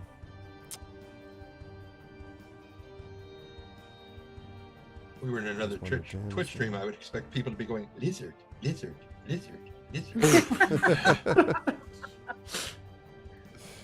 Oh man. Okay, let's see. Dragon looking, I'm not a lizard, shut up! What are you trying to say? Okay. All right. Can I aim that against? Yes, I think so. I think I can. Thank you for the follow. The person who followed, who I can't quite see because I got a million windows up. All right. But thank you. I appreciate it. Okay. All right. So this is going to aim 60-foot cone. All right. So 5, 10, 15, 20. So I think what that means is it's going to move here and is going to shoot out a multicolored cone. What it's going to do is shoot it against the wall, which means it won't hit all of you, but it also won't hit its own people, which is what it's trying to avoid. So, Mr. Bank Shot here. I see. Well, no. It's taking the right side of the cone is what's hitting it, not I the see other what side. you're doing. Yeah. So it means it's going to hit Tanton. Now, technically, Tanton's not facing it, but I don't think that matters when it's around. It doesn't say that it has to be seeing it. And then it's going to affect Alarian. And I think that's as far as I can get, in fairness, so I don't think it's going to hit Nisiana. Good, because I was going to try to move to protect Nisiana I was anyways. Like, I'm tiny and he's large. Yes. Yeah, but the whole point is to lock it with myself. I need Tanton and I need Alarian to make saving throws for me. I don't know that your frightened condition affects saving throws. Let me double check. I think it's just ability checks and attack rolls, but not saving throws. So you don't have disadvantage on this or anything. What Tanton. kind of saving throws, sir? Dexterity. For both of you. This is a cone. It is a cone. Oh. Is this poison? It is 8 multicolored rays of light. Oh, God. I think Wispy is trying to inspire Tanton. Well, Wispy, do you have an inspiration, though? Because I don't think you currently have inspiration. Such a sweet thought, though. It is a sweet thought. Now, you could get said inspiration. Let me just double check. For just $3. Yeah, for just say, you could obviously resubscribe at tier 2. You could support the Patreon at the $10 level, or I think there is a channel point inspiration available. I was going to say, so you do have one of those. All right, Wispy. So because there are 2 of those, so there's 1 left. All right, so you can inspire Tanton. All right, so Tanton, you have been inspired. Yay. All right. That's going to be a 12. Obviously, I had accidentally had it on advantage, which was not the case. So big old 12. So you've got a big old 12. I mean, better than like a 4. Oh, yeah? Watch this. Buddy. Oh, wow. Yeah, impressive. Very impressive. Very That's nice. unheard of. That's good. What did you 21. Oh, I see. We got a 21. Okay. I was really expecting like a 4 to be the highest thing I rolled. Okay, so first of all, let's talk about the one that hits Alarian. You are hit by a blue ray, Alarian. It's just a little disc, though, but it's kind of sharp on the edges. And you are going to take 30 points of cold damage as you are struck by this. It is freezing. So how many do you want to go to what? Half and half, 15 to the armor, 15 to me. Okay, so that should be 68 on the Aegis, and let's see, and 50 would be 150. 55? 55. Or no, 52 Nope. actually, I'm sorry. Because 15, right? 7. Minus 15, Yes, 152? you're right. 52, correct. 152, all right. Now the one that hits Tanton is... okay. This is, because people were asking about poison. It is red. So because you made your save, you're only going to take half damage as this blazing hot ray hits you. You will take 18 points of fire damage, Tanton. Let me say, because people were asking about poison, take some fire damage. Just saying, okay. So let's see. I think that's... But Tanton, the poison comes afterwards. So, poison fire. 95 minus 8. So should be 77, I believe is what you're sitting at, Tanton, I think. Sure, I'll take your word for it. Okay. No, 87. I'm wrong. Sorry, because you were at 105. My bad. 87. You want to go for 97? No, I don't. 87 out of 137. 107. Alrighty. Good stuff. All right. It's a good thing you didn't roll an 8, because if you get an 8, you get struck by 2 rays, but you didn't have that happen. So, All right, that was its legendary action at the end of Tantan's turn, to be clear. And now, Rowan, you are up. You are 29 out of 99. You have an ancient green dragon floating up to your right. To your left, you have Valexoria battling Merime, a wall of thorns in front of you, and 2 angry half-dragons on top of you. Other than that, it's just another Tuesday. So what would you like to do? Healing 5. Okay, so first, 2 sorcery points, so I can quicken spell haste. Okay. Ooh. I thought you were going to set the thorns wall on fire, thereby making it a double fire thorn wall of joy. I mean, no Shooting one's up in the flaming wall thorn. of thorns. It's true. Right, so I'm giving Illyria that haste. Okay. Yes, please. No haste from. No, that's okay. Considering what to go toe to toe with the dragon, Right. and we No, don't it's even like- know if this is a ruling Karnak. Okay, I'm just saying. So That's I true. cast that, Badass and needs to have her butt handed to her. so I cast that as a quicken spell, so that was cast as a bonus action. So next, is next trick. Rowan doing his accustomed Rowan foolishness. I am very excited to see what this will be. Arv, Mm-hmm. I would like you to make sure of this fact for me. Okay. Starting from this point here, is it not doing the thing? Hold on.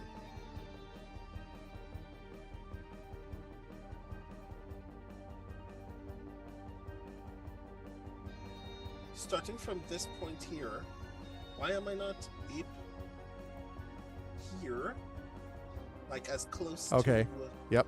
I see the it. dragon's head as possible. Yeah. What is 60? What is that 60-foot radius circle? So it'd be like, okay, it would be Just like, for the future, you may want to make one that you can move around. Fair. And a 30 just wanna foot make- one. like, okay, let's see if Oh, it's wow. 5, 10, that's probably too big. 5, 10, 15, 20, 25, 30. Radius. Radius, right. Not diameter. Right, because the 30-foot radius is a 60-foot diameter, right? Correct. Yeah. Yes. 5, 10, 15, 20, 25, 30, 35, 44, 45. Oh, yeah, then that's actually probably about right. That is about Really? right. Cool. Yep, I'll expand it a bit. I think that's right. Yeah, because these are 5-foot squares. Okay. Okay, can I move this circle?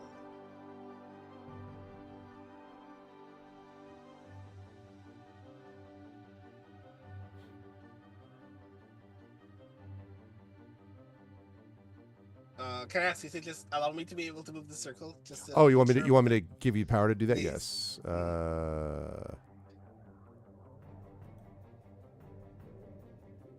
Since I don't need the whole dragon for the thing that I am thinking of doing, but I just want to make sure. If I can. Doesn't look like I can do that. Let me see if I can. Yeah, no, it doesn't look like I'm. It doesn't look like I'm able to give you control of it. Yeah, that's been the case before. Yeah. So sorry. You're just gonna tell me where you want to move it. Ah. And that number is going to be. That's not going to. The measuring tool is going to be wrong because the map is not keyed into Yeah, this. which is why I wanted to make sure what your stats were. Right. So this sucks because if I get the dragon, I don't get me. I Isn't normally a would like, prerequisite for your spell? I would like to get as much of just the dragon's head and these two red dragons, even if it is still touching Tantan and Illyrian, because I am going to cast this as a careful spell anyway. Okay. So that's one more sorcery point. Okay. And then you owe me, by the way, for the haste a surge, don't you? Do I? Then that means I will owe you one for this spell as well, because Yeah. I'm casting Sunburst. Okay. So do the wild surge for the haste, just so we know. And then we'll deal with sunburst. Okay. 18. Lovely. Sunburst. And then we'll worry about the wild surge after the sunburst. But sunburst first. Right. So everyone makes a con save except for Tantan and Illyrian. Okay. That's 18. I really wanted to cast this heightened, but then Tantan and Illyrian would struggle. Not for long. What's the DC you said? 18. Okay. Vindiskill will make that. The let's see, the two others, they're tough but not that tough. Both of them will fail. So the two will fail, but Vindiskill makes it. Cool. So the two red dragons will take 12d6 radiant damage and be blinded for a minute. Okay. And Vindiskill will take half that damage and will not be blinded. Okay. I was hoping for the blind. We really don't want to have to deal with a dragon for 6 more turns. All right, so go ahead and roll your, yep. Right, 46, or that's what, 23 for Vindiskill? All right, so let me deal with the 46 first. Right, okay. Yeah, that's a lot of damage to both of those two guys. And 23 to Vindiskill is... Okay, great. All right, got it. Oh, and they're also... These two are blinded. Okay, and blinded. Okay, great, got it. Before the end of the turn, Arv. And if this is a no, I completely understand. Since I held my action the entire time, can I get off an attack on the dragon guy in front of me? Since you held your action... Mm-hmm. I've been holding it this entire turn because I was waiting to have to do something to protect. Was the staff of the woodlands thing a bonus action? It was an action, I guess. So I can't. Oh, yes, true. I can't convert my attack into movement. Never mind. Right. Okay, that's fine. That's fine. No, I'm good. I'm good where I am. So Rowan, are you done with that? Or is that... Yes. Give me a wild magic surge, please, if you would. Or even if you wouldn't. Okay. 11. All right.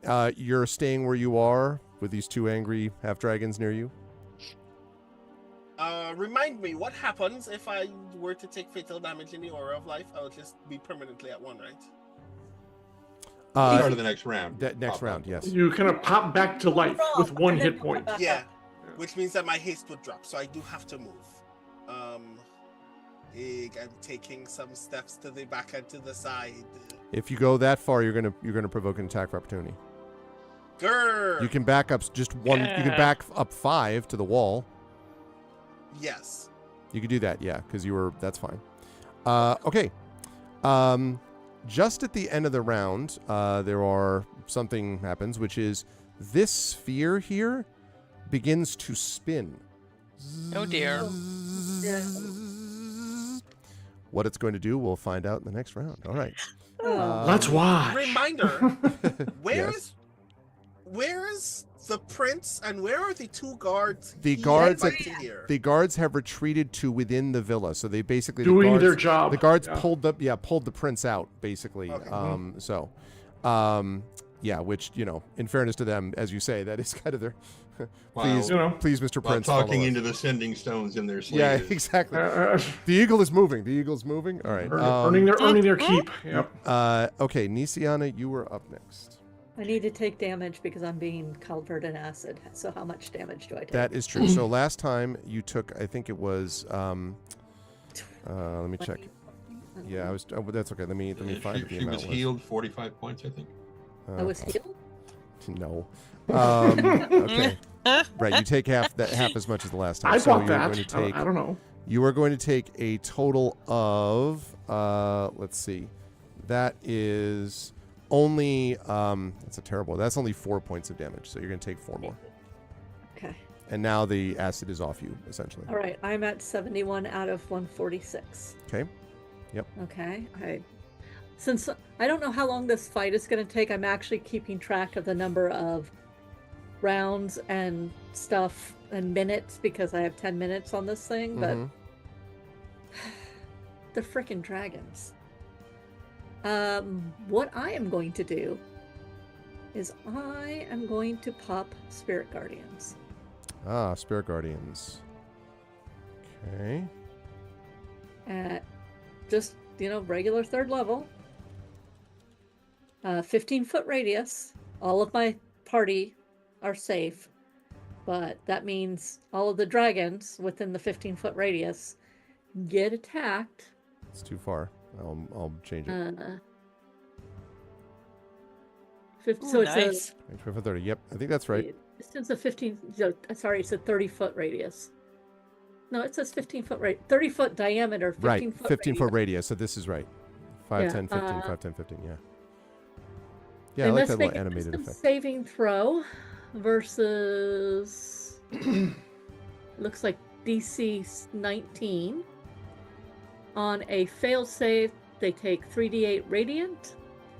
On a successful save, they take half that. Okay, so you said a 19 is what is the target? Yes. Okay, so the one on the far left fails. The one next to him also fails. The one next to him also fails. The one next to him also fails. Clean sweep. They all fail. So Nice. 16 radiant, and it's gonna stick around for up to 10 minutes, as long as my concentration holds. 16 radiant. Okay. And so what people see is the spirit guardians you have seen before, which are basically small versions of Eberron, now going around and attacking those that are encroaching. Okay. One. Got it. All right. And are you moving anywhere, Nisiana? Don't think so. I think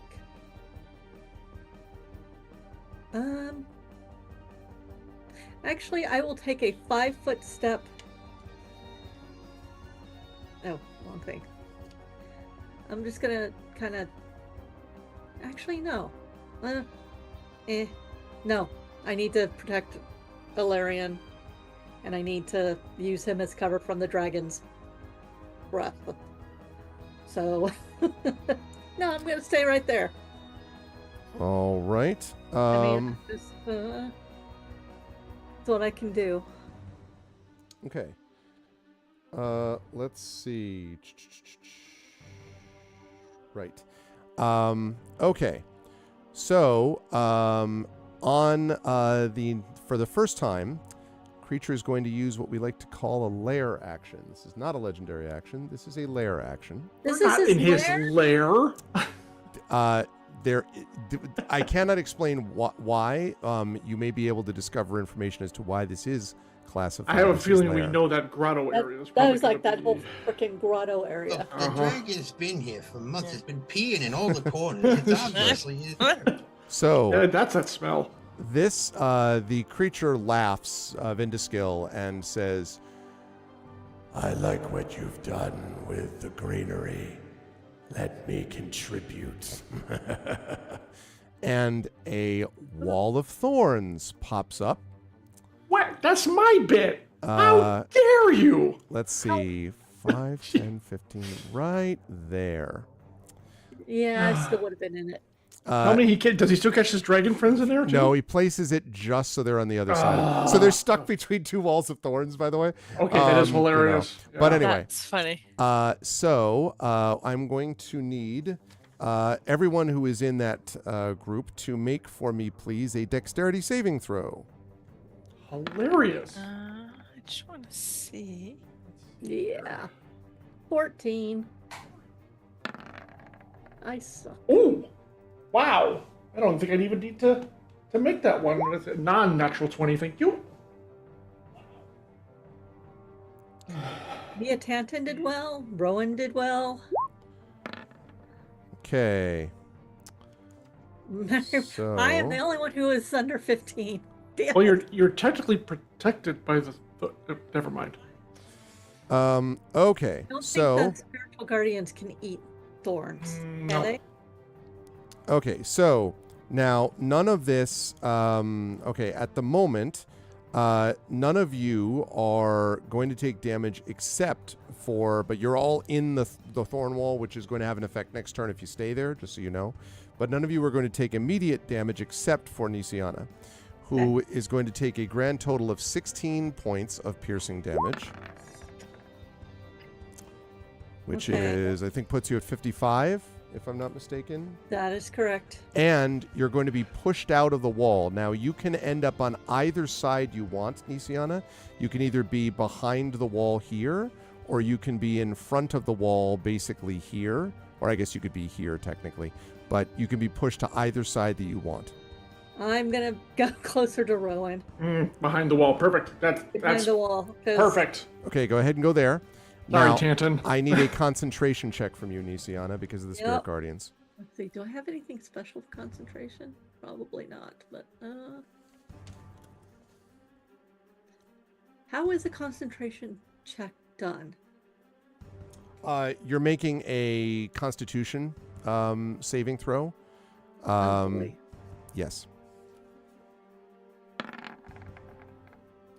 Nope. That is not going to do it. So long, sphere of loveliness. Spirit Guardian. Spirit Whoa, whoa, Guardian. whoa, Or whoa, a whoa, storm. whoa. I'm probably going to use it again. Yeah, I know. It's okay. I can get that back if I need to. Okay. And let me just double check on something here, too. Concentration with that. Blah, blah, blah. Yes, great. Okay. All right.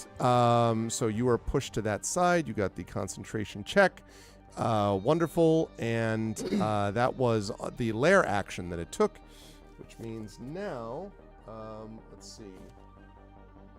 Okay, that's what I thought. So next up is Merime is going to act next. Merime, you are in a thorn wall. And what that means is if you, I believe it is if you end your turn there. Let me just make sure that's correct. So if you move into the wall, must make a dexterity. Yes, exactly. So once round you're in contact with the wall. So if you end your turn here, then you're going to have to make a save. I'm going to just kind of shimmy over here. Hello. Okay. Rip. All the ribbons on your armor rips. And... I'm like bleeding. I don't care. Now I'm mad. Yeah. So, I'm going to run my hand over my rapier and cast Banishing Smite on my weapon, which I will put bloop. Your weapon has disappeared. Shit! This is the worst spell. And then I'm going to try to stab her. No, you know what? I'm going to mindset this shit. I'm going to stab her. There you go. I just fucked myself over. All right. 15. 15 is not going to do it. No. I am going to... Nimbly dodges. I am going to try to hit again. Hit it again. Wow, 17. Miss. Spice really messed up your aim. That's embarrassing. I mindset it wrong. I have it wrong. That uses up... I'm going to stare, angrily. The stare hits, just directly. Bam! He staggers back. Take that. I wish to damage her mindset. Yeah, no, I can understand that. Okay. Okay, so, and that's, and you've already done your move on this turn, so. Yeah, and I've got the Vanishing Smite, works for 1 minute, so eventually in that minute I shall hit something and it's going to be cool. Okay. I know, I can't wait. It's going to be amazing. Okay. Just warming up, Marie, just warming up. So, on, let's see, okay. So, at the end of your turn, the Vinascale is going to take another legendary action, and it says, "There is no need for this destructive conflict." And then he waits and looks at all of you and says, "Why not simply do the safe thing and lower your weapons? Drop your weapons now." Don't make me I need all of you to make, please, for me. Let's see. What is the wisdom saving throw, please? Gonna call it. And again, What's this that? is a charm, Arv. That would be the equivalent, yes. You. Merame with a 15, got it. Wisdom saving throw. Is a 15 enough? Crap. We'll see in just a moment. I'm gonna blow one of my hero points. Okay. Yeah, I'm gonna do it. I don't trust that. My last one too. I'm gonna do it. I'm too scared. Final hero point. Okay. 18, 17. So I'm up to 19. 17, 19. Oh, Rowan with a 6. Okay. I mean, I'm curious about one thing in particular, which is Sure. I physically cannot drop my weapon. Yeah, me too. Yeah. That's interesting. I think what it basically I means, sure though. can't make my arm fall off. I think what it means, though, is that you will basically not attack. Oh. You will not attack anything. Like, you're just going to lower your weapon. Okay. That's basically Or what if you that do, means. it'll be improvised weapon. Right. Arv? Yeah. Actually, I want to do reactive warding. I almost forgot I had this. I use my reaction. I'm going to blow a spirit die and roll add a d12 to that. Okay. Right. As I really just don't want to. There we go. Okay. 25. 25. Okay. Much better. Okay. So, let me see. So, just double checking and making sure what we have. So, we have a 26 from Nisiana. We have a 25 from Alarian. We have a 26 from Tanton. We have a, what was it, a 19 from Merame. And we have a 6 from Rowan. I mean, just take your whole arm off. Merame and Rowan. Oh no. Merame, you look at your rapier and you're like, why do I want to continue to do this? And you must drop your weapon. Now, dropping the weapon, incidentally, does not mean you get to pick it up next round. It means you are dropping your weapon. Now, that does not mean you just freeze and let yourself be attacked forever, but it means that you are not going to be attacking with your weapon, not with this weapon anyway. Until whatever this effect is somehow canceled or altered or something like that. I'm gonna slap the bitch. Listen, you... Okay. Slapping damage! Okay, let's see. And... All right, okay. I just took a look at a little bit of a suggestion about that one. Okay, outstanding. So, yes, and Rowan, as I said, so basically it just means you cannot use sunshine. You're just... Your weapon is by your side. So, everyone else is fine, though. Okay, that was just on, that was just a legendary action. Right, Alarian, you are up. Legendary, yes. All right.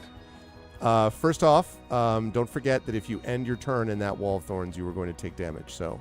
Oh, believe me, I will not be ending my turn here. Now, if I'm not mistaken, the Dragonkin, whatever the hell they are, on Tanton and I are both blind, is that correct? That is correct. Your two are blinded.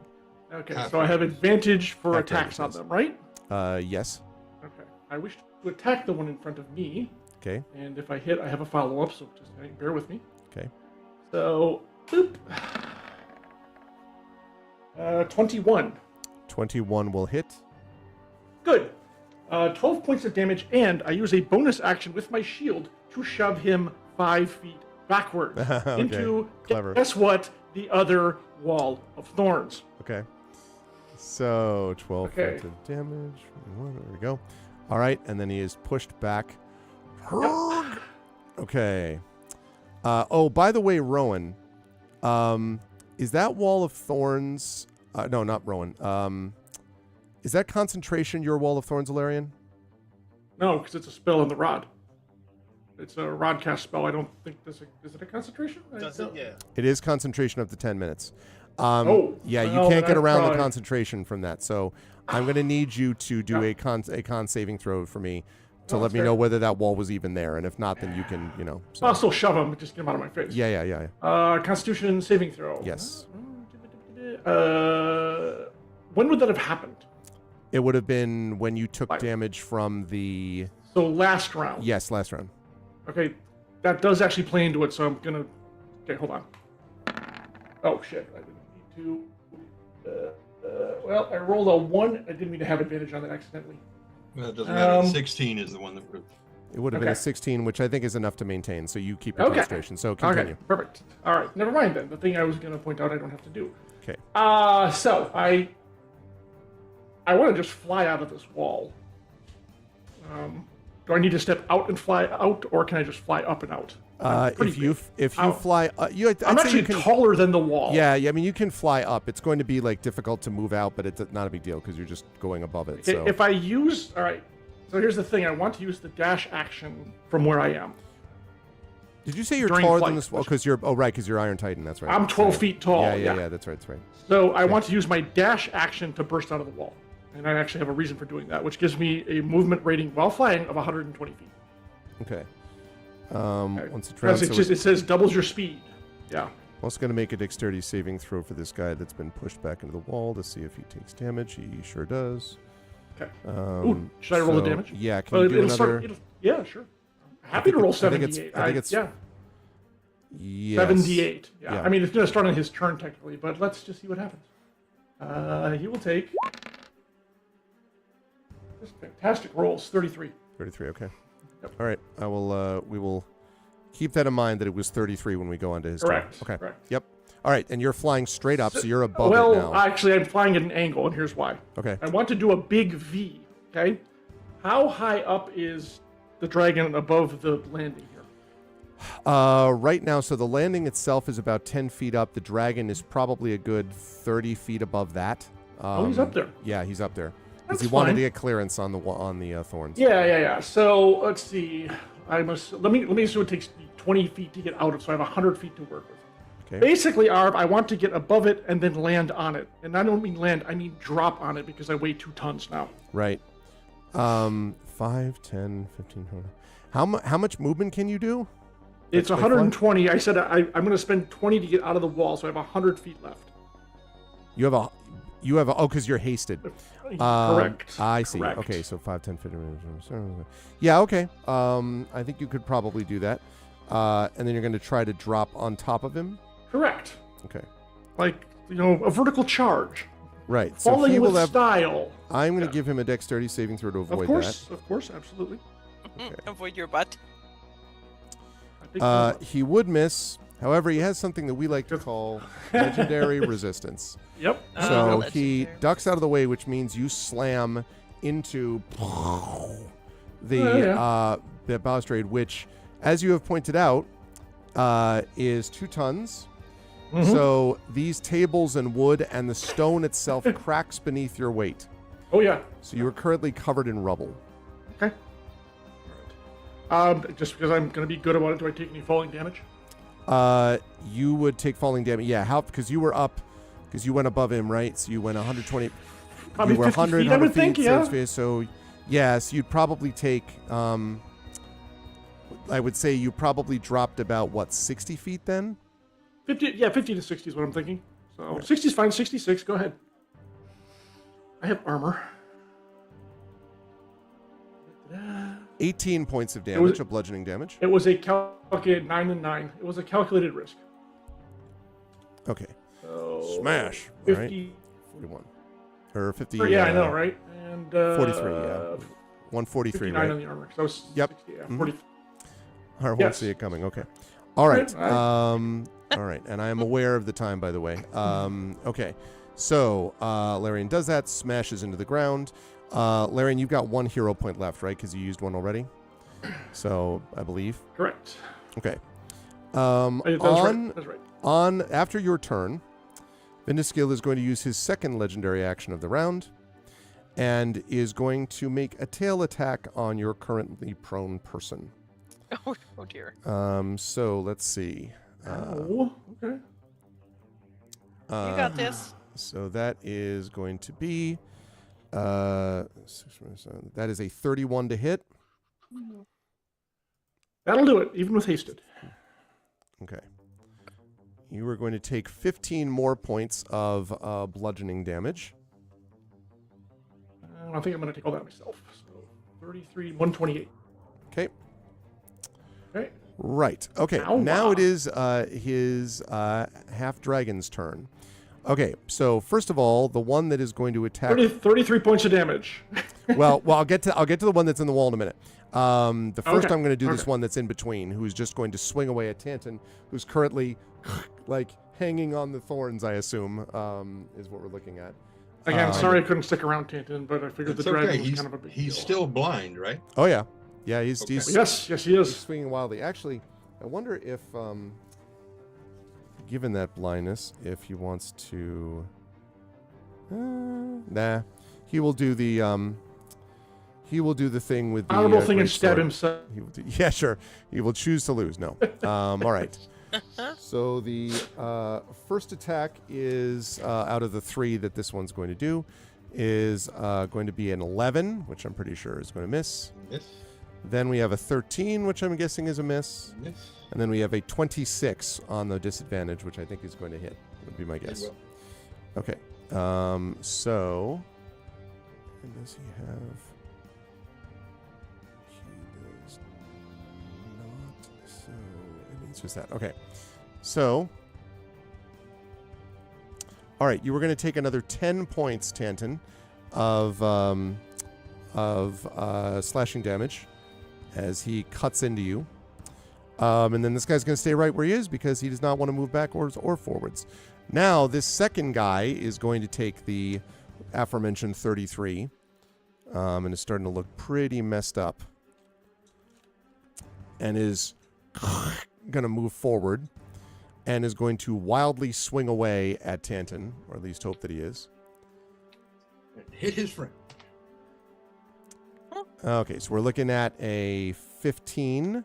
Nope. Then we're looking at an 18. And the last one's an 11 at disadvantage. So 18. Thinking. Okay. Shield. Okay.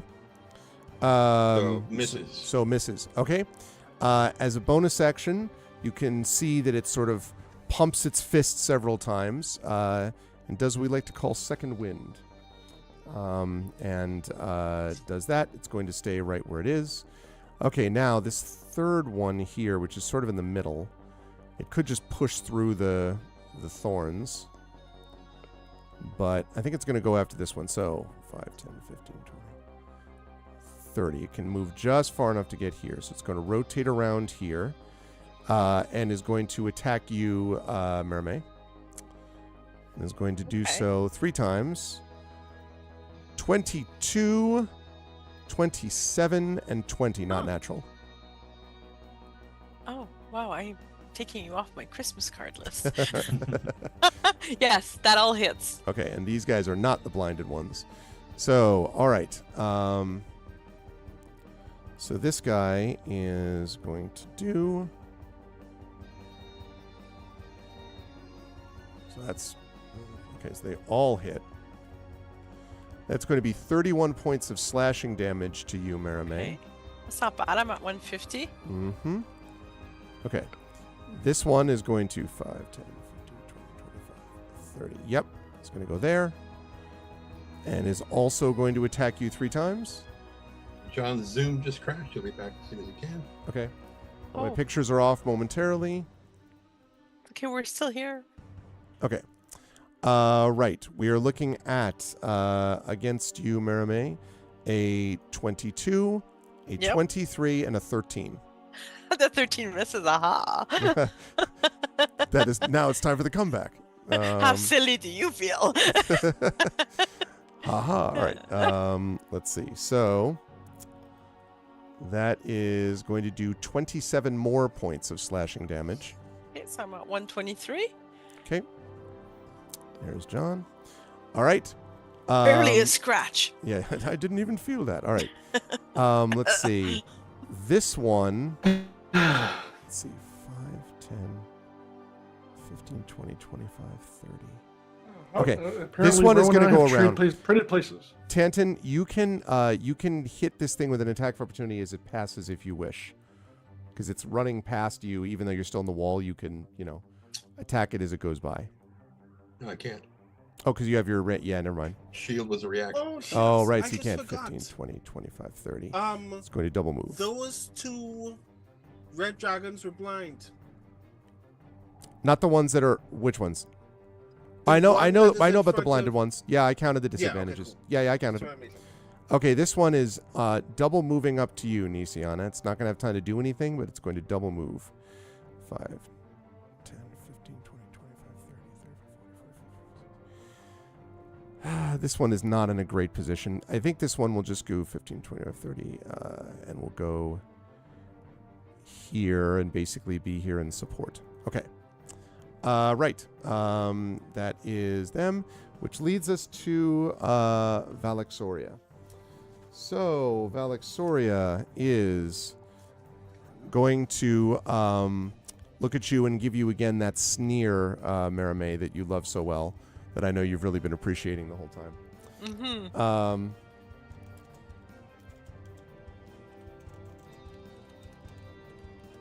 And is going to reach out. Touch them. Basically, not quite touch, but close.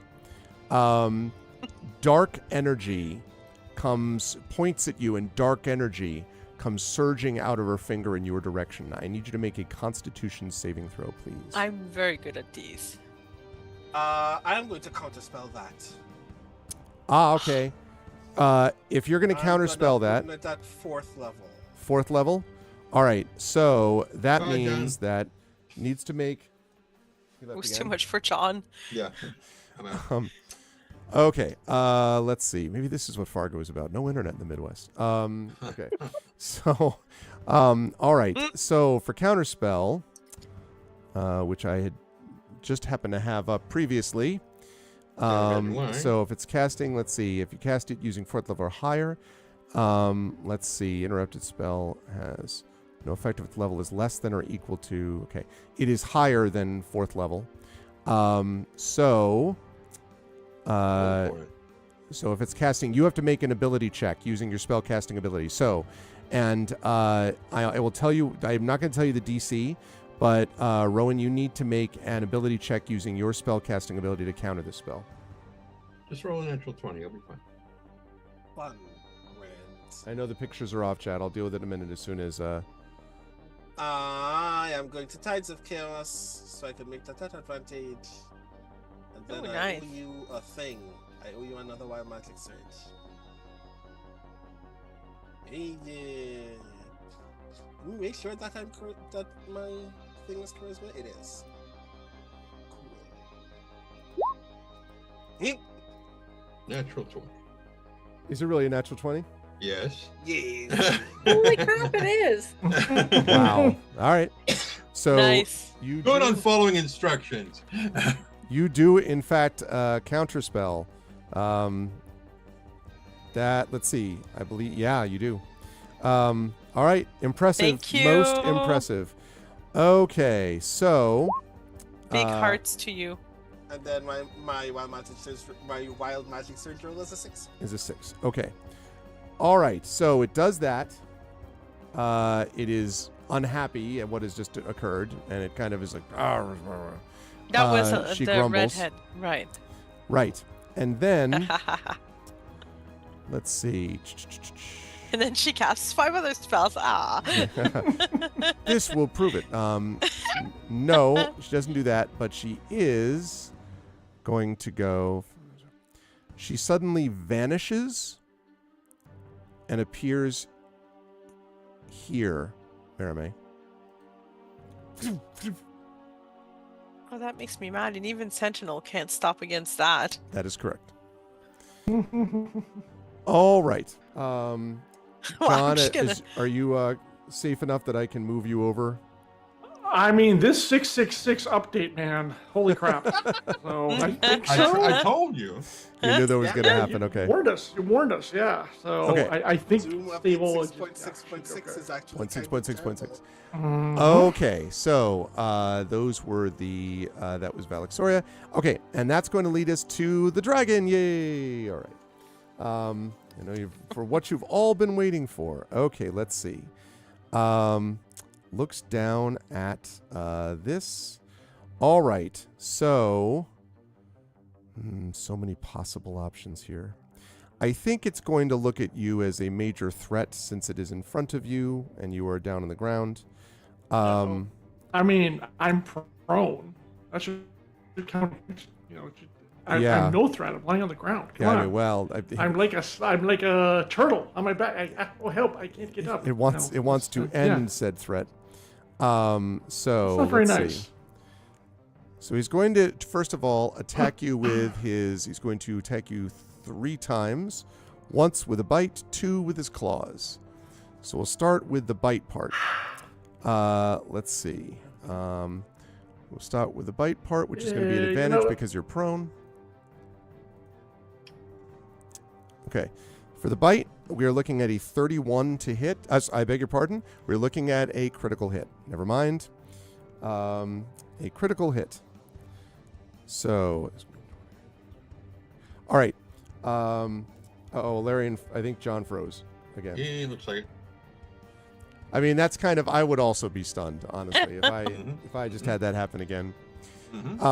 Because I was going to tell him that he is going to take 28 points of piercing damage and 18 points of poison damage.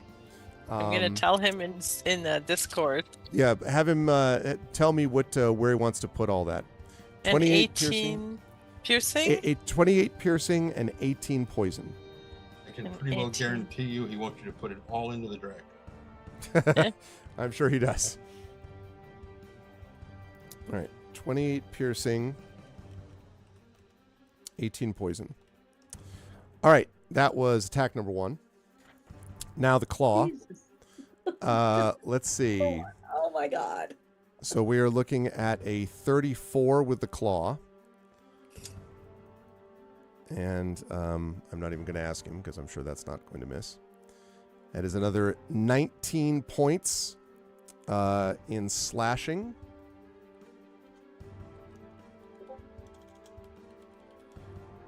And last but certainly not least, the final claw. Actually, probably, well, I don't know, 23? I'm pretty sure that misses. Okay. I think that misses, yeah. All right, so grand total of 28 piercing, 19 slashing, and 18 poison. He says, hang on. He says, hang on. That's what he said. Final Tell claw Arf misses. to hang Oh, on. dude. He did. No, I was saying he said final claw misses, but it was you that said final claw misses. So I didn't. Yeah, I got you. But, Yes, But the that final does- claw did miss. but that does All right, kind here of he is bring- again. Let's see. Bring to mind a question about Marie. Well, What? About Merriman. Because her first attack after I did the branding smite should have been an advantage. Oh yeah, that's true. But that's. I know it was. I forgot to mention it. So did you? I just Yeah. That's a shame. Yeah, I forgot it. Yeah. Okay, John, if you were with us. Thank you. Though. Yeah, I am for I don't know how long. Okay. Zoom is really being shitty. So. Okay, so the first All attack. right, what happened? So basically, you were hit twice. Critical. With multiple. One was critical, and the other one was a hit with like a 32. So. Okay. So the first attack that was critical is 28 piercing and 18 poison. Okay. No save on the poison? No, because you already had the. Well, actually, no. There's no, because it's like you just take the poison damage. You don't take additional. I have resistance, so it's 28. It's It'll 28. be 28 9 then. That's fine. Yep. So 28 9. Where do you want the 28 to go first? Christ. All to armor. Okay. So what is? 28 Let's see. would be 27. Yes, that looks right. Okay, 27, and then the poison. I don't know if the Aegis can actually resist the poison. I think. So you'll take. I that. do. I have resistance against poison unless it says otherwise. Right. So you go to one. So 27 on the other. Is that correct? So 27 for the Aegis now is what you're on, and the 9, and so 9 poison you're taking to yourself. Yeah. So that's 119. Is that right? Oh God damn it! Well, I guess that's a yes. All right. Well, let's. Ah! I kind of hear you, John. So God, Are you okay with the 9 points going to you for poison? Jesus. Yeah. Yes. Okay, so it's 119. And then the second attack that hit you with the 31 is just 19 slashing. So where do you want that to go? Half. Half and half. Okay. So we're going to say 9 to you. We'll just, and then 10 to the Aegis. So that's basically half and half. So 17 out of 83 on the Aegis, 110 out of 167 on the hit points. Okay. You knocked him off the net again. Okay, well that's okay. That we got at least his points sort of taken in. That was Vindaskill's attack. And then I don't know if he wants to go. I think he's probably doesn't want to make that sound. He doesn't have lips anyway. He's going to go. Yeah. Sounding like a mouse. 12-foot tall mouse.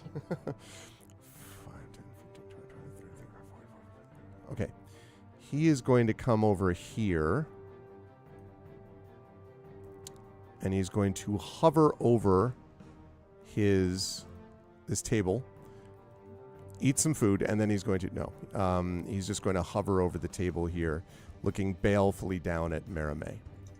All right, and again, I'm where we're bringing this portion of the combat to an end in a minute because I see the combat time, or I see the regular time. Okay, that's going to lead us to Tantin is up next.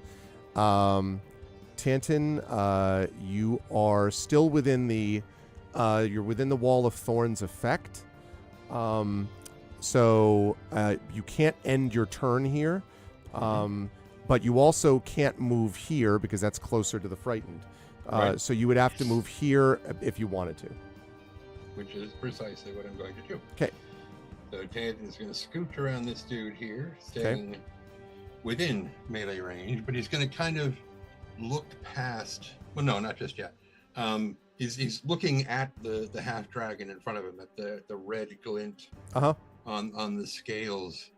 He's like, you remind me very much of someone I liked a great deal. And he's going to clutch his chest, thinking of Nimble, and he's going to cast heroism on himself. And Nice. His frightened disappears. Nice. Yay! Hashtag Nimble never forget. Okay. And For he also Nimble. gets 5 temporary hit points. Hit points, 5 temp. Okay. Got it. Okay, that's So cool. bring him up to 82. Well, I mean, I'm just counting it as 5 temp. Right. Yes. so- yes, sorry. Yeah. so, That's of course you're correct. Okay. Any other? And then that was your movement. That's not a bonus action though. Heroism is full, right? So Heroism is an action. it's action. Okay. So there you are. So I guess that's all you can do because you can't move further. So stuck between walls of thorns and all that stuff. Right. Okay. Unless you have a bonus action you want to do. I'm trying to. Because taking the dodge action is that an action or is that Dodge one is is- yes. Dodge would be an action that you would Round. take. Okay. You're okay? Yeah, I'll leave it. Okay. That then is going to lead us to Rowan. Rowan, as you know, you cannot shoot anything at the moment because you've been told not to use your weapon. So, not say anything Right. about not using spells, though. You could theoretically do that. Point of clarification. That was the Rowan- immediate next thing I wanted to been ask. Of course, the You're question is, what listening the at hell do I want to home. do? That's poor John roboting out. I know how frustrating that is. Yeah. That's like Yeah, super That's the frustrating. part that sucks. Right.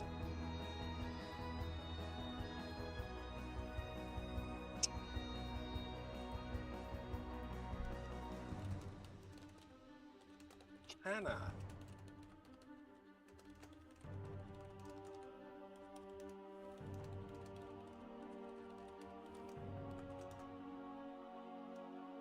Okay. I'm gonna try a thing because there Okay. are very few options remaining at this point. And the dragon is in range not Balenciaga, whatever her name is. Hey. What was this green circle for, by the way? Does anyone remember what this is for? That was when I cast Sunburst. Okay. So I don't need to Yeah, that is no longer useful. Good. I was saying, do you still you want to keep that around because I'm going to be using it for something. You're gonna for me. Cool. That's why I still had it up there. Okay, got it. All right. Just keep it over there. Okay, I see what John said about rebooting the computer. All right. You know, it would be absolutely reckless, in fact, because I've never used this at all. The dragon to impale itself on one of the topiary blade thing. That would be grand, right? That would be lovely. Rowan does Death Blossom. I've never done it before. I am going to use my marker Shadow. Tell us all what it does. Once per long rest, I can choose to vanish from one place and reappear anywhere within 100 feet that I can see. Okay. For 1 minute afterward, my dragon mark is now visible. The dragon mark that I did not earn. The dragon mark that was given to me by Tantan. Is this 100 feet? Yes. Right here. Right behind the dragon. Okay. Now, he's still up, remember, about like 35, 40 feet above that, but just so you know. But you are behind him, but I'm just letting you know. I did not know that was airborne. Is that what a shadow means, that it's airborne? Yep. You see, that's pretty cool, right? I did not notice. That's actually really rad. Well, thank you. I've tried to. I like to imagine that Rowan's dragon marks are black. Very shadowy. Yeah. They don't glow like Nisiana's and mine. Now that I've moved. Yes. Now what? Just kidding. Nope. Just kidding. That's not for you, guy. Right. I am going to.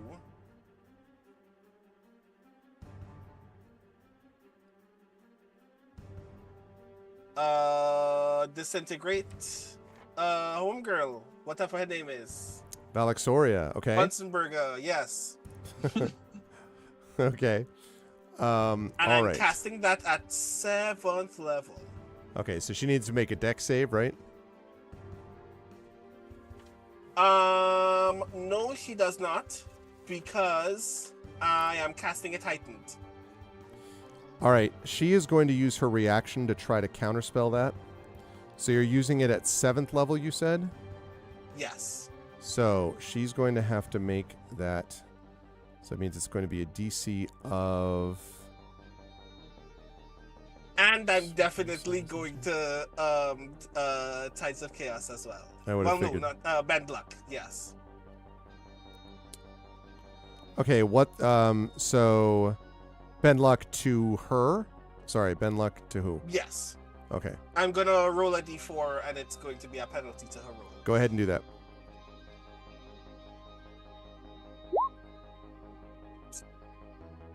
One, so it means she goes from that to. That's enough. She would have counterspelled it without that. All right, so she did not counterspell it. Cool, you will take grand. the disintegrate, and do the damage, do the thing. Right. As you would say. To be sure, if I am not mistaken, because this is no, it actually depends on her HP. So she's about to take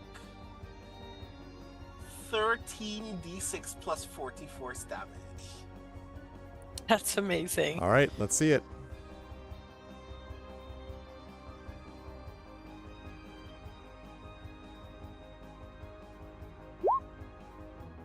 So that's 93. 93 point of damage. Okay.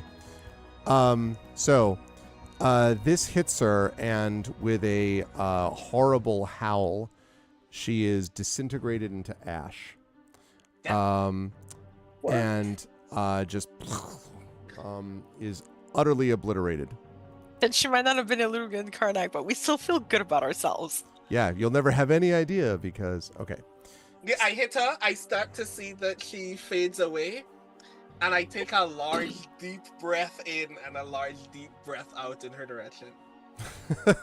Okay. All right. So, since you've already done Mark of Shadow, which I assume is movement, although is it, or do you have movement in addition? I mean, technically, I can still move, right? Well, I don't know if Mark of Shadow counts as a move, but... I mean, it's technically a teleport, I guess. Yeah, I think I can still move. Okay. Yeah, I vanished from one place and reappear. Yeah, I should be able to move still. Where do you want to move? God, as far away from, sadly, everyone as is legal. I think I'm just gonna turn this corner. That's probably smart. I mean, I have abandoned you all, but at least I'm alive. Yeah. No, you can cast from anywhere, so it's fine. Like, Yeah. Okay. So, as its legendary action, it did have one remaining.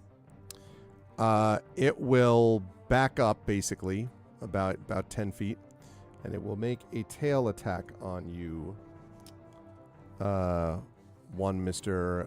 Rowan. Who is you? Okay. Yeah, you are Rowan.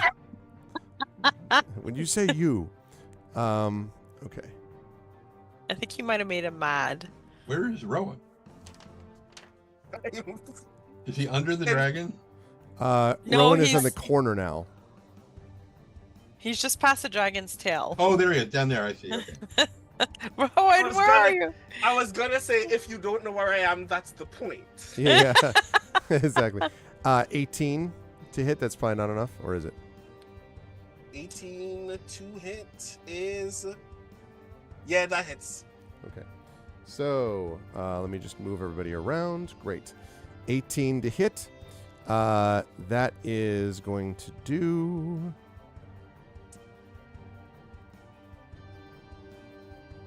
If it does 30 damage or more, I fall. It does not. It is 14 points of bludgeoning damage. Cool. I am at 15 HP. Okay. And now, as we get to the end of the round, as the conflict rages on, you all remember that I mentioned something about this thing spinning? This thing right over spinning? here? Yeah, yeah. Right?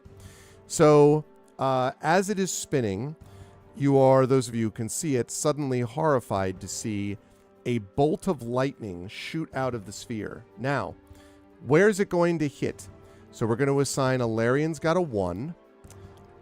Let's see. It's going to be on random combatant. Yeah, any random combatant. Yep. So 1.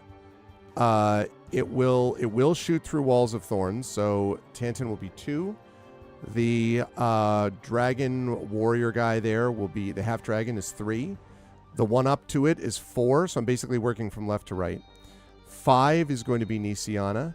6 will be Merame. 7, 8, 9 will be the half dragon. 10 will be Villascale, and 11 will be Rowan. So we're going to roll a 1d12. 12 is a reroll. Or Alaria, wherever they are. Okay, here we go. I see you, Valerian, but I see you, John, but I don't hear you. But I do see you just fine. Mm-hmm. All right, rolling a 12. 5. Oh no! That's Jesus. 1, 2, 3, 4, 5. That's Nisiana. Nisiana. Okay. Who's at least in the... Wait, no, what happens in Nisiana if Nisiana gets into the aura of life? Test. It stays Yes, up. we hear The you. aura of We hear you, life John. stays up. Yep. Okay, cool. John, we hear you. Okay, I need you, Nisiana, to make a dex saving throw, please. Before I do that, I will mention that I still have the Cloak of the 12 Councils. Right. Remind me. What Makes cloak her does? immune to all GM bullshit. I was going to say, like, The Cloak of the 12 Councils, green and gold with dragon motif. Oh, +1 AC. Jesus, I didn't realize that this entire time. 1 charge left. If Nisiana is reduced to 0 hit points, burst of 10 hit points to all allies within 40-foot radius. okay. So we'll see. That may not even happen, but we'll see. Yeah. Let's have you do your dex saving throw first. Yep. which I have historically done so well. Well, Historically. just do great then. Yeah. Don't try to Sure. mindset. That doesn't work. Oh, good see? point. I was literally gonna say this is the moment when you have this like brilliant stroke of dexterity. Perfect. Okay, so you realize when I'm doing the roll, I don't actually know what I roll until it finally pops up on the thing, and then I can move things around. Okay. Well, I have that pause. So natural 20. So you will only take 13 points of lightning damage then, which brings you, I think, to 42. That is correct. The meaning of life. So as we get ready to head up to the beginning of the next round, chat, to see what we've got, we have Eberron lying prone in rubble over here, having been hammered, but still alive by the dragon.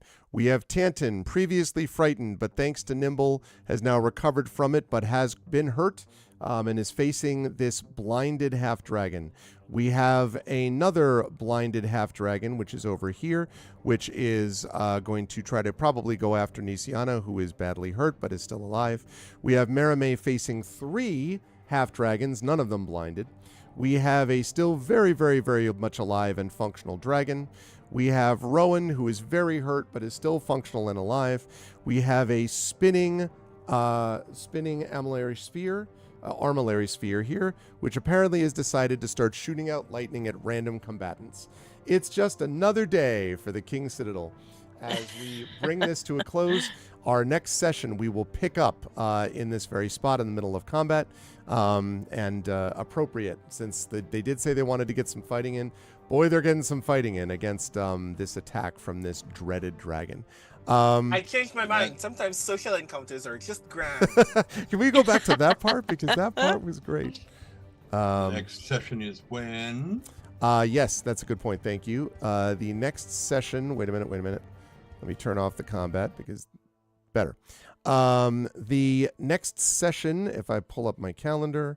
The 29th. Is going to be the 29th. Yes, that's right. So it's going to be in 3 weeks' time. In 3 weeks' time, we will renew acquaintances with this, and one way or the other, that will be the end of the last tribute, or the final tribute. Whether it is the end of the party as well, or whether they survive and it is simply the end of the Emerald Claw's latest plan, we shall see. But that will end this, and will move us into the next to last section adventure permanently after that. So we shall see what that does. But if all goes well, it means that we have a better than even shot of getting to the entering the final stage just before the end of the year. So that'll be cool.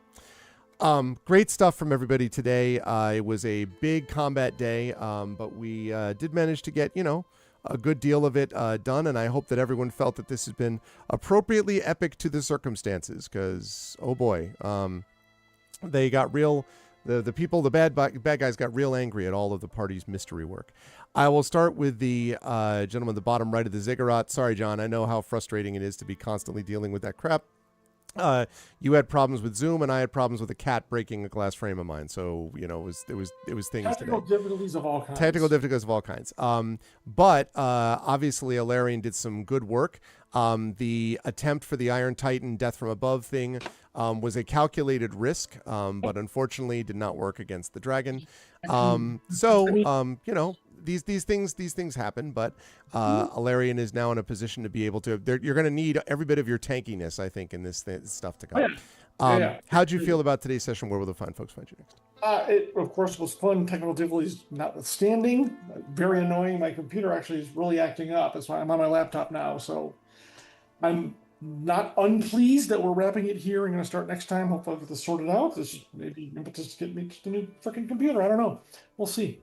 But no, always had fun. And yes, combat stretching across 2 sessions is usually fun. I will remind everyone, I don't think we've touched the dragon yet, so that's kind of a problem. Little concerned about that. But on the 29th, my birthday, of course, we will be victorious. I keep that in mind. The dragon's like, happy birthday. It's like, can't wait as per usual, so should be a blast. Thanks, John. Good stuff as always. I noticed you're repping the shirt, by the way. I was repping the other one is in the laundry, Rob style, but this is repping Infinity Beyond. I see the trend as well. Very nice, very nice. I was wearing my Infinity Beyond shirt yesterday. Very cool.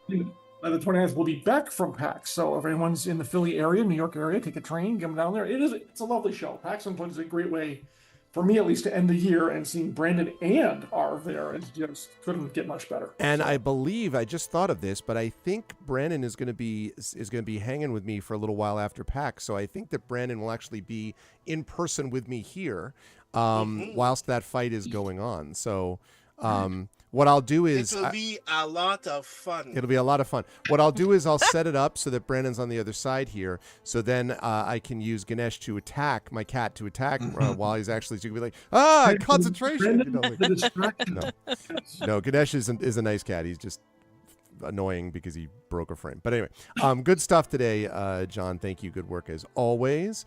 Moving right up the line, Jen, good work as well from Nisiana. Obviously, the healing is something which is going to be significant, although right now, because of all the walls of thorns everywhere and everything, there's been a lot of like separating the party level-wise, which is going to be layer-wise, I should say, which is going to be which has made things difficult, and you have gotten hit a lot. You are still around, and you still have the aura of life, but you have gotten hit a lot, which is obviously a problem. You're also out of hero points. But you're made of sterner stuff. I am sure that you'll be able to make it through. Also provided some very good information to the prince. It was not a guarantee that you were going to all convince the prince, by the way, of what had happened, but you did such a good job in gathering all that evidence that it made the prince much more likely to believe you, which is why the prince then threatened, basically was like, what are you doing? At which point the guy was like, well, dragon, and then became a dragon. So, but you did very well leading up to that point. And so, Nisiana, you had a significant role in that today. And now we're going to see how the healer really earns her stripes when surrounded by walls of thorns, multiple dragons or half dragons, and all that. How'd you feel about today's session? Where will the fine folks find you next? At least the one that's headed towards me is blinded. So. That's true. So I can run away from him, which I'm going to do. Very, very, very quickly. That's true. Towards my sister, who's being attacked by 3 of them. That's right. Yeah. And actually, just because I see this discussion going on in Zoom, just to address this quickly because I think it's important. Normally, you could not be knocked off your feet, but that's not what happened here. Remember that Alarian literally dropped their entire body onto the ground and smashed into the stone. So I took that into account. Once you're back up and floating, they can't knock you prone again. You, however, can knock yourself prone by throwing yourself into the ground, which is what you did. So that's why we did it that way. So. Thank you. Thank you for thank you for allowing me to clarify it for those watching at home. All right, sorry, Jen. Yes, please continue on the healing front, etc. I will be running away from the dragon towards my sister, and then I have plans because I have had enough. I've had it. Oh no. I have had enough. I'm going to summon House Durasco. The entire full house of Durasco appears. It's only been like 12 seconds of combat too. Literally it's 12 seconds of combat. And it's 12 seconds too many. I have 10 minutes of Aura of Life, which is great. But everybody's running different directions. So y'all know my focus is my sister. And since I can't see half of you, I'm just like, all right, I'm going to save my sister. Mm-hmm. We got this. We got this. Yeah, this is. I mean, I was kind of spoiling for a fight, but I don't feel like I've done very much. So, but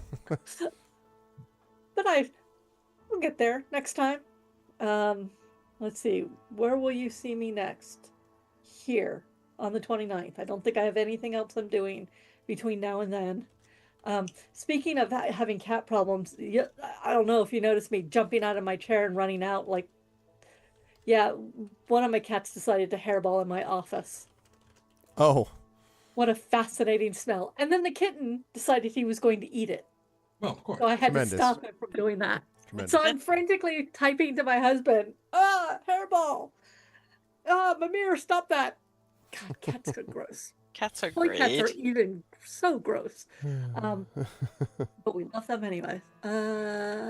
Yeah, that's and hopefully I will have had a rest. It won't be such a long week, and we will kick green dragon butt, emerald dragon butt. least I will attempt to. I've got some very, very, very large spells coming, hopefully.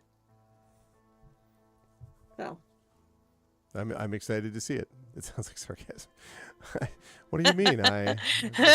Just throw it out there. But thanks, Jen. Always a pleasure. Good work today. And we will see Nisiana with the plans, whatever those are, next time. Brandon, an eventful time for Rowan for sure. The Disintegrate was obviously quite useful. That eliminated one person directly from the fight completely, despite an attempt to counterspell it. And you were like, no, I counter your counterspell. Essentially, I override it. I say no. So that was good because the what they were about to pull out was a little something we like to call Finger of Death. So that would have been bad. So good job on the counterspell. Rowan. Good job on the counterspell. I don't even know what that spell does. It doesn't sound good. I mean, you know, it's just 78 plus 30 necrotic damage. And if you're tickling. And if you're killed by that spell, you rise at the start of the creature's next turn as a zombie permanently under the control of the person who cast it. So Merame the zombie. It would have been great. It would have been really intriguing to see how everyone handled that, but it didn't happen. Dark Nisiana. Yeah, it would have been Dark Merame. And I would have been like, can I play the zombie? Because I'm going to play the zombie. Yes. But in any case, you counter that. You do find yourself, I can't help but notice, Brennan, that Rowan does find himself considerably outside of the aura of life and considerably away from all of his allies. And there is a big dragon there. So I do note that with some, I'm just pointing that out to a dragon that has not yet been touched. I'm just saying. But I look forward to seeing how things happen with how Rowan is going to handle things next time. How did you feel about today's session? Where will the fine folks find you next? It is always a good feeling when one of your first successful combat actions in a combat encounter is aiming a disintegrate at a mortal creature and then turning it into pure dust. So that was fun. This dragon is obviously a threat, and I don't think we've done anything to it all game yet.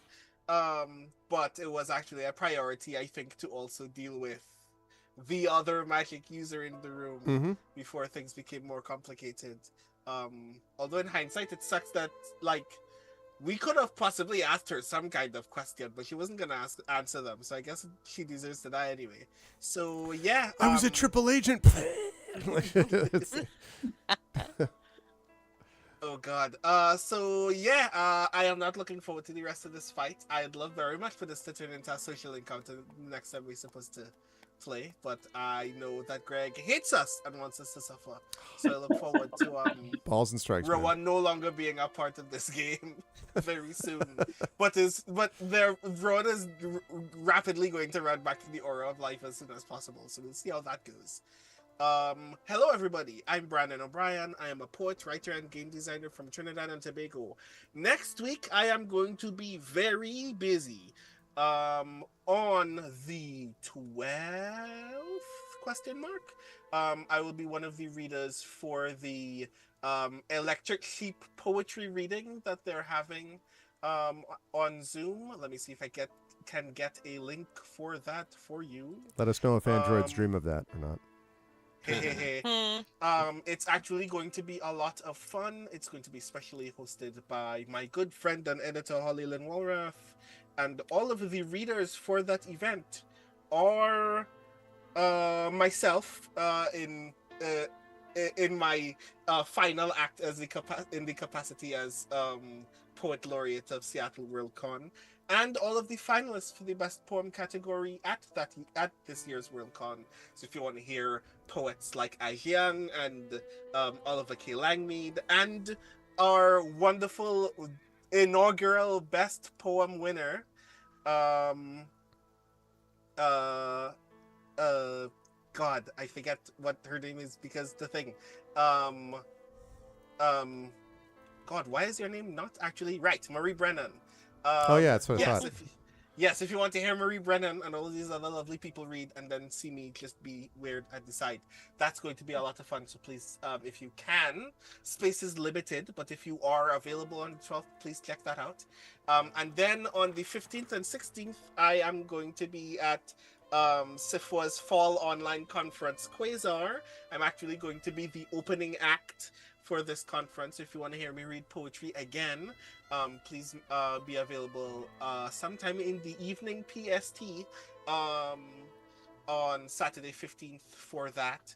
And then the week after that is PAX, and I'm going to be running some sessions of Grey Shade for that, so that's going to be fun. And then the next time you'll see me after that is here for Eberron, but not in my house, in Greg's house. So that's going to be fun. So yeah, I think that's everything that occurs to me. I am still very frazzled from Rowan no longer being able to shoot things with his favorite hand. Yeah. Actually, just make a note to myself. Weapon not usable. Let's see. I mean, I can't shoot people with it, but can I just like butt people in the head? It would be improvised weaponry. I thought we. Yeah. Not with that thing. It is right slapping now. everyone. It's just not. It is not a thing. And then just can't take it out at all. Okay, cool, grand. That sucks. And that doesn't sound Merame punch somebody. And Merame cannot use rapier. Okay. That's fine. That's not gonna work badly Does for you. Does anyone have a dispel magic? Wait, I have dispel magic. I was gonna say, don't you? Didn't cross my mind at all. That's how you know that I'm fully in Rowan's head when I play. You're channeling. Good stuff, Brandon. We will talk more soon, of course. Always a pleasure. And also a pleasure, of course, to have the aforementioned Marie Bilodeau with us. Great stuff today, again, with Merame Marie. I think, you clearly were starting to get frustrated with this person when she counterspelled the first thing, where you were just like, what? So then you came over and were dealing with her, and she was just like, zappity, zappity, zap, chain lightning, and all this other stuff, and would have done worse to you were it not for a certain disintegrate thrown by one of your compatriots. But, you are at 123, which means that you've already lost almost 80 hit points in this battle, and have no hero points and can't use your rapier. And just as I look here, are confronted by 3 of these half-dragons, the non-blinded ones. But I'm sure that despite that, somehow Merame will manage to find her way through, and having solved the mystery, at least part of the mystery, will then be able to deal with the consequences once the dragon decides that it's time to deal with you next. What did you think of today's session? Where will the fine folks find you next?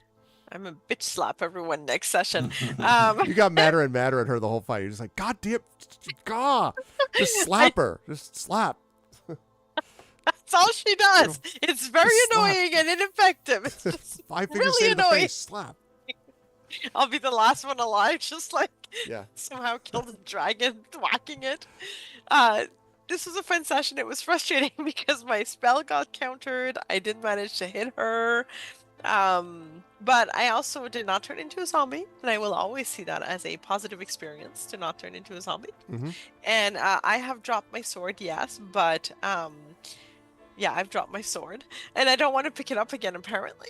But it's glowy because I cast a spell on it before dropping it, so that's kind of cool. And I'm gonna slap people. It's gonna be good. No, I made myself a big note to what I'm doing next, and I am excited to do it. So this will be fun. Thank you very much, and thank you to everyone who has been doing such great work actually dealing with people while I'm running around, just kind of excited. I'm very excited to be here with all of you. And next, you'll find me here. I'm going to be here slapping people. Bam! So come and join the fun. It's gonna be good. Always a pleasure. And don't forget to check out Marie's new books. We mentioned the Shadowrun book last time, but also the newest book, which is the collection. Well, what's the name of the book? I know it's called Dark Reflections, Reflections. Blue Plate Special, and it is very cool. It's like one story told from 6 points of view by 6 authors. Very, very cool stuff. And I put the Shadowrun too for my 4th novella in Top Deck. Never Enough. Very fun stuff. If you like chaos and glitter, you will love this series. Awesome. Thank you, Marie. Great stuff as Thank you. always. Last but certainly not least, Tren, there was good stuff out of Tantin as well. Being frightened early on was obviously a little difficult, and then when you got thrown into a wall of thorns, and then when you got, there were some complications, we would say. I do love the moment of hashtag remember nimble, so you can gain heroism to overcome the being frightened. That was cool. But at the moment, it's really the same thing, which is that the enemy has fought as tactically as it knows how to do, he said with a wink, in pushing everyone separate from each other and trying to kind of divide and conquer, so to speak.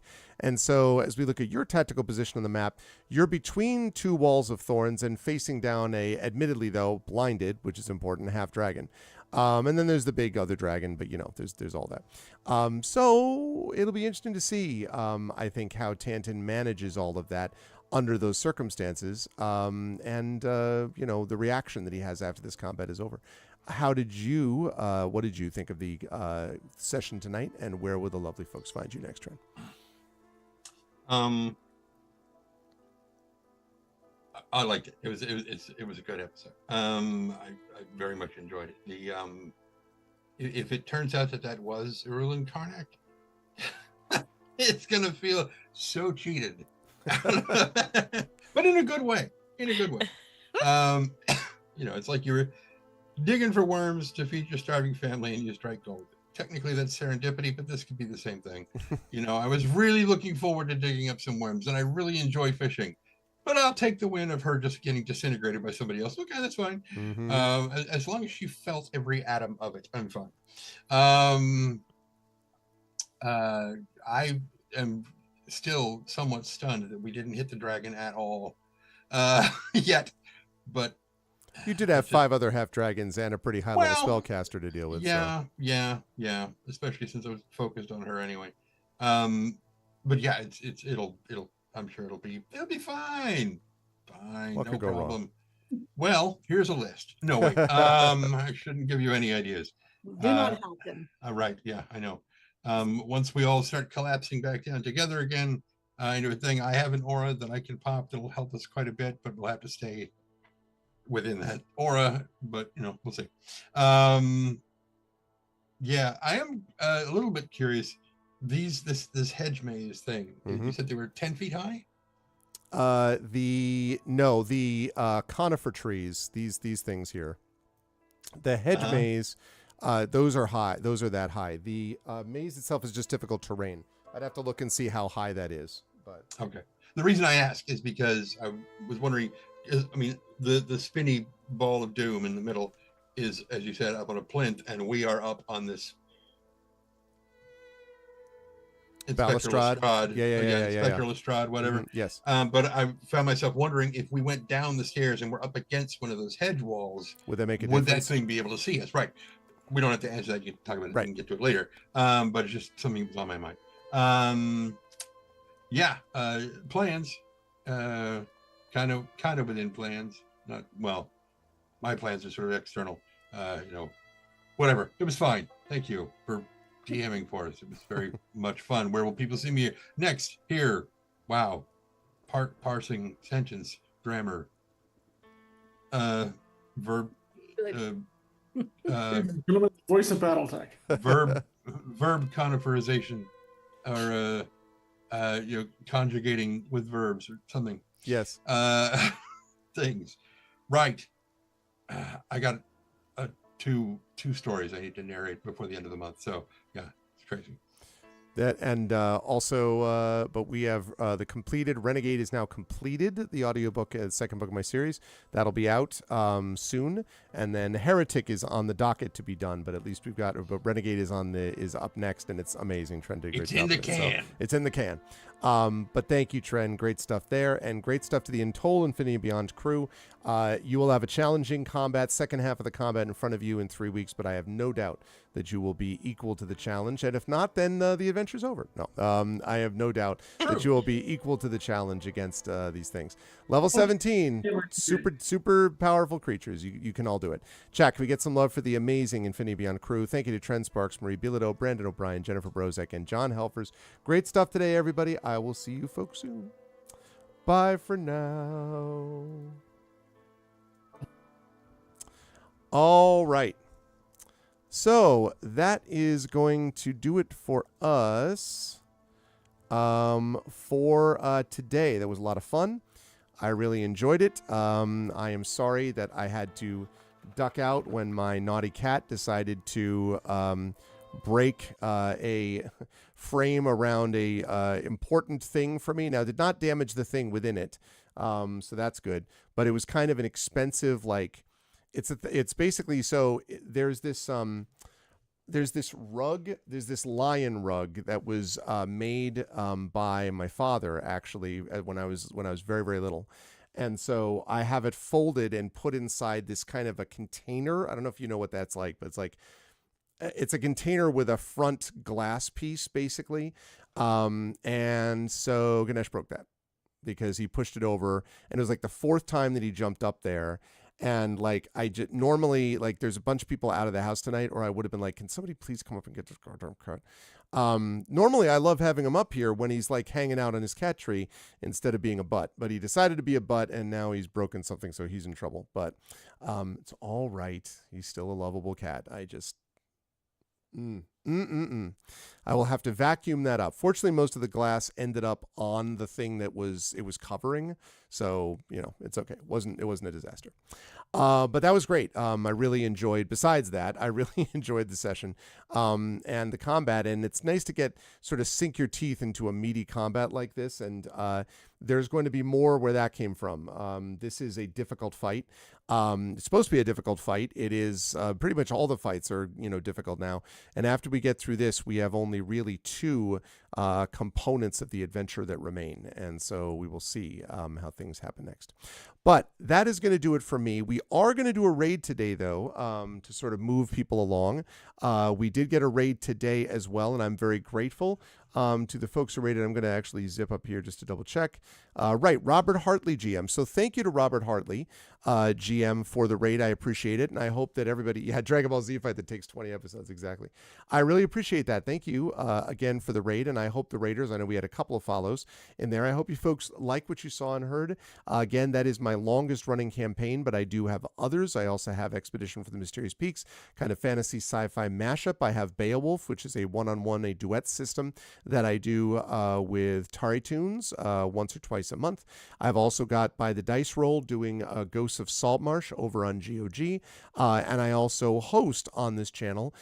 Prince Justin is going to be starting a campaign in January called the 13th Icon, and Shadowed Mage runs the community D&D that we have, which is Dungeon of the Mad Mage, which is usually a couple of sessions. I think this month it's only one, but usually it's a couple of sessions during each month. So we got a lot of tabletop on this channel, and would love to see all of you there to be a part of it. But we are going to do a raid, and the raids are very simple. If you are a sub, actually, if you're not a sub, let's do it that way. You're going to do this. That is the Arvanauts Have Landed, followed by Twitch Raid, lowercase Twitch, uppercase R, lowercase AID. If you are a sub, you're going to do the same thing, except Arvanauts Have Landed, Twitch Raid, but then you can do Arvany Hype, Arvany Roar, Arvany Witch, Arvany Love, Arvany Smug, Arvany Blown, all of the Arvanys that you get access to when you are willing to do that. That would be lovely. If you could do it, I would very much appreciate that. Go over and do the raid. Good for the channel, good for you. You can find some cool new people that you can check out, and also support our channel at the same time. So that would be lovely when you're brought over automatically. Otherwise, if you like what you saw and heard, I hope you'll follow the channel. I hope you'll check out our YouTube. Thanks for those watching over there. Please subscribe to me on YouTube. It's free to do that, but it really helps us out. That's !ArvTube. !ArvCord is the Discord channel. You can hang out with the Arvanauts in between streams. Blue Sky, !ArvSky. Please follow me over there. That is the microblogging site of choice for me at the moment, so please do that. Website for this, arvanelaron.com. Financially, !ArvShop. That's a merchandise area where you can get stuff like this, Infinity and Beyond, and others. !Arvtreon is that Patreon sitting right there. Trying to get that back into triple digits. You can get cool stuff for yourself and cool stuff for the channel. So please do that. That would be appreciated. And subbing to the channel, as several of you did tonight, that also really helps. You get those custom sub badges and emotes to use here, there, and everywhere across Twitch, and inspirations to help our players, including inspirations like Wispy Song used tonight. There is one of those Arvanaut inspiration ones left this month, but otherwise Otherwise, you can do it the old-fashioned way, and that is by either subbing at the Tier 2 level or by supporting the Patreon at the $10 level. So please do that. That would be great. Again, cool stuff for you and really helps the channel out. On the publication front, exclamation point Icarus, my graphic novel from Athos Arts, exclamation point Library, that's my Tales and Tomes, The Forbidden Library, my 5e adventure and sourcebook from Alligator Alley Entertainment, and exclamation point Greyshade, that's my Greyshade IP, Greyshade, Renegade, and Heretic, the Grey Assassin Trilogy, award-winning, critically acclaimed from Athos Arts. You can get it at that link. You can also get the audiobook of Greyshade from our very own Trent Sparks, who you just saw today. You can get that there, and you can also get the two other ones are on their way, by the way. Renegade coming soon, Heretic not long after that. So you can get those audiobooks at that link, exclamation point Greyshade. You can also pre-order the tabletop role-playing game of Greyshade, which will be demoed live at PAX Unplugged, demoed by our very own Brandon O'Brien, who also happens to be the designer of said game, so which is based upon my world. So definitely check out those things. That will help us out a lot. And as always, exclamation point BLM, Black Lives Matter, important to affirm and assert the significance and importance of Black lives. Exclamation point Help Now, the World Health Organization page on suicide prevention. Important to reach out to others when you need help and reach out to others when they need help as well. And exclamation point Ukraine, UKRAINE, to help the people of Ukraine as they fight back against an illegal and illegitimate war with bravery and courage. And send the message we will do so for others in that situation in the future. I want to thank everyone who made this an awesome stream tonight. Thank you to my wonderful mods, Prince Justin, Shattermage, and of course the Rising Tides, best mods in the business. I know Triffett stopped in here before as well. Thank you to my wonderful Patreon supporters and subscribers. Thank you to Prince Justin. Thank you to Shattermage. Thank you to Nonstop and to Trendane. And thank you to my wonderful viewers. Thank you to Alamandrina. Thank you to Anki. Thank you to Betty Toth. Thank you to Blue the Great. Thank you to Dr. Hugo Z. Hackenbush. Friendly here. General Jingas. Thank you to Jagtris. Thank you to Macabre. Thank you to Melville. Thank you to Moose, Society's End, Warjan, Windworm, and Yang PMC. Thanks, everyone, for being here. I really appreciate it. Thanks again to The Raid, to Robert Hartley, GM. And that's going to do it for me. I will be back on Tuesday when I will be streaming the Fighting Fantasy game book. Actually, not Fighting Fantasy, Into the Dark game book. We'll be doing our game book playthrough with chat where Tari Toons does the illustrations. Then I'll be over at GOGCom at 4 p.m. Eastern playing more of Strange Antiquities on Pen and Pixels. And last, I should be back on Tuesday night with our vocalists, my amazing voice team, playing more of Citizen Sleeper 2. So that's what we've got geared up for next week. Please follow so that you don't miss any of that cool stuff.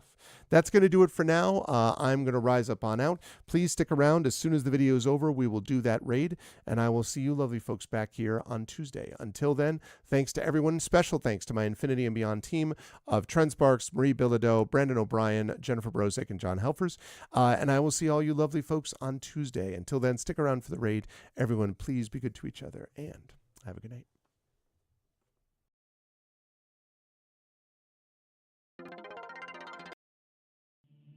Most folks in Eberron live their lives hoping to survive and protect the ones they care about the most. A few do that and more, trying to help those around them, even the ones they don't know. But only one group does all that when no one else can. The King's Citadel, the ones who do the job no one else can do. Elarian, the Shield, a star-forged Aegis whose strength lies in the defense of their companions and their will to keep the Citadel and its missions safe no matter the price, even when that price must finally be paid. Merime, the Sword, a Kalashtar bard whose dreams predict doom and disaster, and who has touched the mind of a god. Her skill in battle, insight into the hearts and minds of those she encounters, and love for her sister in the Citadel is more necessary than ever, if her divinely touched spirit does not waver. Tantan, the Brain, a dragon-marked human artificer whose jovial demeanor conceals a deep curiosity, razor-sharp intellect, and long memory. He knows what he did for the last war, and he knows what it did to him. And now that he has returned to the site of it all, deep within the ruins of Seer, he knows how much worse the next war will be, unless he can stop it. Nisiana, the Heart, a dragon-marked halfling healer whose love for her sister is matched only by her desire to help and heal the members of the Citadel. She's grown wiser and more wary, and has learned that at times harming matters as much as healing. Can she keep hope and the King's Citadel alive? Rowan, the wild card. A human wild magic sorcerer who's played a dangerous game for most of his life. He's gone all in to save his friends, but for the first time he's learned they're not the only ones sitting at the table. Can he break through the shadows of his past and finally call the bluff? These 5 elite operatives came together to aid the salvage outpost of Salvation, where the Grey hovers nearby, a threat and a promise.